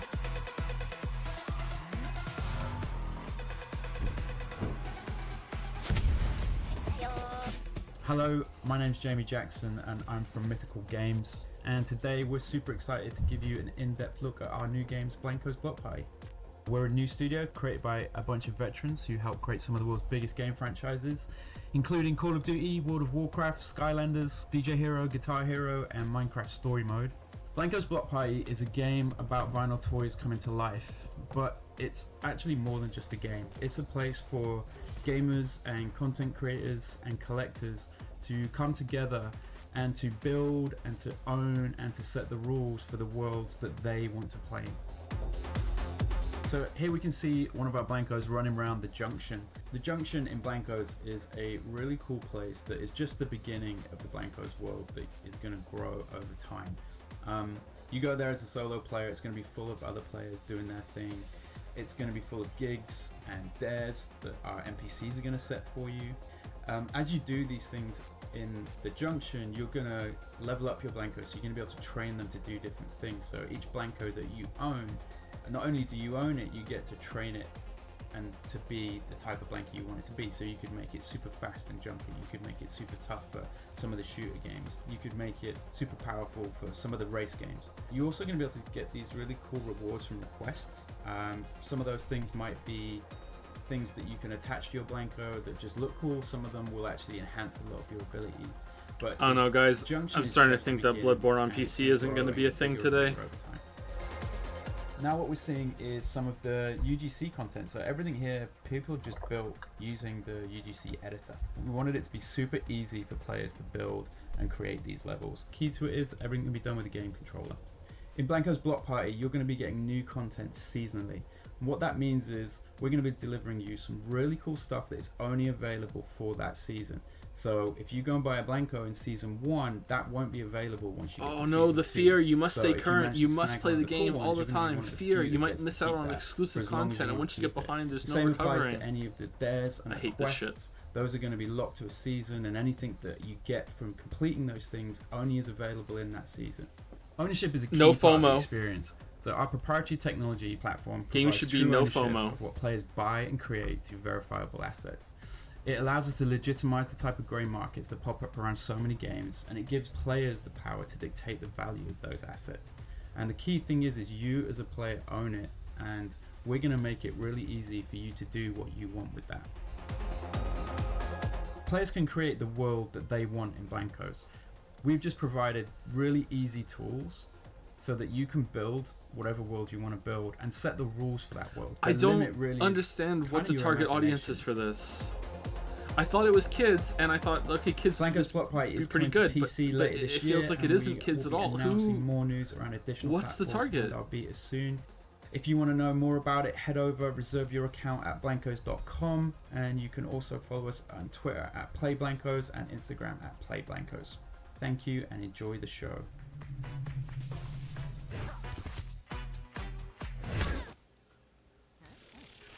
Man children? But this game is too political for man children. Exclusive. What's this?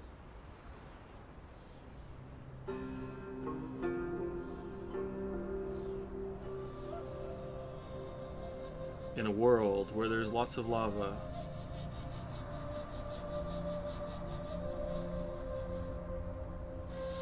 One man must jump over the lava. Lava Jump Man. Coming soon.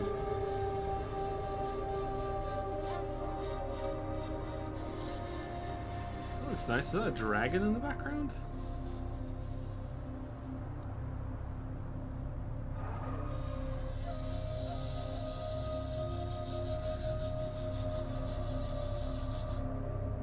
Dinosaur? Hi, my name is Lucas. I'm a producer here at Donkey Crew working on Last Oasis, and today I would like to show you our new map.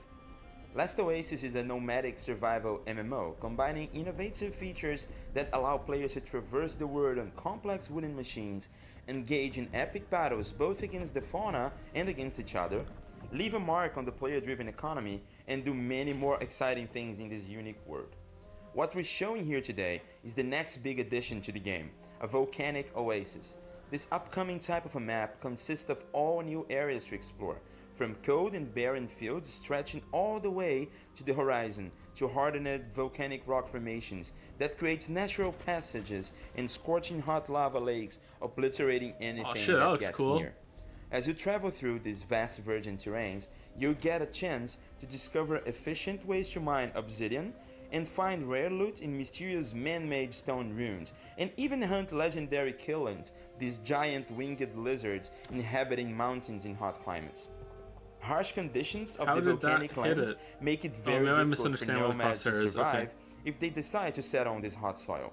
Greenery and sources of water are hard to come by, and hostile flying monsters don't make it any easier to explore because they're attracted to walker winds, making it essential for anyone who decides to venture towards these new territories to prepare in advance. Smart traders will likely take advantage of the resource scarcity to try to make some flots on desperate nomads missing some wood or water, while explorers will be risking their lives. By the way, the jokes are going to get even worse from here on out. Sorry. Appear in high quantities in these dangerous conditions. I went to the zoo the other day to bring in more content and improvements for the game. So make sure to try Last Oasis out now on Steam. See you next time.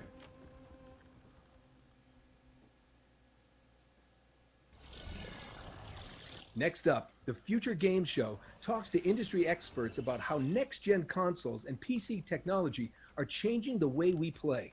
We hope you enjoy our special investigation into the future of gaming. And for the record, we called it that first.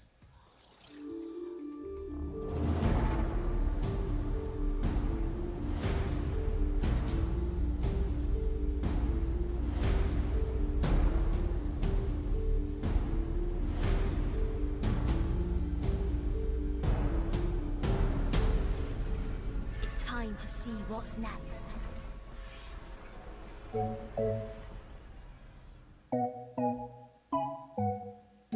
A new generation of gaming is upon us. With home consoles such as Sony's PlayStation 5 and Microsoft Xbox Series X set to release in late 2020, developers are preparing to change the way we play forever. We see companies like Google Stadia continuing to push the boundaries of cloud gaming technology, while studios like Epic Games are beginning to show us what a new generation of engines will be capable of delivering. The Future Games Show has caught up with some of the world's leading developers in fields including graphics, audio, storytelling, and machine learning to discover how the next generation of hardware will push video games in a way that we have never experienced before. The way that I see game worlds changing in the next generation is with a bigger focus on player interaction and making the worlds feel truly alive. We can already make game worlds that are almost too big for the amount of content that we put in them. So, of course, graphics will take a huge leap forward, but it's the complexity, diversity, and the freedom to play around in them that I think will be the biggest leap. The new technology that really excites me is using machine learning, both to make the game feel a lot more responsive and meaningful to the player, and to augment my abilities as a game developer. The way that I see video games evolving in the next generation is with richer game interactivity. We've seen graphics fidelity just explode over the last 20 years. Games can look so good these days, it's crazy. But the sorts of things you can do in video games have not really caught up. What I'm super interested in is solving problems that help game worlds and the characters in them play and feel as alive. I don't know if I agree with that. The next generation I definitely agree with it a little. technology should allow a game to really acknowledge the emergent, creative things you can do as a player, and to help game developers create richer, more soulful game worlds. I'm really excited about using technologies like Semantic ML to help game characters feel more responsive and alive, to get the game to create content not just randomly, but based on the kinds of things you've done as a player so far. One way that game worlds might feel more alive in the future is by You're all replacing seeing him scripted too, right? interactions with organic conversations. You're all this seeing live him demo too, from right? Russian AI project LiveMind literally puts words into Geralt's mouth and could be a sign of things to come. Do you remember Begelwood Derby? Yes, I won a great saddle for racing then. What? Of course, it isn't just game worlds that will evolve in the next generation, but the types of stories being told within them too. Narrative is such an important component to the games we play, furthering our connection Was with that virtual spaces supposed to and be the showing characters that something inhabit them. impressive? It makes sense then that this is one area developers are eager to evolve. I wrote my first game for a computer with 1K on cassette. Obviously, 40 years later, so much has changed. But in some ways, we're still pursuing the same goal. The biggest benefit of games as a storytelling medium is the interaction, but often we still tell the stories at the players instead of truly letting them be a part of it. The future of interactive storytelling should be about how we can make the experience as frictionless as possible. The impressive part is the AI wrote that line live in response to her question. Oh, okay. You know, tailored experiences that they can do not only by themselves but also with friends at home or online. I'm also hoping to see storytelling explore more collaborative efforts, telling stories to larger groups of players at once without telling each of them that only they are the chosen one. When we start thinking to ourselves, is traversal what should be at the heart of every storytelling experience in AAA? You know, can we make it more about the internal conflicts rather than those external conflicts of running, jumping, and shooting? Those graphics Movies are really good. never have to cut away to load the next scene or more assets. If there's a cut to black, it's only because the director wanted that cut in that exact moment. And storytelling goes well beyond just the words being said. It's the audio, and the camera shot, and effects, and the location. Now with characters and the world looking more real than ever, less downtime due to loading, and more feedback from our controllers, we'll hopefully see larger or more immersive scenes that won't need to let up just because the hardware requires it.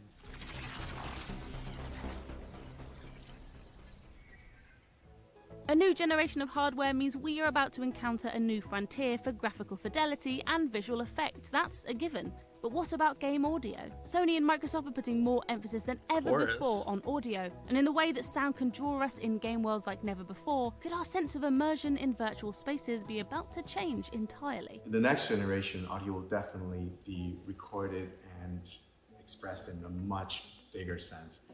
We're already starting to see hints of it already. Technologies such as ambisonics and ambisonics are being rediscovered, and people are starting to think So of this is different about ways this is of how we about could please even buy push the new boundaries even console, further. So one of the things that's so exciting about the next gen audio is that it's which you all promising will just anyway. a whole new level of immersion. Obviously, the PS5 3D audio is kind of the most outspoken example of this. And so with that new immersion, hopefully is going to come whole new levels of player engagement. Are you getting a something PlayStation 5 or an very special about Xbox sound X, and One music X, is Series that X, chat? Which really one? Gets to, you know, it accesses the core of who we are, and the fact that we have 3D audio will enhance that in a much grander sense. Of course, some of the biggest changes to play you won't be able to see. From smaller teams being given the tools to more Seems easily like, achieve their Sony's creative taking it. ambitions, the expansion of services such surprising. as cross-platform play and cloud gaming, to a huge reduction in load times and install sizes. Here's just some of the reasons developers are excited about the changes on the near horizon. Playing games in the next generation should feel more social than ever, with all the online services bound to get a refresh. I definitely feel like the next generation will have more opportunities to play together when we can't be together. I think the future of mobile gaming is really about two things. The first is about ubiquity. The second part of mobile gaming in the future will be about sociability. People are going to play games in a more and more social manner, and it'll be Is that what strange in the Fortnite future looks if like you on find someone that's mobile? actually playing a game purely solo and never plays any game with other people. Crossplay is becoming more widely accepted and implemented, and that means you shouldn't have to coordinate what SKU you're getting with your friends, PUBG? what version they're okay. getting, what platform they're on. You should be able to seamlessly play together, which is amazing. Almost zero load times, cross-platform ownerships of games, cross-platform cloud saves, and just overall the focus on the player's experience rather than the platform itself. The next generation of hardware should allow smaller teams to create products of a higher graphical fidelity. Is the developers will have this extraordinary opportunity to create really rich, diverse worlds at very, very high resolution. And we'll be able to come to rely on game engines to do so much of what we couldn't do before in terms of complex lip syncing, facial expression, complex animation. What this will do is it'll level the playing field. Did that come out, by the way, Legion? I remember them announcing that a while ago. Is that out? At the high end, we'll be able to do so. It's a really exciting time. No, it's not out yet? Okay. Legion looked weird that you could just... We'd like to thank everyone no who main gave character. up their time to bring us that insight into the future of gaming. All right, our next game is introduced by a we're not gaming done. legend. Thanks, Emily. You know, guys, No, seriously, Nolan? Oh my god. Okay, no, I refer, of course, to Brian Fargo. He's the original producer of Fallout. He's here to tell you about the action RPG Wastelands 3. Let's take a look. I thought we were done. All right, we're not. You done? Exclusive.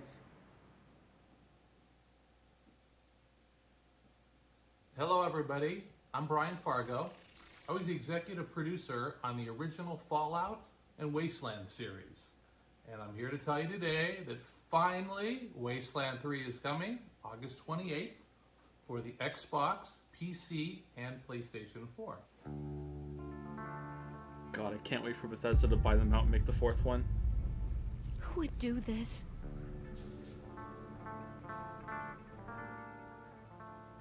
Who would murder families and children? What is that? Is that a... Let's find the monsters who did this. What?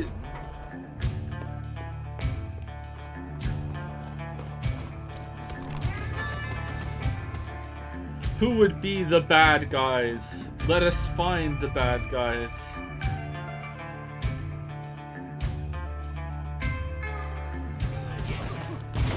Drop your guns and she doesn't die. Got it?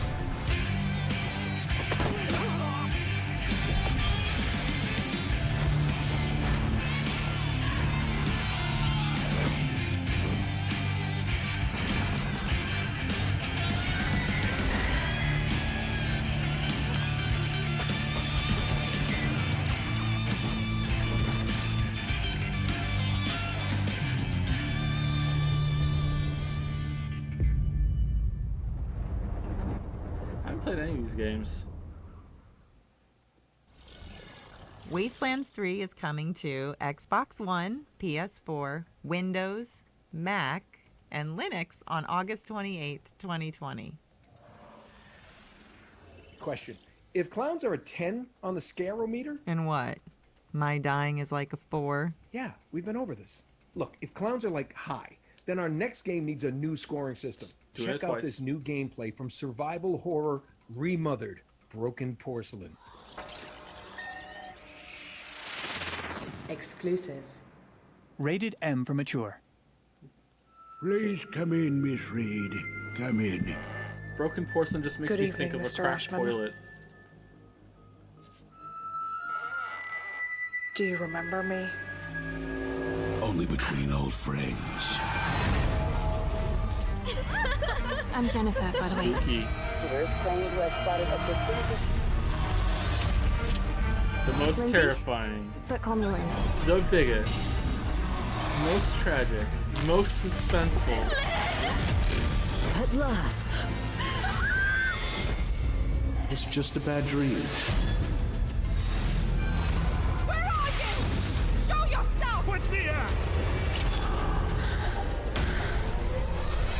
What have you done to her?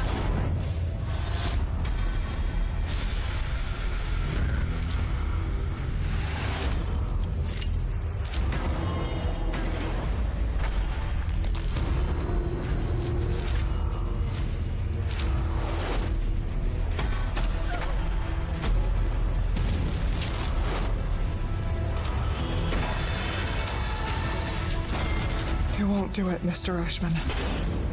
Of course I will.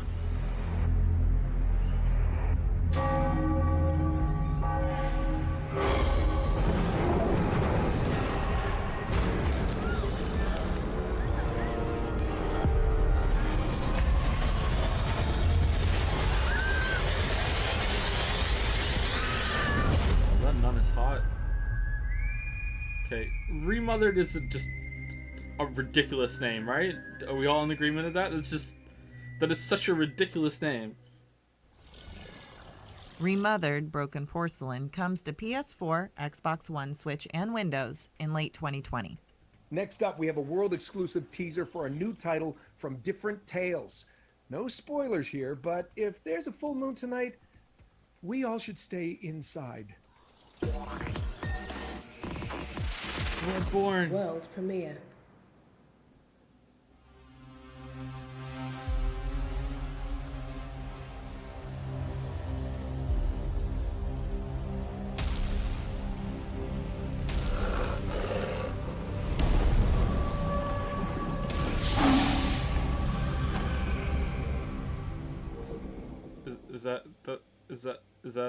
That's it? Whoa. Okay. All right, cool. Oh, All right. man, we can't wait to see more from this team in the coming months. Why in So July? the Future Game Why Show not has now? taken a closer on look at the games biggest of tomorrow, gaming event of the but year. big changes are happening to the way we play right now. Okay. Features such as cross progression and crossplay allow us to Crossplay?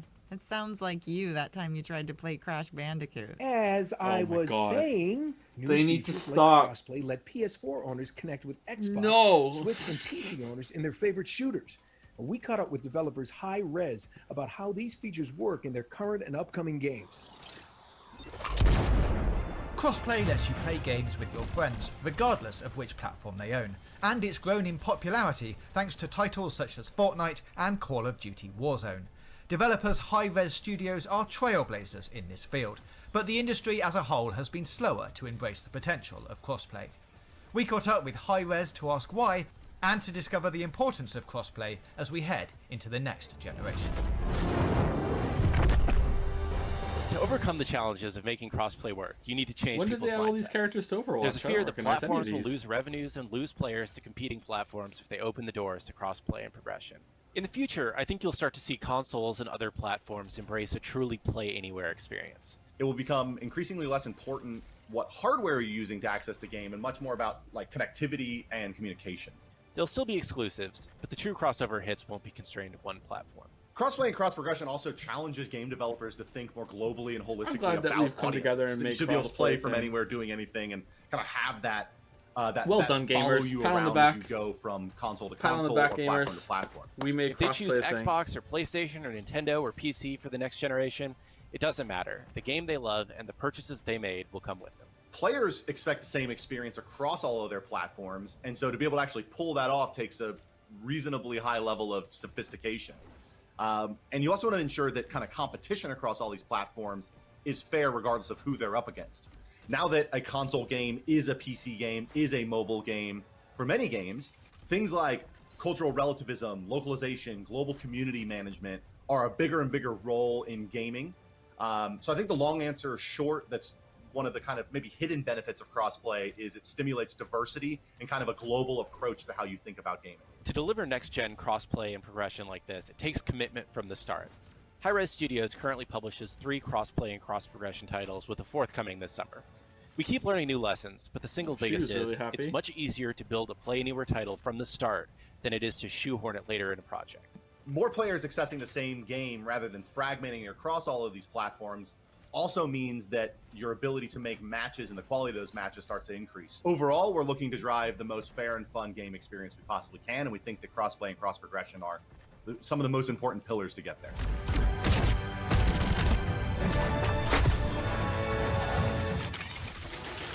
You guys ready? It's time to get paid! Don't worry, Demo was born ready. What's up, everybody? I'm Scott Lucier, aka Scott Gandhi, and I'm the lead designer at First Watch Games. Currently, we're finishing work on Rogue Company. When and we're does it really end? I'm excited hungry. to be I able don't to think share it this does update end. with you today.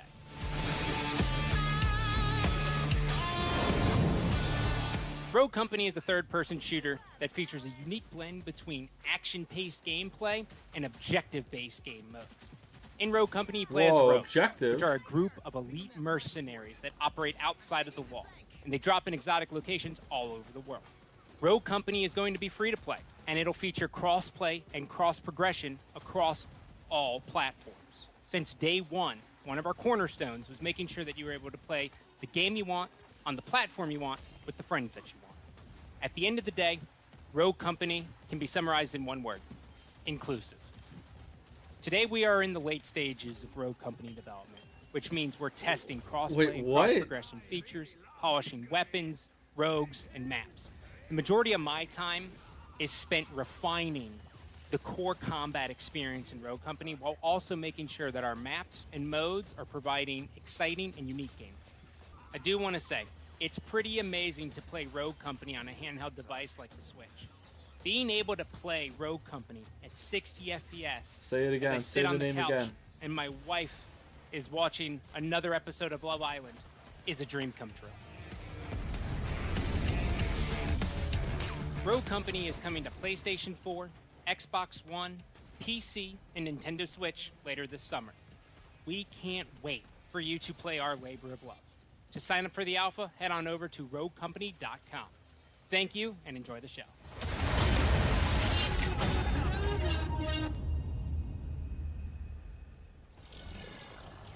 Big thanks to the teams at Hi-Rez for that look into the future of crossplay and info about their upcoming titles. Now we all know the next generation consoles are getting closer, so here's an exclusive look at what's to come in Square Enix's third-person shooter, Outriders. Exclusive. Next time on the Outriders broadcast, we'll be taking a look at the journey into the unknown, plus the characters joining your adventure as you battle through a hostile world. We'll also be showcasing a brand new area and delving deeper into our next class, the Pyromancer. Coming next month. I've never heard of this game. I might have even watched the trailer, and I can say truthfully I've never heard of this game. We can't wait to hear I don't more remember about this game at all. Outriders in the lead up to release sometime in holiday 2020. We're heading 150 years into the future next, where humanity is struggling to survive and human brains are being transferred into robot bodies. Here's more on Disintegration.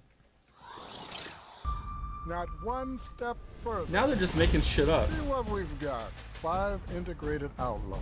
Sir, have you got weapons and shelter in there? Maybe you could give us a chance to rest. We may have more of interest to you than guns.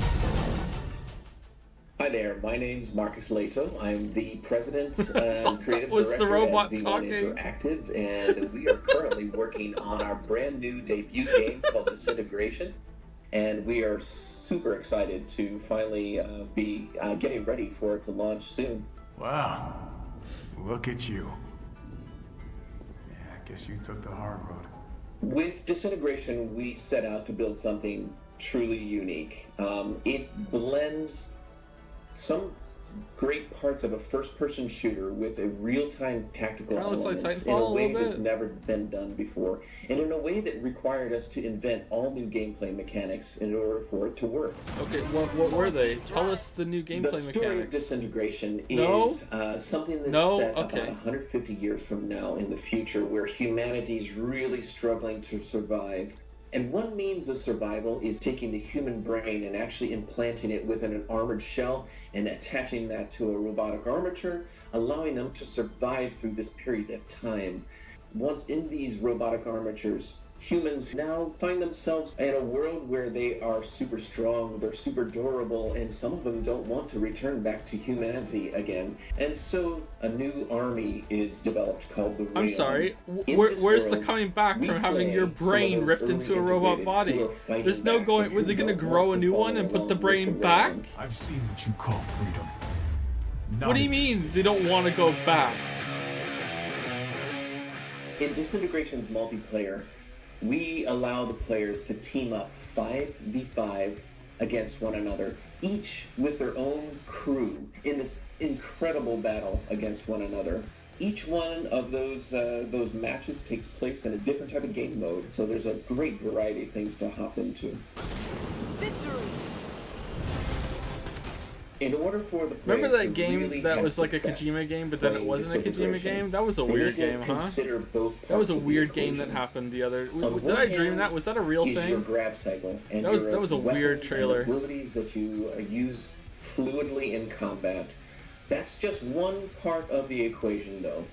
On the other hand is your ground squad, each with their unique abilities that you can fire off tactically in gameplay. It's important that the player understands that both of these things work in tandem together and that they are part of a whole. They are the crew. And for you to kind of consider both parts is critical for your success. So Disintegration is finally going to be released on June 16th on PlayStation 4, the Xbox One, and Steam. Well, for the PC. We're excited to be on all three platforms simultaneously, and we are eagerly waiting for the community to hop in and start I playing thought these with sets us. of games were showing off the new I'm consoles. sorry. No? Were you two having a moment? I can leave y'all be. What? The grav cycle? I'm a pilot. Uh-huh. It's called a pre-flight inspection. No judgments here, huh? Oh god. Alright, well, that's a video game.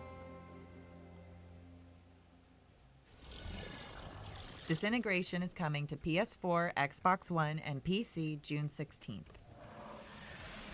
Now prepare yourselves for a lesson in alternative history as we explore what might have happened if the Second World War didn't end in 1945. Exclusive. So it's still going on? Hi everyone, my name is Bogdan Graczyk, the game director of the upcoming narrative-driven adventure game Paradise Lost. I'm super excited to walk you through the alternative history that serves as the setting for our story. Didn't we see this already? In Paradise Lost, the Second World War doesn't end in 1945. When does it end? No? In the spring of 1960, the Nazi regime is on its knees and Soviet troops are closing in.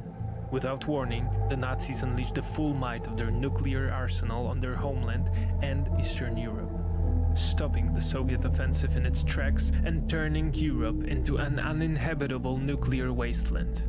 To the rest of the world, this seems like a final act of desperation by one of the cruelest regimes in human history. Yet, few know of the secrets that have been hidden deep underground.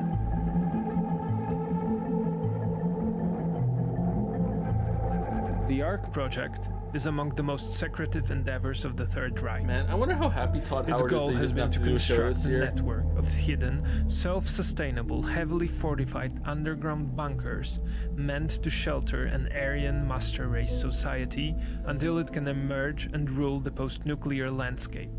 But not everything goes according to plan. For reasons unknown, one of the bunkers, located just outside Kraków, Poland, goes dark. Now, 2 as you years later, discover the Witcher is past, you released. can shape the present. Okay, so we're it's been seeing 20 gameplay years now. since the explosion that set our story in motion. You play as Szymon, a 12-year-old Polish boy driven by personal tragedy to seek out the bunker on the edge of Kraków. At first, the place seems completely desolate. What brought Szymon to the bunker? What answers is he seeking? You'll have to uncover the truth yourself. There's a zombie.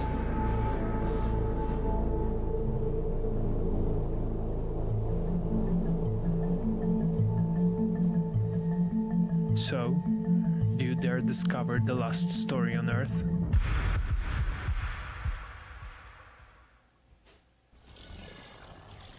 Paradise Lost is coming to PC, PS5, and Xbox Series X. Our next game.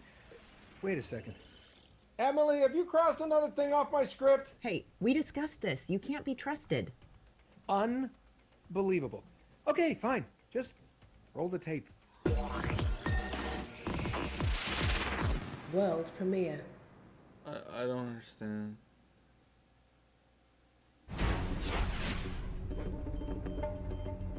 Whether you choose agent or counter agent, or choose hacker.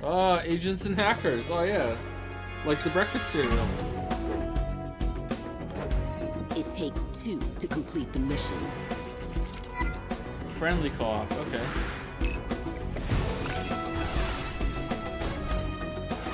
It takes 2 to stay alive.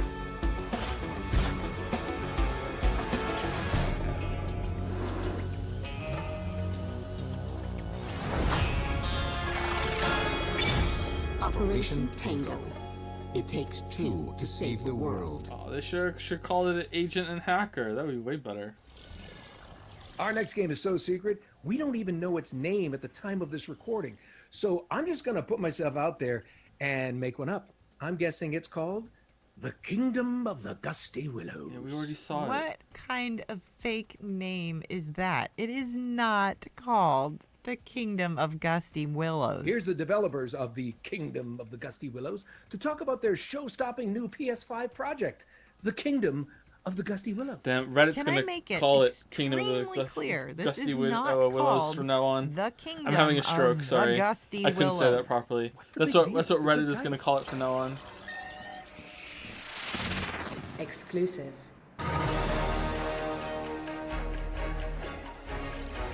This game looks good, by the way. Sorry, Nolan, the name isn't Kingdom of the Gusty Willows. That's what you It's thought actually before called the Reddit Kingdom army of the arrived. Spirits. Hi, I'm Mike Greer. I'm the Chief Creative Officer at Ember Lab. And I'm Josh Greer, Mike's brother. I'm the Chief Operating Officer here at the studio. You may have seen our game, Kena Bridge of Spirits, at the Sony PlayStation 5 event. And today we're really excited to share a little bit more about the project with you. So, what's this game all about? Well, Kena Bridge of Spirits is a story-driven action-adventure game that combines fast-paced combat with exploration and a really fun, charming companion mechanic where players are going around collecting forest creatures that we call the Rot. So, you play as Kena. She's a spirit guide who has traveled to this forgotten village. The Rot? And soon discovers that there are many trapped, lingering spirits. And it becomes clear that there are larger forces at play that have sort of corrupted the environment and stopped things from moving on. Well, the main focus of the game actually revolves around helping these trapped spirits. So each kind of level or world that you enter is all focused and kind of themed around the corrupt spirit that's lingering. And to really help these spirits, you ultimately have to get to know what happened to them in their past life. And to do so, you're looking for clues in the environment, facing combat challenges, solving puzzles. But ultimately, it all relies on building and growing your team. Yeah, the Rot are key to like sort of every aspect of gameplay. They can be used in combat to augment abilities. They can be used to manipulate the environment, to carry things around for you. The more Rot you have, the stronger you're going to be as a player. Souls, yeah, I agree. The more abilities you get to unlock. The trailer does a lot of things, but one thing we wanted to do was make sure we established the tone and sort of darker elements that are in the game. And people see the Rot and the cute characters, and they immediately fall in love with them, which is great. But the opening cinematic with the meditation and kind of Kena battling these spirits, we wanted to use to kind of set that darker tone and establish these, the player is going to be, exposed to some darker themes in the storytelling. Ooh. We're targeting a holiday 2020 release, and Really? it'll be coming to PlayStation 5, PlayStation 4, and the Epic Games Store. We're really excited for everyone to get their hands on the game, and in the meantime, Get enjoy fucked, the rest of the show. Xbox.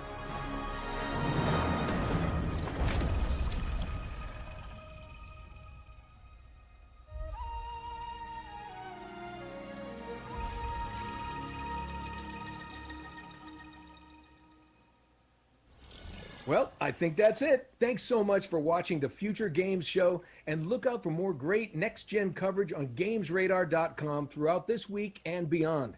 And don't forget to check out our sister there's one shows more from the thing on Gorilla my Collective list. over the next few days right here Really? on Twitch. No, that's it. Wait, There we go. come on, Nolan. It wouldn't be a game show without that, we got one more thing. Can we do the one more thing moment? You are so right. Wait, are we in this one? No. Oh, well. But hey, Em, would you work with me again? Maybe in some kind of swashbuckling adventure where I play a roguish, charming adventurer? Nah, I think I've been there, I've done that. Well, it's not Silk Song. world premiere. 3 years ago, Serial Cleaner took you back to 1970s America in a single-player stealth action crime The story fuck? where you played as a professional crime scene cleaner, getting rid of bodies and the incriminating evidence, all while avoiding the police. Now, with over 1 million owners and releases on all major platforms, we're going to the 90s.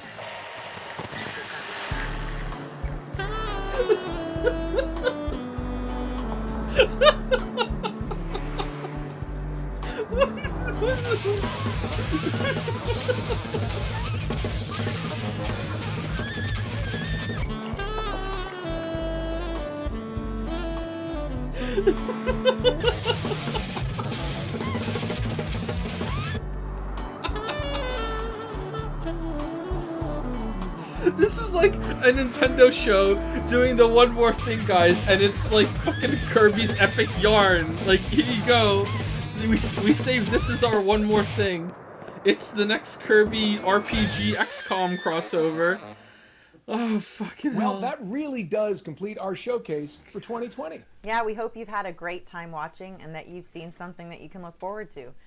We also just want to take a moment to thank our partners for helping put all of this together, but most of all, we want to thank you for watching. I'm Nolan North. And I'm Emily Rose. And this has been, Emily, if you will, the Future Game Show 2020.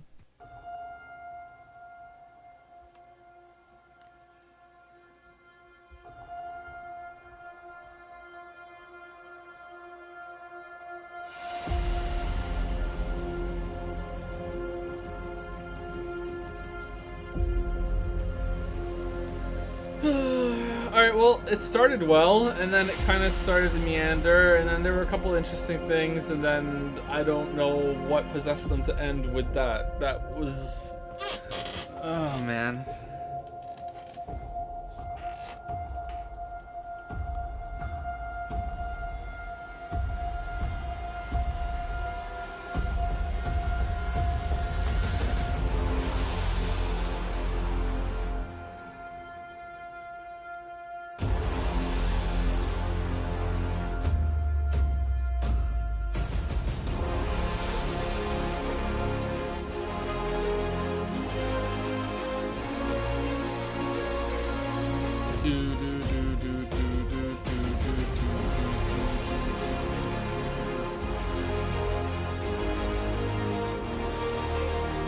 That looked good.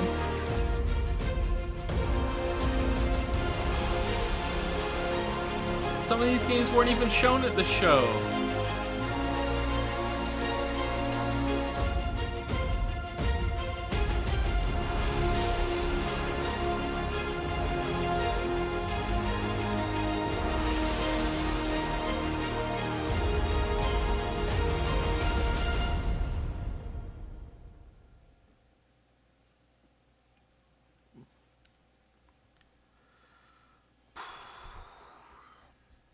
Alright, are we done?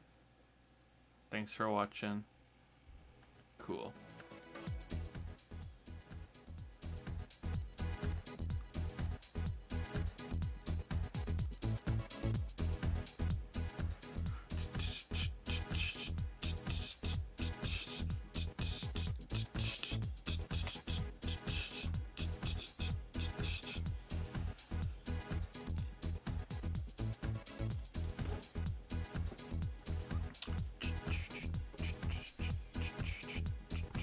How many reviews is Persona 4 up to now? It's up to 1,382. God damn it, Weez, you haven't had time to play it yet.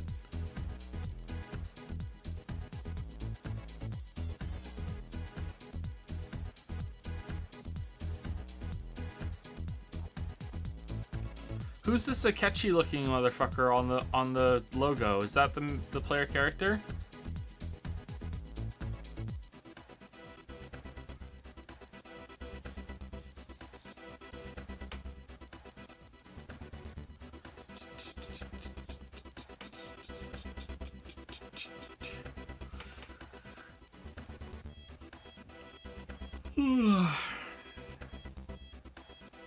His name is Chad? Is it really?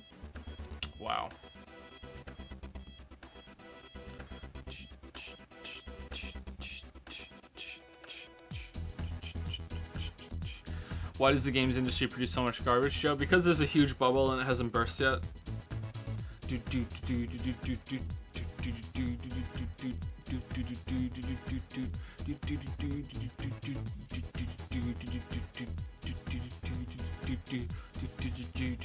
Be sure to buy my game when I make it, though.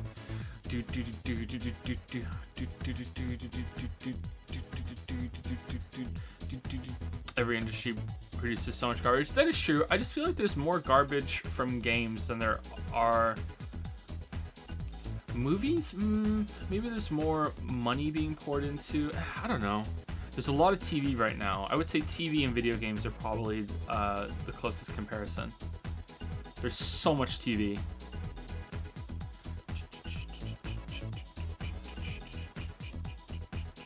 So many trash movies. Yeah, but most trash movies don't get publicity, right? They're just made. There's just a bunch of trash out there. They don't promote the trash like this.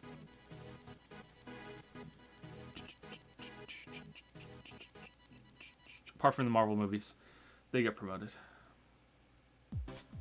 My computer is making a weird noise right now.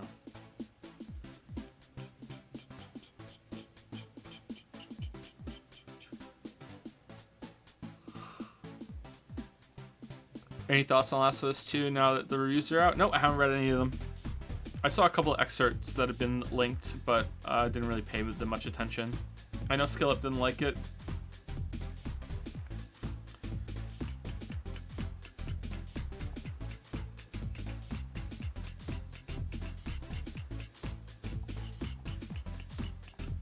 Did I play Exit the Gungeon? No, I didn't. Did you see the Anime Girl PlayStation 5 that's been going around? Yeah, I did. Unfortunately.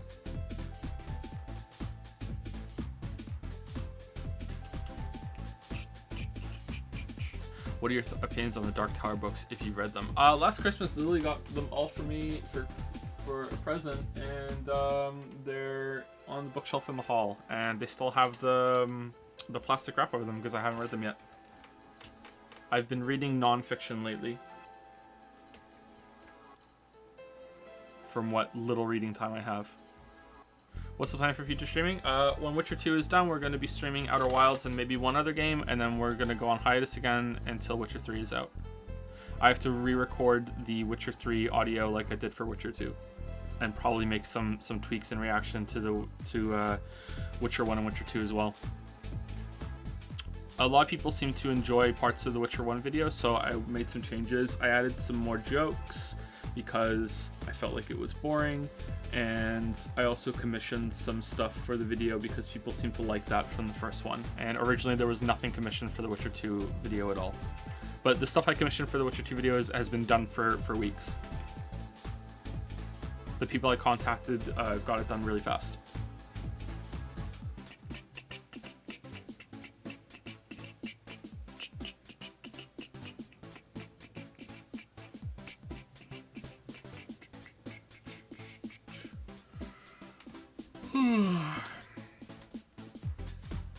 I asked this multiple times, sorry, but I'm curious, but why are 90% of emotes disabled on your channel? What do you mean? There's no emotes disabled on my channel. There's a bunch that aren't enabled, like that you need the extensions for. We don't have those enabled because we just don't have any extensions at all.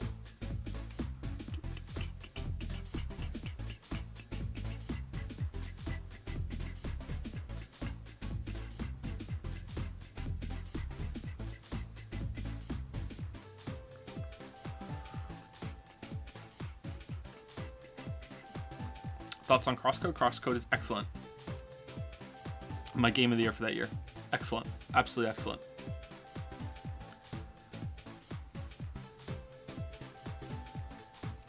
You would love Helltaker? Probably. You enjoyed those 4 hours? These 4 hours? It was nice hanging out with you guys, but this got a bit exhausting after a while.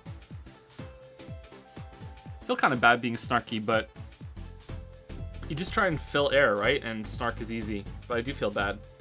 Lots of people worked really hard on these games, and even some of the ones that have these cringy moments, someone poured their heart into that, and we're on stream just laughing at it because it made us laugh legitimately. It's not like we're faking the laughter, but it's still kind of mean.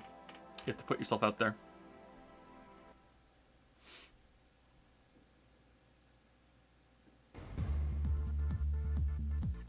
Are you still planning on playing Vampire the Masquerade on stream first and second? We're gonna play the first one for sure. I'm not sure about the second one.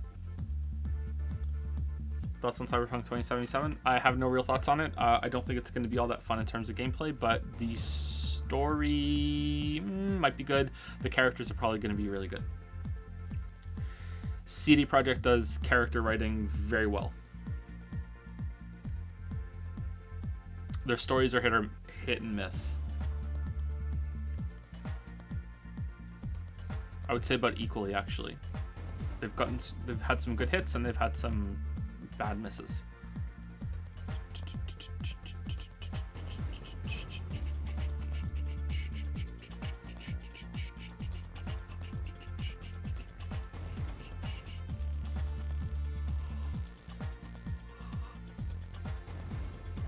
Ooh, excuse me, sorry I'm yawning. I think we're done, guys. So that's it. I'm not going to be streaming any of the other shows. Thank you very much for stopping by and watching with me. It was fun. I hope I wasn't too obnoxious. It's hard to know where the line is when it comes to snarking. We probably crossed it a couple times. But yeah, that's it. So,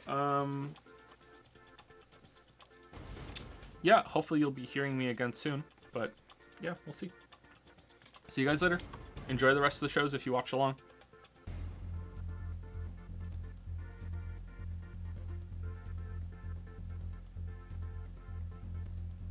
You're done. You're done. You're done. You're done just has legs, huh? You're done.